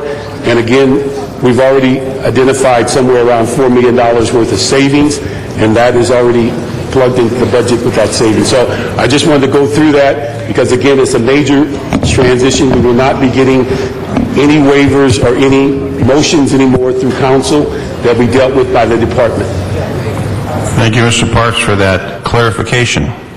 Mr. LaBonge. I just want to still, I didn't tell Mr. Parks this, but I still, if there's a way to still have, if we wanted to, you know, if we take it totally out of our hands, then that doesn't leave us the opportunity, if the time comes, to make a decision to make it happen. I would like an escape clause, as they used to say in the movie Damn Yankees. That's what Joe Hardy asked for when he came back as a Yankee. An escape clause would allow us, if there's a special issue, that we could bring it to and get 8 votes on that. I think it would be real important. And also, I'd like to ask Street Services to come up here, because some of the questions that I had, I remember the Los Angeles Daily News several years ago did a story on street closures and what it costs from block to block to block, Pasadena, Santa Clarita, Ventura, Los Angeles. Ours at the time was $354, I believe, to close the street. What does it cost for Brookside Avenue between 8th and Olympic for their annual block party? What's the total fee for that? 1 block, barricades. Hold my time. Well, the initial fee is $312, but for cost, what we do is the game plan is to have an electronic application. Once we receive that application, the application goes to all the departments that are involved in this event. We'll give them a certain amount of time to respond back with the costs, at which time we'll turn around and forward that information to the council office. Well, let's just say, Brookside, you know, whatever the street is, 1 street, 1 block. What's the standard neighborhood block party? Gary Harris. Chief Inspector, Public Works. Gary Harris, Bureau of Street Services. The normal block party, just a standard neighborhood type party, has no other cost other than the permit fee. Normally there's no cleaning, and there are barricades that the sponsor will pick up. In those events, when the sponsor picks them up, there's no charge for the barricades. Under the new so there'll be a $341 for a street closure charge. Well, $316 currently, but under the new ordinance, that would be subsidized. So there wouldn't be a charge for a block party provided they clean up and they return the barricades. There would be a deposit for the use of the barricades. Okay, all right, I got that on the local one. Now for an event at a theater where they close the traffic lane or something like that, that would be paid for, commercial event be paid for as a commercial event. Correct. Okay, how do you handle the events, Coliseum, Dodger Stadium, Hollywood Bowl, Greek Theater, etc., LA Live? All those would be handled by an agreement with the venue that would provide for anything above what is normally required for public safety and the discretion of the city and the city departments. But we haven't met with all the venue people yet, have we? They will need to do that. We will need to do that. Oh, we need to do that quick. The Dodgers are playing, and the Lakers are playing, and SC's going to play this fall. I just want to make sure we do it right. I don't want to scare people away. I want them to let them know that we want to do this here. I do think we should have an escape clause, that if the council deems necessary, they could do that. What about that, Peter? Well, the way this is structured is each council office will be notified whenever an event application comes in a particular district, that council office will be notified. Let's say, and you will have the opportunity to work directly with But how many days do you need before to process it? I'm sorry? How many days do you need to process it? Well, they can be processed, I think, relatively quickly, but how many days are you going to do it, Gary? We prefer if the application is turned in 45 days in advance. Yeah, so let's say Johnny comes home from Iraq and he served this country well, and they're having a block party for him this Saturday night. Are we going to stand here and not let him close that block and wait 45 days? No, we're going to find a way to have a party, so there should be an escape clause. And if that's not the word, Mr. City Attorney, come up with there's some word. I just think if a high school wins their championship, wins their academic championship, if Salesian High School honors a former alumni, and they want to close the street because of 45 days ain't going to cut it. But for also, a lot of these things could be, we know every year at Brookside, thanks to Owen Smith, who's a great resident on Brookside, they're going to have their block party. We know all those things that happen every year. But the special things, that's why they call them special events. All of those, you will be notified immediately by street services. I know, but what about the spontaneous ones? That's the thing I'm thinking. Spontaneous ones, you will be notified immediately by street services when they get the application, and you'll have the opportunity at that very point in time to work with them to make sure it's expedited and it's issued. But I mean, like on 3 days, let's say if somebody comes home, what if and forgive me for not... Mr. Labange, how about the Lakers win? How about that? Well, I wasn't going to say that because as we all know, those of us who were athletes, Mr. Zine, and I know you weren't, but I love you for it just the same, you never talk about that. You never talk about that. Well, how about the Dodgers then? You never talk about that. You just listen to Tommy Lasorda and you hope you get there. And I love you, Dennis, but you got me on the fire department years ago, so I had to get you on that one. The point being there, we have to have something in case there's forgive me for not knowing his name, but the pilot who landed on the Hudson, Sully Selberger. What if he lived in Los Angeles and we wanted to do something right away? We got to wait 45 days? I think there's a way to think that out. No, I'm sorry. It's not 45 days to get the permit. It's to the extent that it's possible, they want 45 days notice advance application. That doesn't mean they don't get one if they apply 10 days before. They can 3 apply days before. whenever it occurs. If it's feasible to process the application, the Street Services Bureau will do that. Well, I want to hear street persons say we're committed to if there's a family that has something special, if someone's coming home. We're absolutely committed. We do that now. I mean, Right. We get last-minute special event applications right now, and as long as we're communicating with the council office and all parties involved, we can pretty much get those through pretty quick. And the last thing I did want to say, too, is once I asked, I don't think I did it by motion, I think it may have been in another job that I had here with the city, I asked that there be a calendar of known knowns. We know that on the second Saturday of every May, it's Fire Service Day. We know it's the Revlon Walk. We know it's whatever neighborhood is having. So we know all these things so we can program it ahead of time so that we do a better job and make it easier on the limited staff that is there at Public Works. And also the question is everyone email keen on this too? If someone file this, let's say if there's someone who's not computer literate, if that's the right term, computer skilled, as is myself, can they go and do it out by hand? Absolutely. They can come to our public counter and apply. At 12th and Broadway? 12th and Broadway. We have one in the Valley in the Satellite City Hall? We have one in San Pedro? We can set something up. Yeah, yes, okay, good. Not a problem. Thank you, Mr. Zine. Members, I want to look at this closely. I know a lot of work has been done on this, but I want to still keep that very important opportunity we have to try to make something special happen in the community, because that's why they call them special events. Mr. Labange, thank you. And just a reminder, the water boy for the football team is not considered an athlete. Mr. Alarcon? Mr. Alarcon?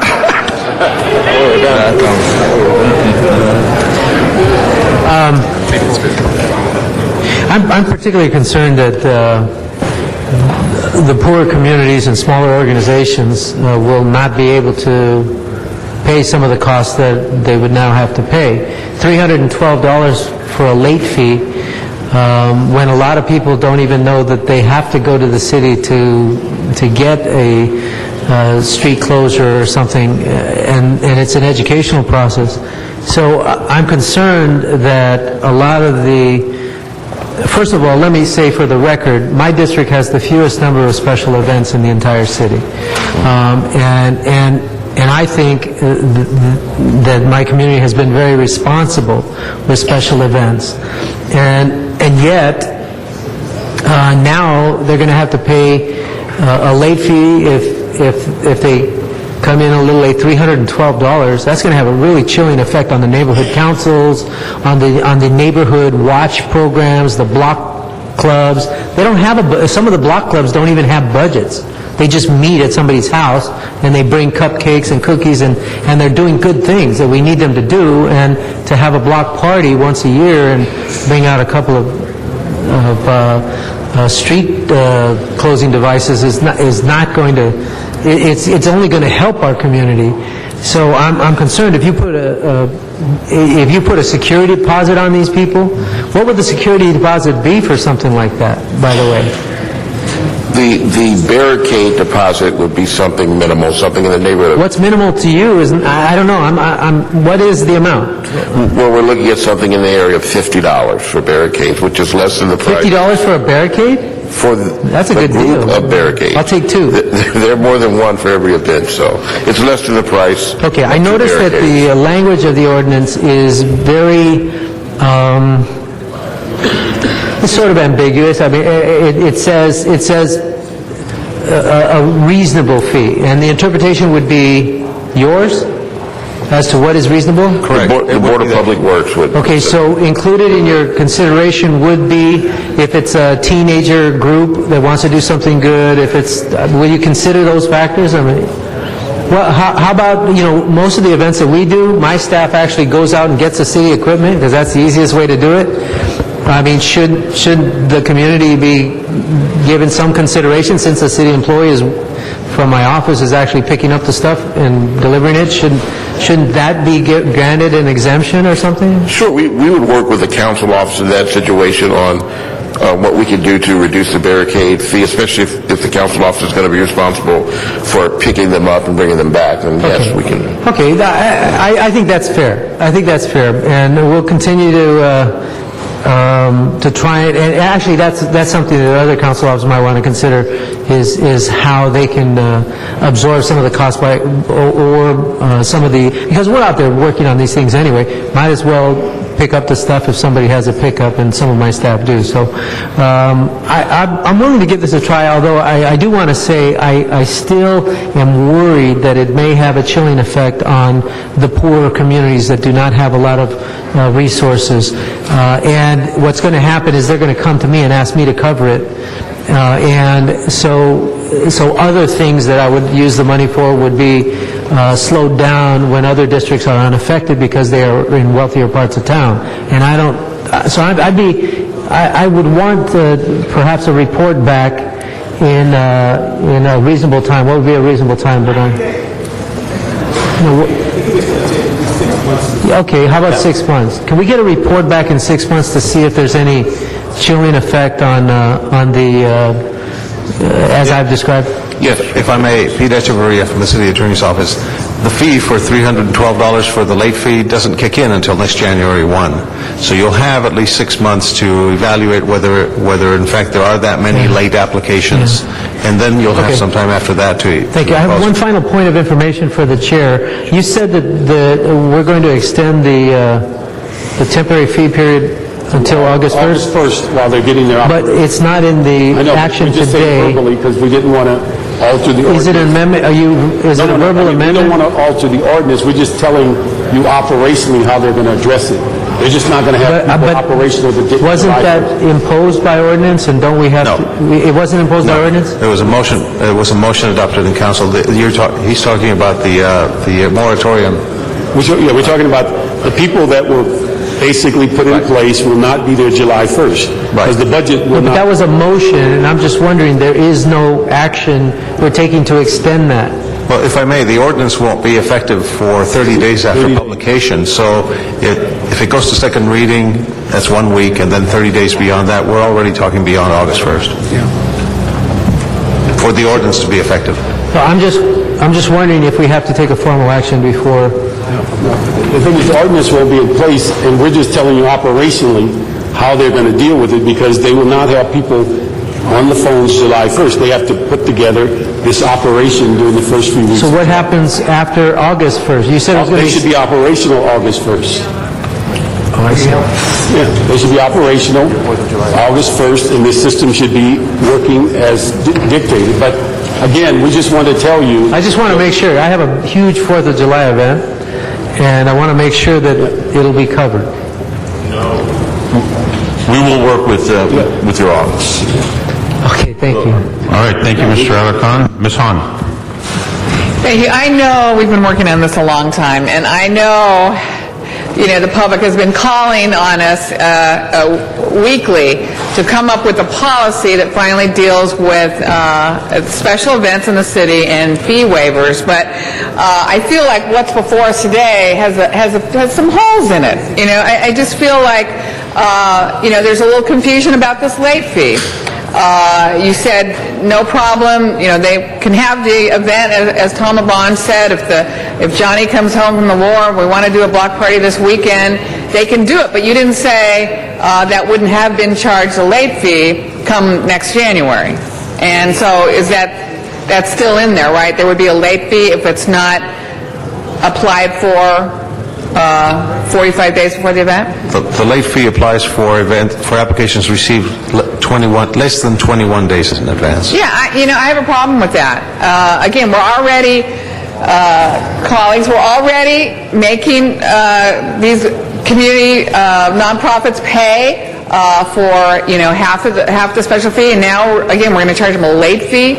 I'm not comfortable with that. I don't think that should be in there, colleagues. And I think there, as Tom said, there's too many events that are going to come spontaneous. And why should we charge them a late fee? Who put that 21 days? I know everybody working on it did, but I think that's, I think that's bogus. Also,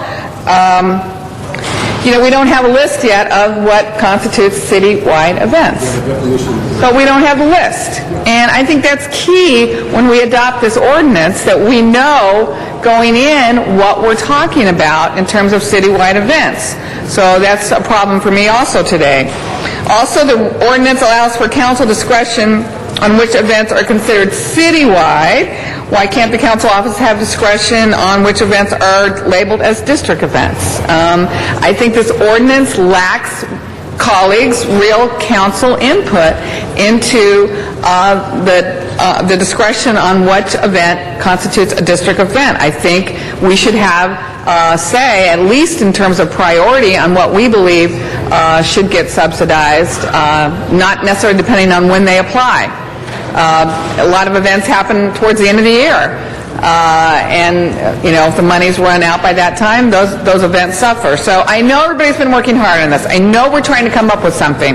But I still think what's before me today, I have a hard time voting for. I see some major holes in it that I would like to see cleared up, clarified, and spelled out. It's the first time we've done this in the city of Los Angeles, had a citywide policy on special events and fee waivers, which everyone's been calling for. But what I feel is before me today is not something I can today vote yes on, because there's too many holes in it.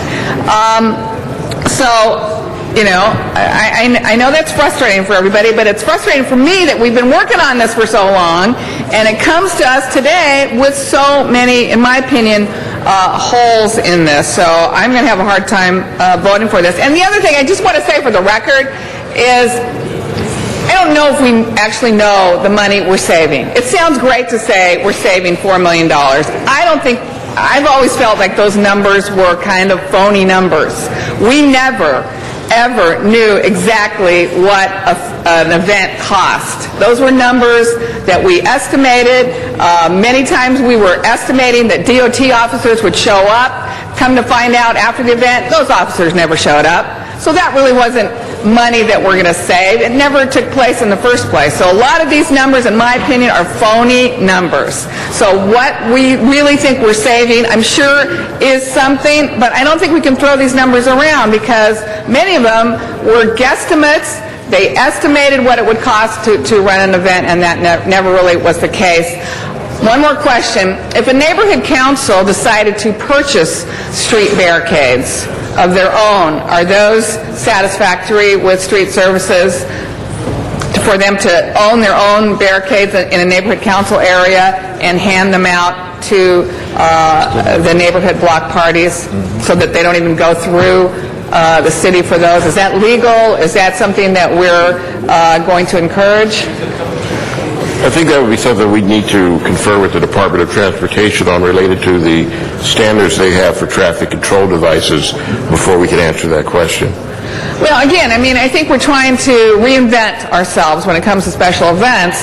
Seems a little arcane for people to actually have to go somewhere, pick them up, put a $50 deposit down, return them. It seems to me this is what neighborhood councils were formed for, was sort of to empower a neighborhood, empower a community to kind of handle those kinds of things by themselves at what I think would be a great savings. I mean, that, again, that frees up staff, that frees up council staff.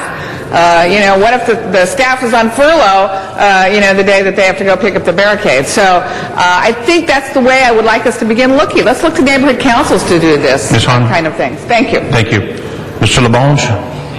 The issue, I think what's real important, and I think you made many great points, I think there has to be a consistency to know exactly where to place them, because all these people who have these, we're talking about neighborhood block parties, have to get insurance from the risk manager of the city. Do we know what that costs? No, I don't know what that costs. Now, we should know that because we're making a big decision. So I know there's not 12 members, so this is going to be held over. Is that correct, Mr. Clerk? So we should know all these facts, but also where the barricades are placed. And I know the importance of a spontaneous event, but also as a planned event. They do notify, let's say, the local fire department, or if you live on a street where the MTA runs, the bus routes are reorganized a little bit. So there's some necessary coordination on this issue, because I do support, and to the mother of neighborhood councils, I do support neighborhood councils, but I think there has to be consistency.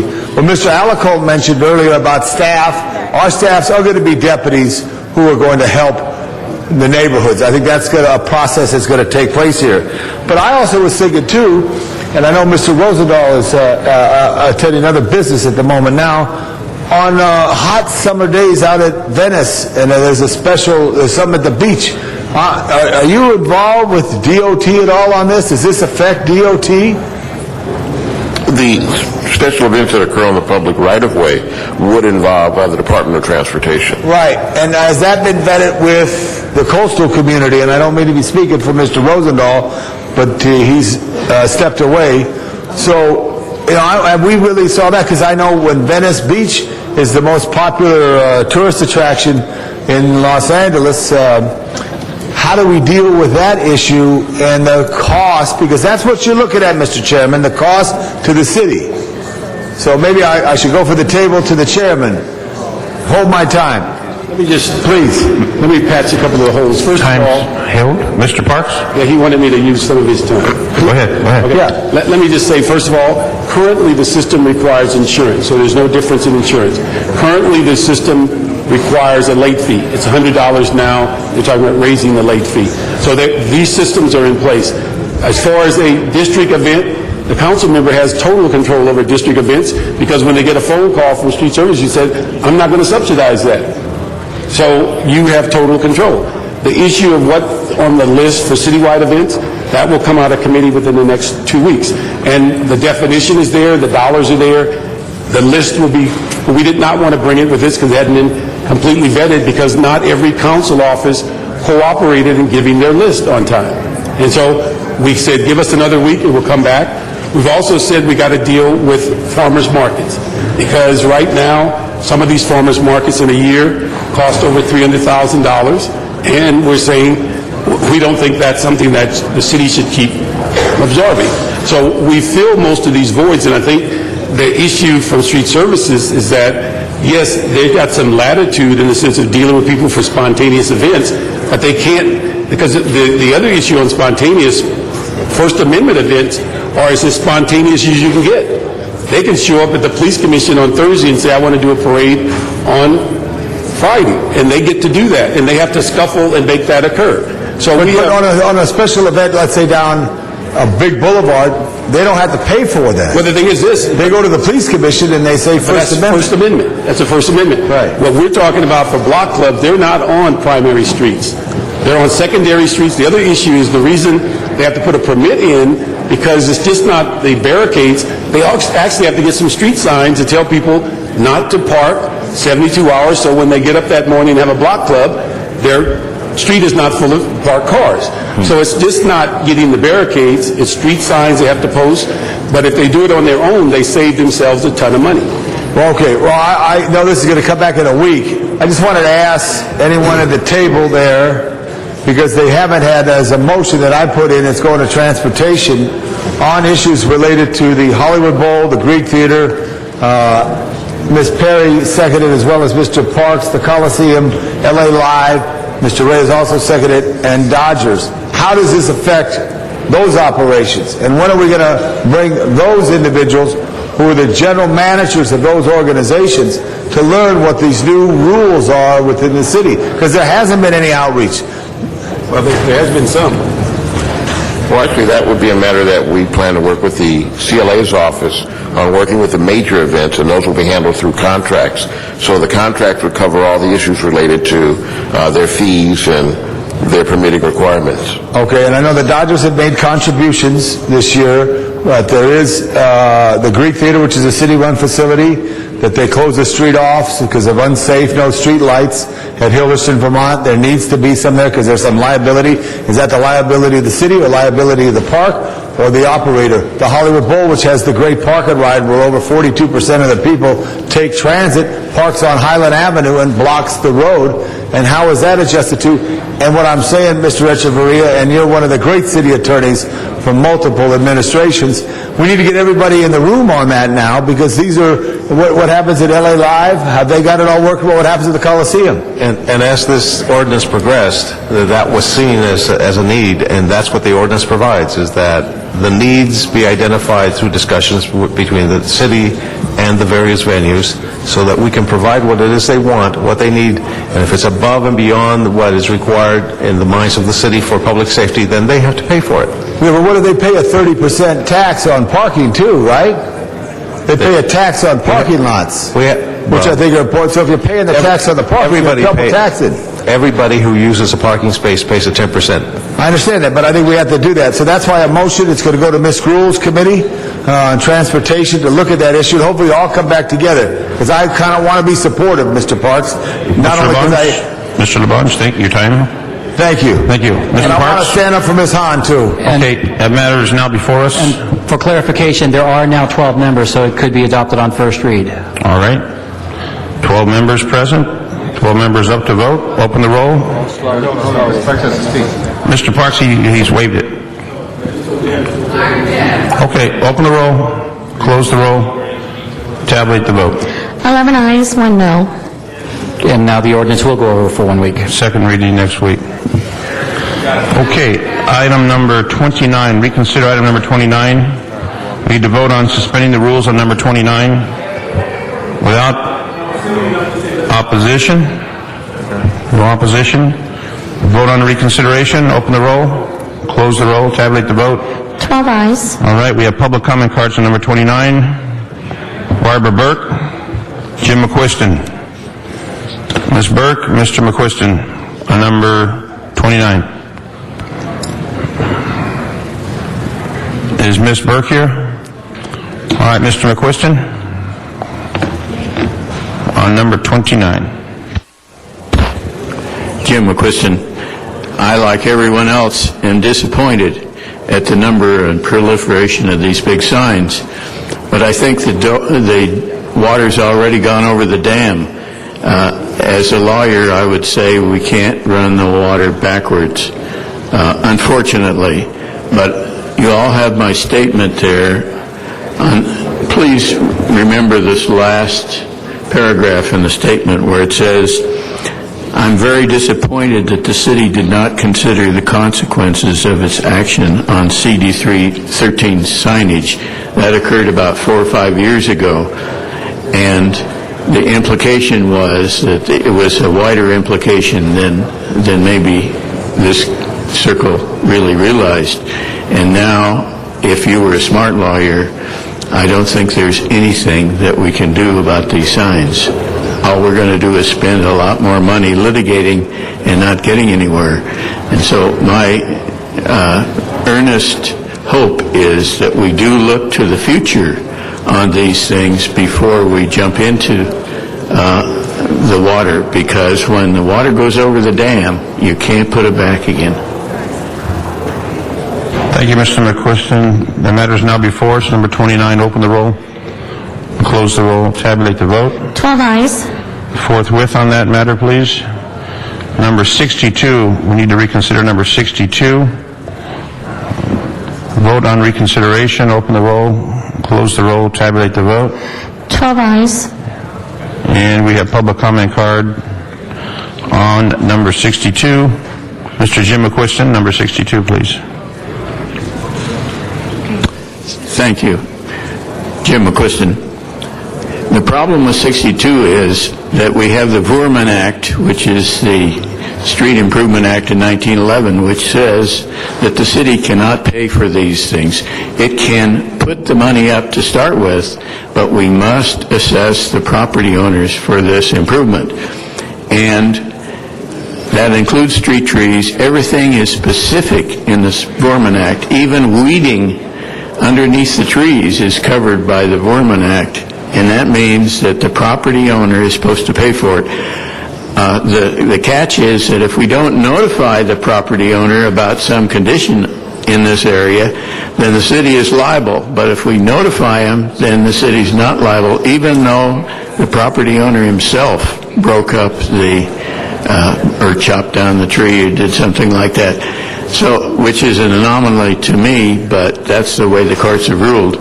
I do want the trees on the street, and the Voorman Act says they have to be put there. That's also in the Act. And we can pay for them originally, but then we have to assess the property owners for the cost. And we're entitled to add a 40% overhead to the actual cost of doing the work.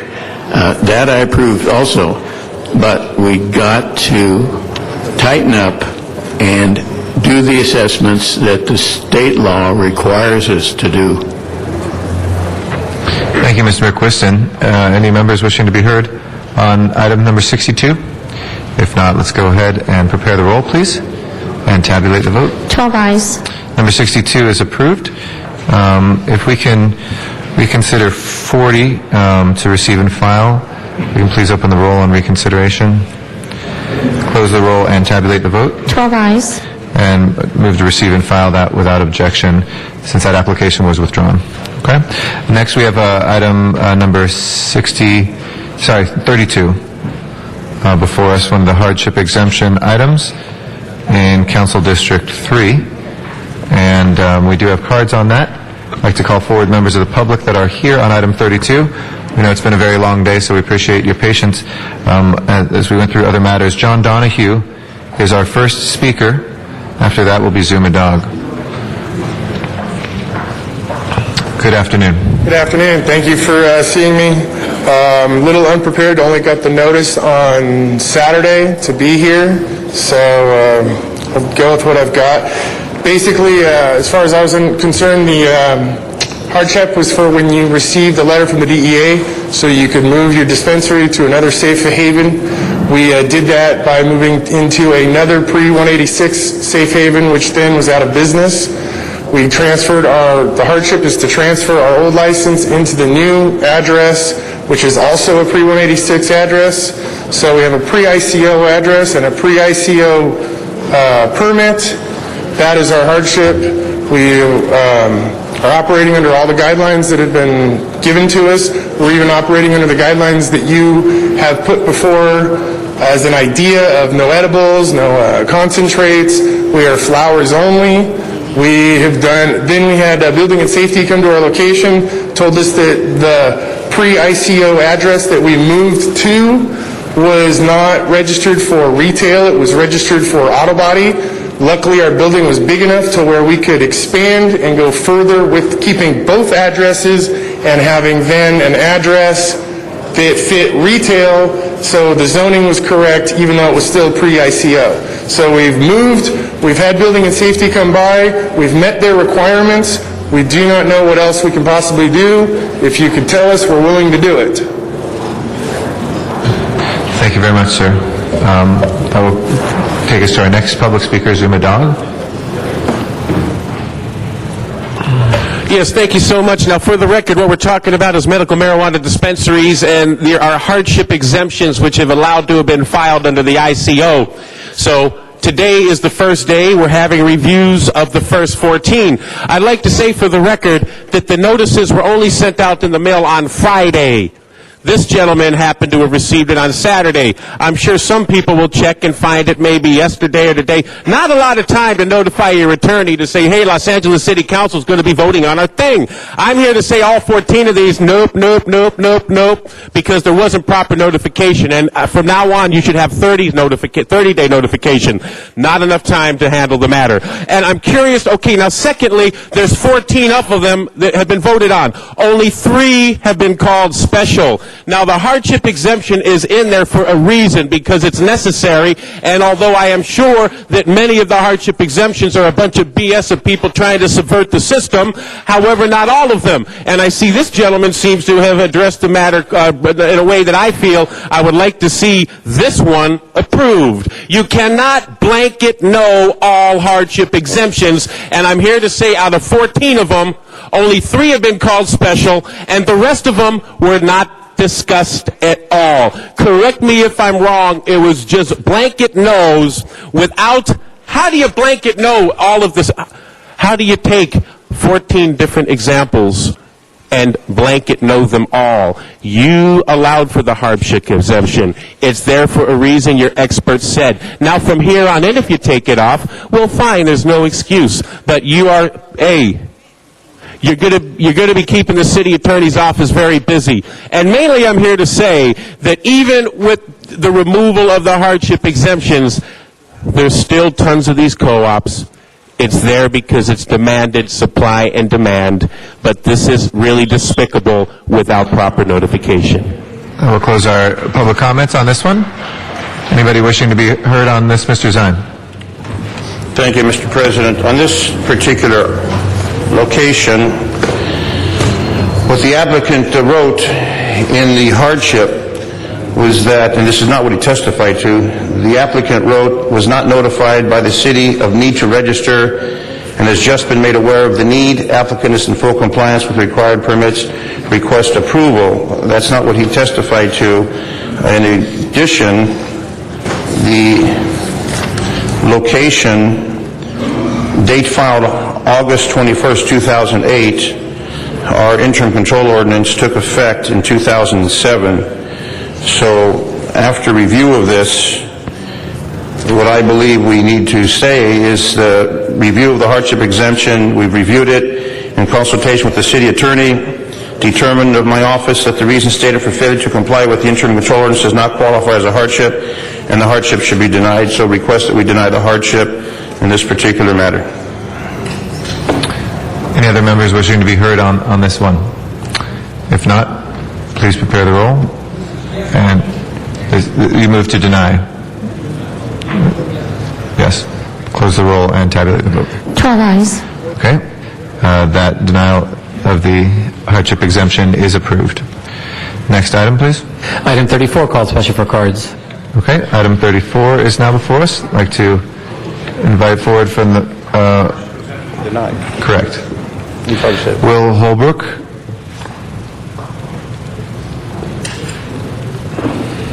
Good afternoon, ladies and gentlemen of the council. Thank you for having me. My name is Will Holbrook. I'm an attorney with the Kroger Law Group. To my right is Taylor Woodward. He is the owner of Grasshopper 215, the dispensary that we're here to talk about today. Grasshopper 215 opened in March 2009. It instantaneously filed its hardship application and a related and required addendum. While the store is relatively new, the location is not. For the 3 years prior to that application date, the location operated as a dispensary. Unfortunately, the previous owners fell victim to a brutal armed robbery, which scared them out of the location and overnight left a void for 500 patients who are in need of medical marijuana. As of about mid-2007, Mr. Woodward began the process of getting involved in the medical marijuana community. He took the time necessary to properly set up the nonprofit corporation, get the business and tax certificates, find the volunteers necessary to work at the location, and the remaining piece of the puzzle was the actual address, the location. For the above stated reasons, this location, where Grasshopper 215 is currently, became open, and it coincided with the need of all these patients, 484, who were left without a dispensary due to the robbery that we discussed. So the hardship from the angle of the community is just that. There was a void left, and Mr. Woodward stepped in and took advantage of that. As to his efforts, Mr. Woodward has worked for the better part of 2 years and put in $90,000 of his own money. That money was earned through an ink cartridge business that he began. That money he paid taxes on. That money represented every dime of his life savings.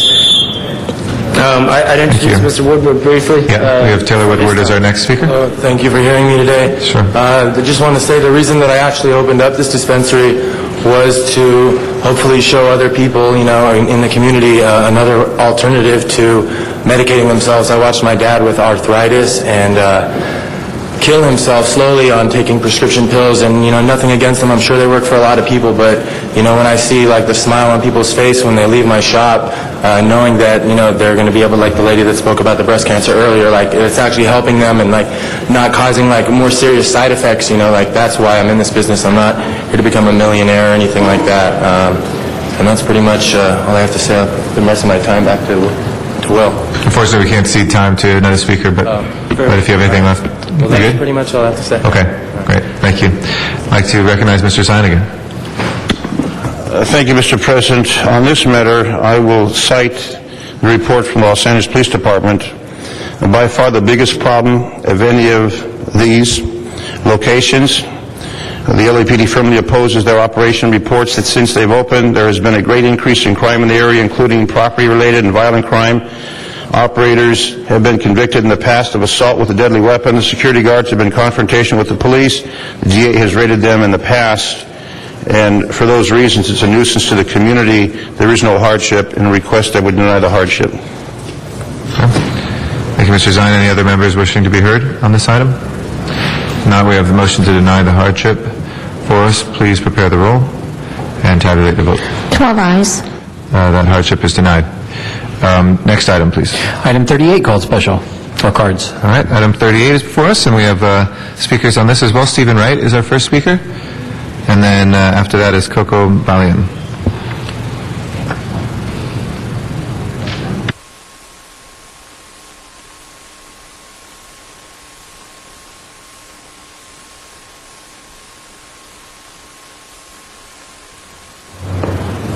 My name's Stephen Wright, and I'm a patient for medical marijuana. And you people are doing it all wrong. You should tax all these stores to pay off all these people that you're taking their money away from. That would help the city of Los Angeles.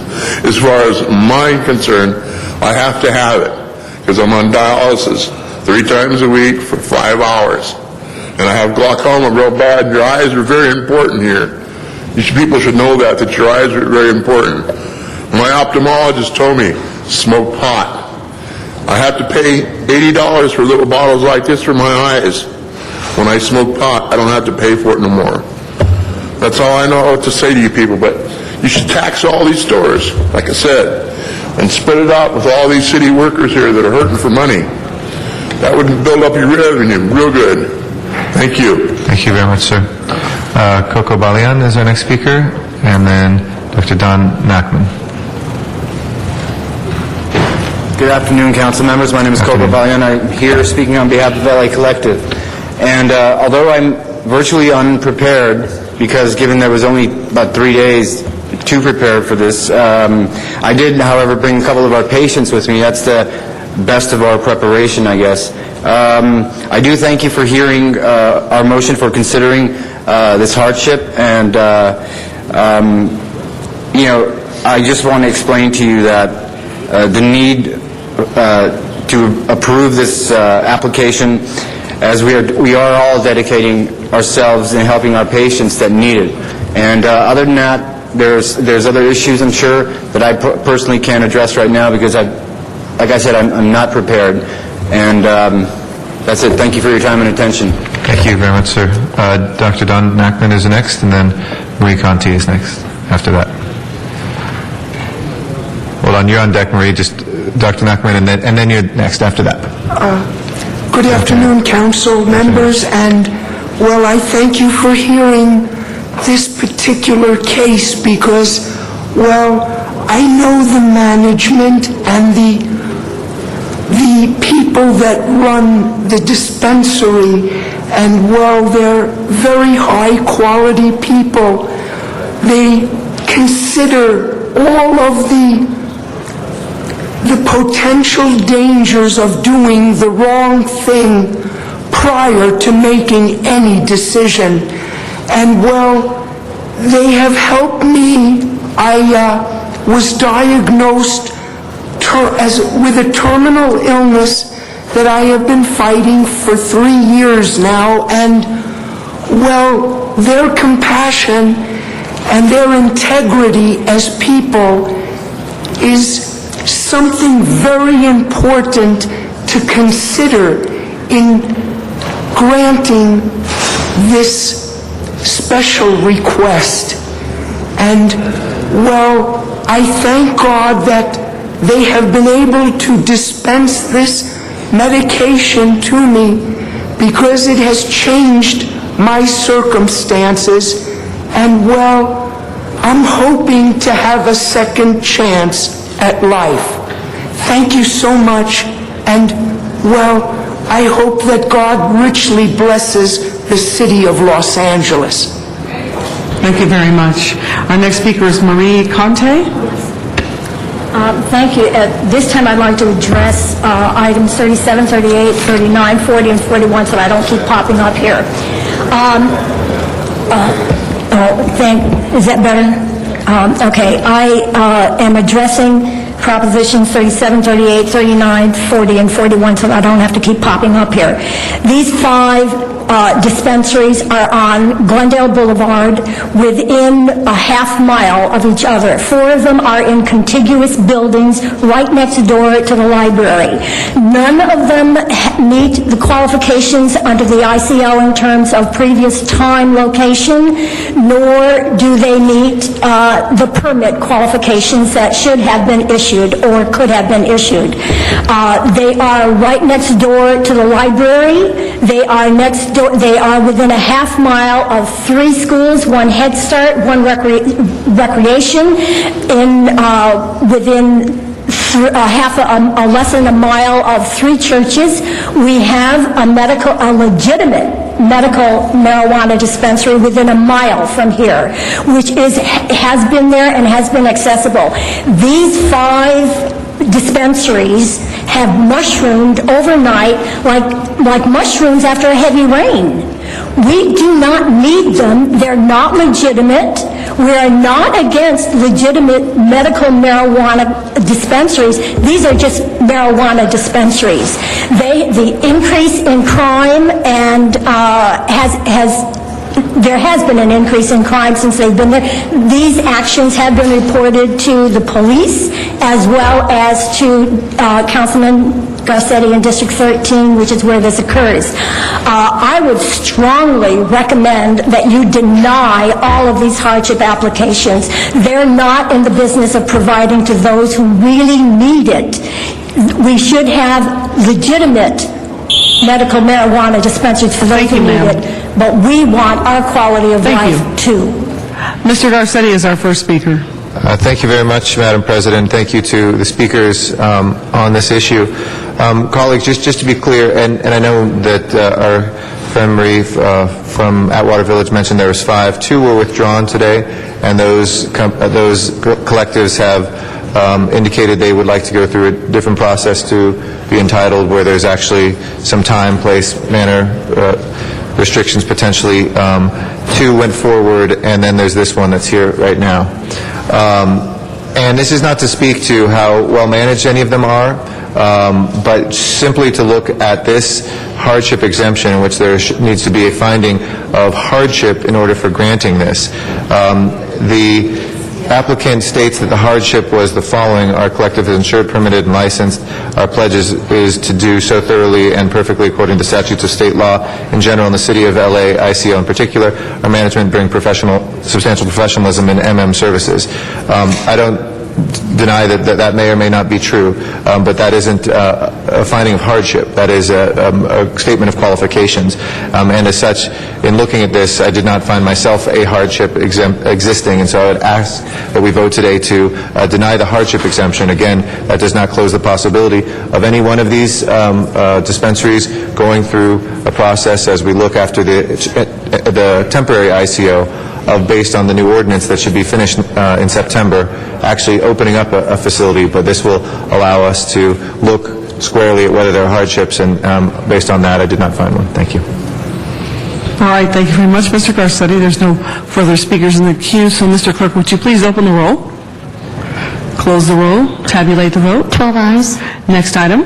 Madam President, that does leave the closed session items. All right. We could clear the council chamber, please. Mr. Reyes? I just wanted to state that Plum will begin 20 minutes after the council. So I know some folks are waiting. We're going to do a closed session right now. Once we close, council will start 20 minutes after. I mean, Plum will start 20 minutes Plum, after yes. council ends?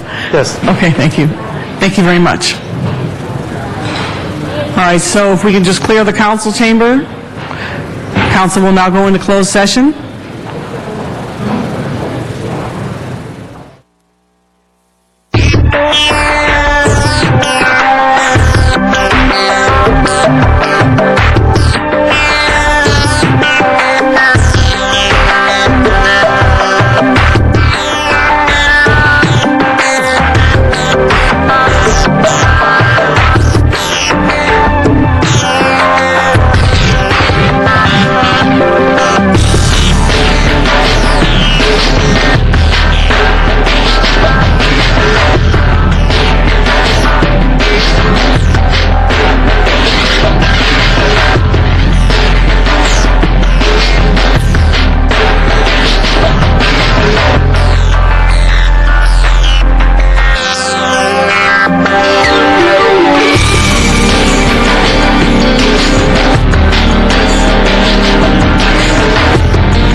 The roll.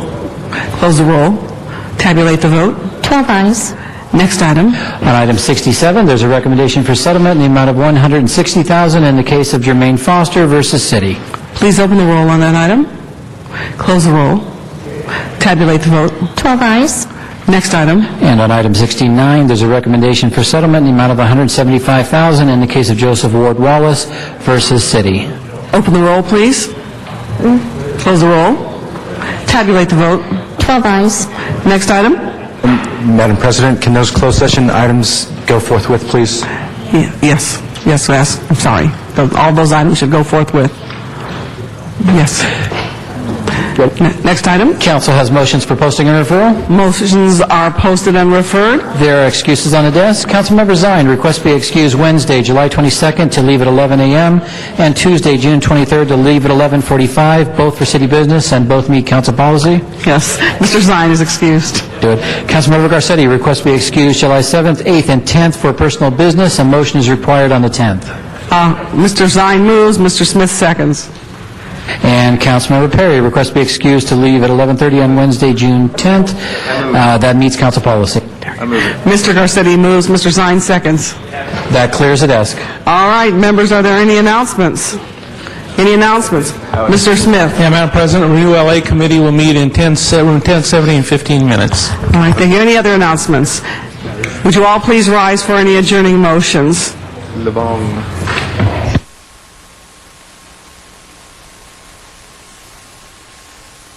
Any adjourning motions? All right, Mr. Zine, please. Thank you. Edna Elaine Avery passed away May 15th, 2009. Elaine Avery was born January 12th, 1922 to James Miller and Edna Pranter in Denver, Colorado. Moved to Los Angeles with her family in 1930. Enlisted in the United States Army in 1944. Discharged in 45 from Carlsbad Army Air Base in New Mexico. Married Warren Avery, June 1945 in New Mexico, and had one child, James E. Avery, on September 16, 1946. Joined the Los Angeles Police Department January 25, 1957 as a clerk typist. Along with all the many awards and recognitions, in 1985, Elaine received the City of Los Angeles Annual Civilian Career Service Award. Retired from LAPD Van Nuys Division as a Principal Clerk, Police 3, May 15, 1988. Shortly after retirement, became an active reserve with the LAPD. As an active reserve officer, worked Administrative Vice, Organized Crime Intelligence Division, finally ending her career at Devonshire Division, where she was known as, quote, the Bulldog. As an active reserve officer, she put in 4 days a week, 52 weeks a year, loved the LAPD, being part of that family. Her career was an active reserve spanned an additional 21 years beyond her retirement, bringing her involvement with the LAPD in at 52 years. Commitment to making the world a better place and safer place is second to none. Her love and devotion to her family and friends can be measured by the amount of love and devotion she received back from family and friends. Leaves us not with a feeling of loss or sorrow, but a feeling of honor and celebration for having her as part of our lives. She is survived by a daughter-in-law and many relatives. Just a personal note, and I think Mr. Smith also was familiar with Elaine Avery. She worked as the record supervisor in Van Nuys for so many years. She was there for the police officers, whether it be a day watch assignment, a night watch, a morning watch. Just an incredible, dedicated woman to the people of Los Angeles and the members of the LAPD. She will be sorely missed. Just an absolute wonderful lady who gave so much back to the city of Los Angeles for free as a reserve officer when she went into retirement. So may she rest in peace, Edna Elaine Avery. Thank you. We'll add Mr. Smith as a seconder. Also, I forgot during announcements, colleagues, to announce that yesterday was Councilwoman Jan Perry's birthday. We wish her a very, very happy birthday. It's been between graduation, swearing in, and a birthday, it's been a very big week for her, but much love to you and happy birthday. With that, Mr. Clerk, please call the roll. She's a Gemini.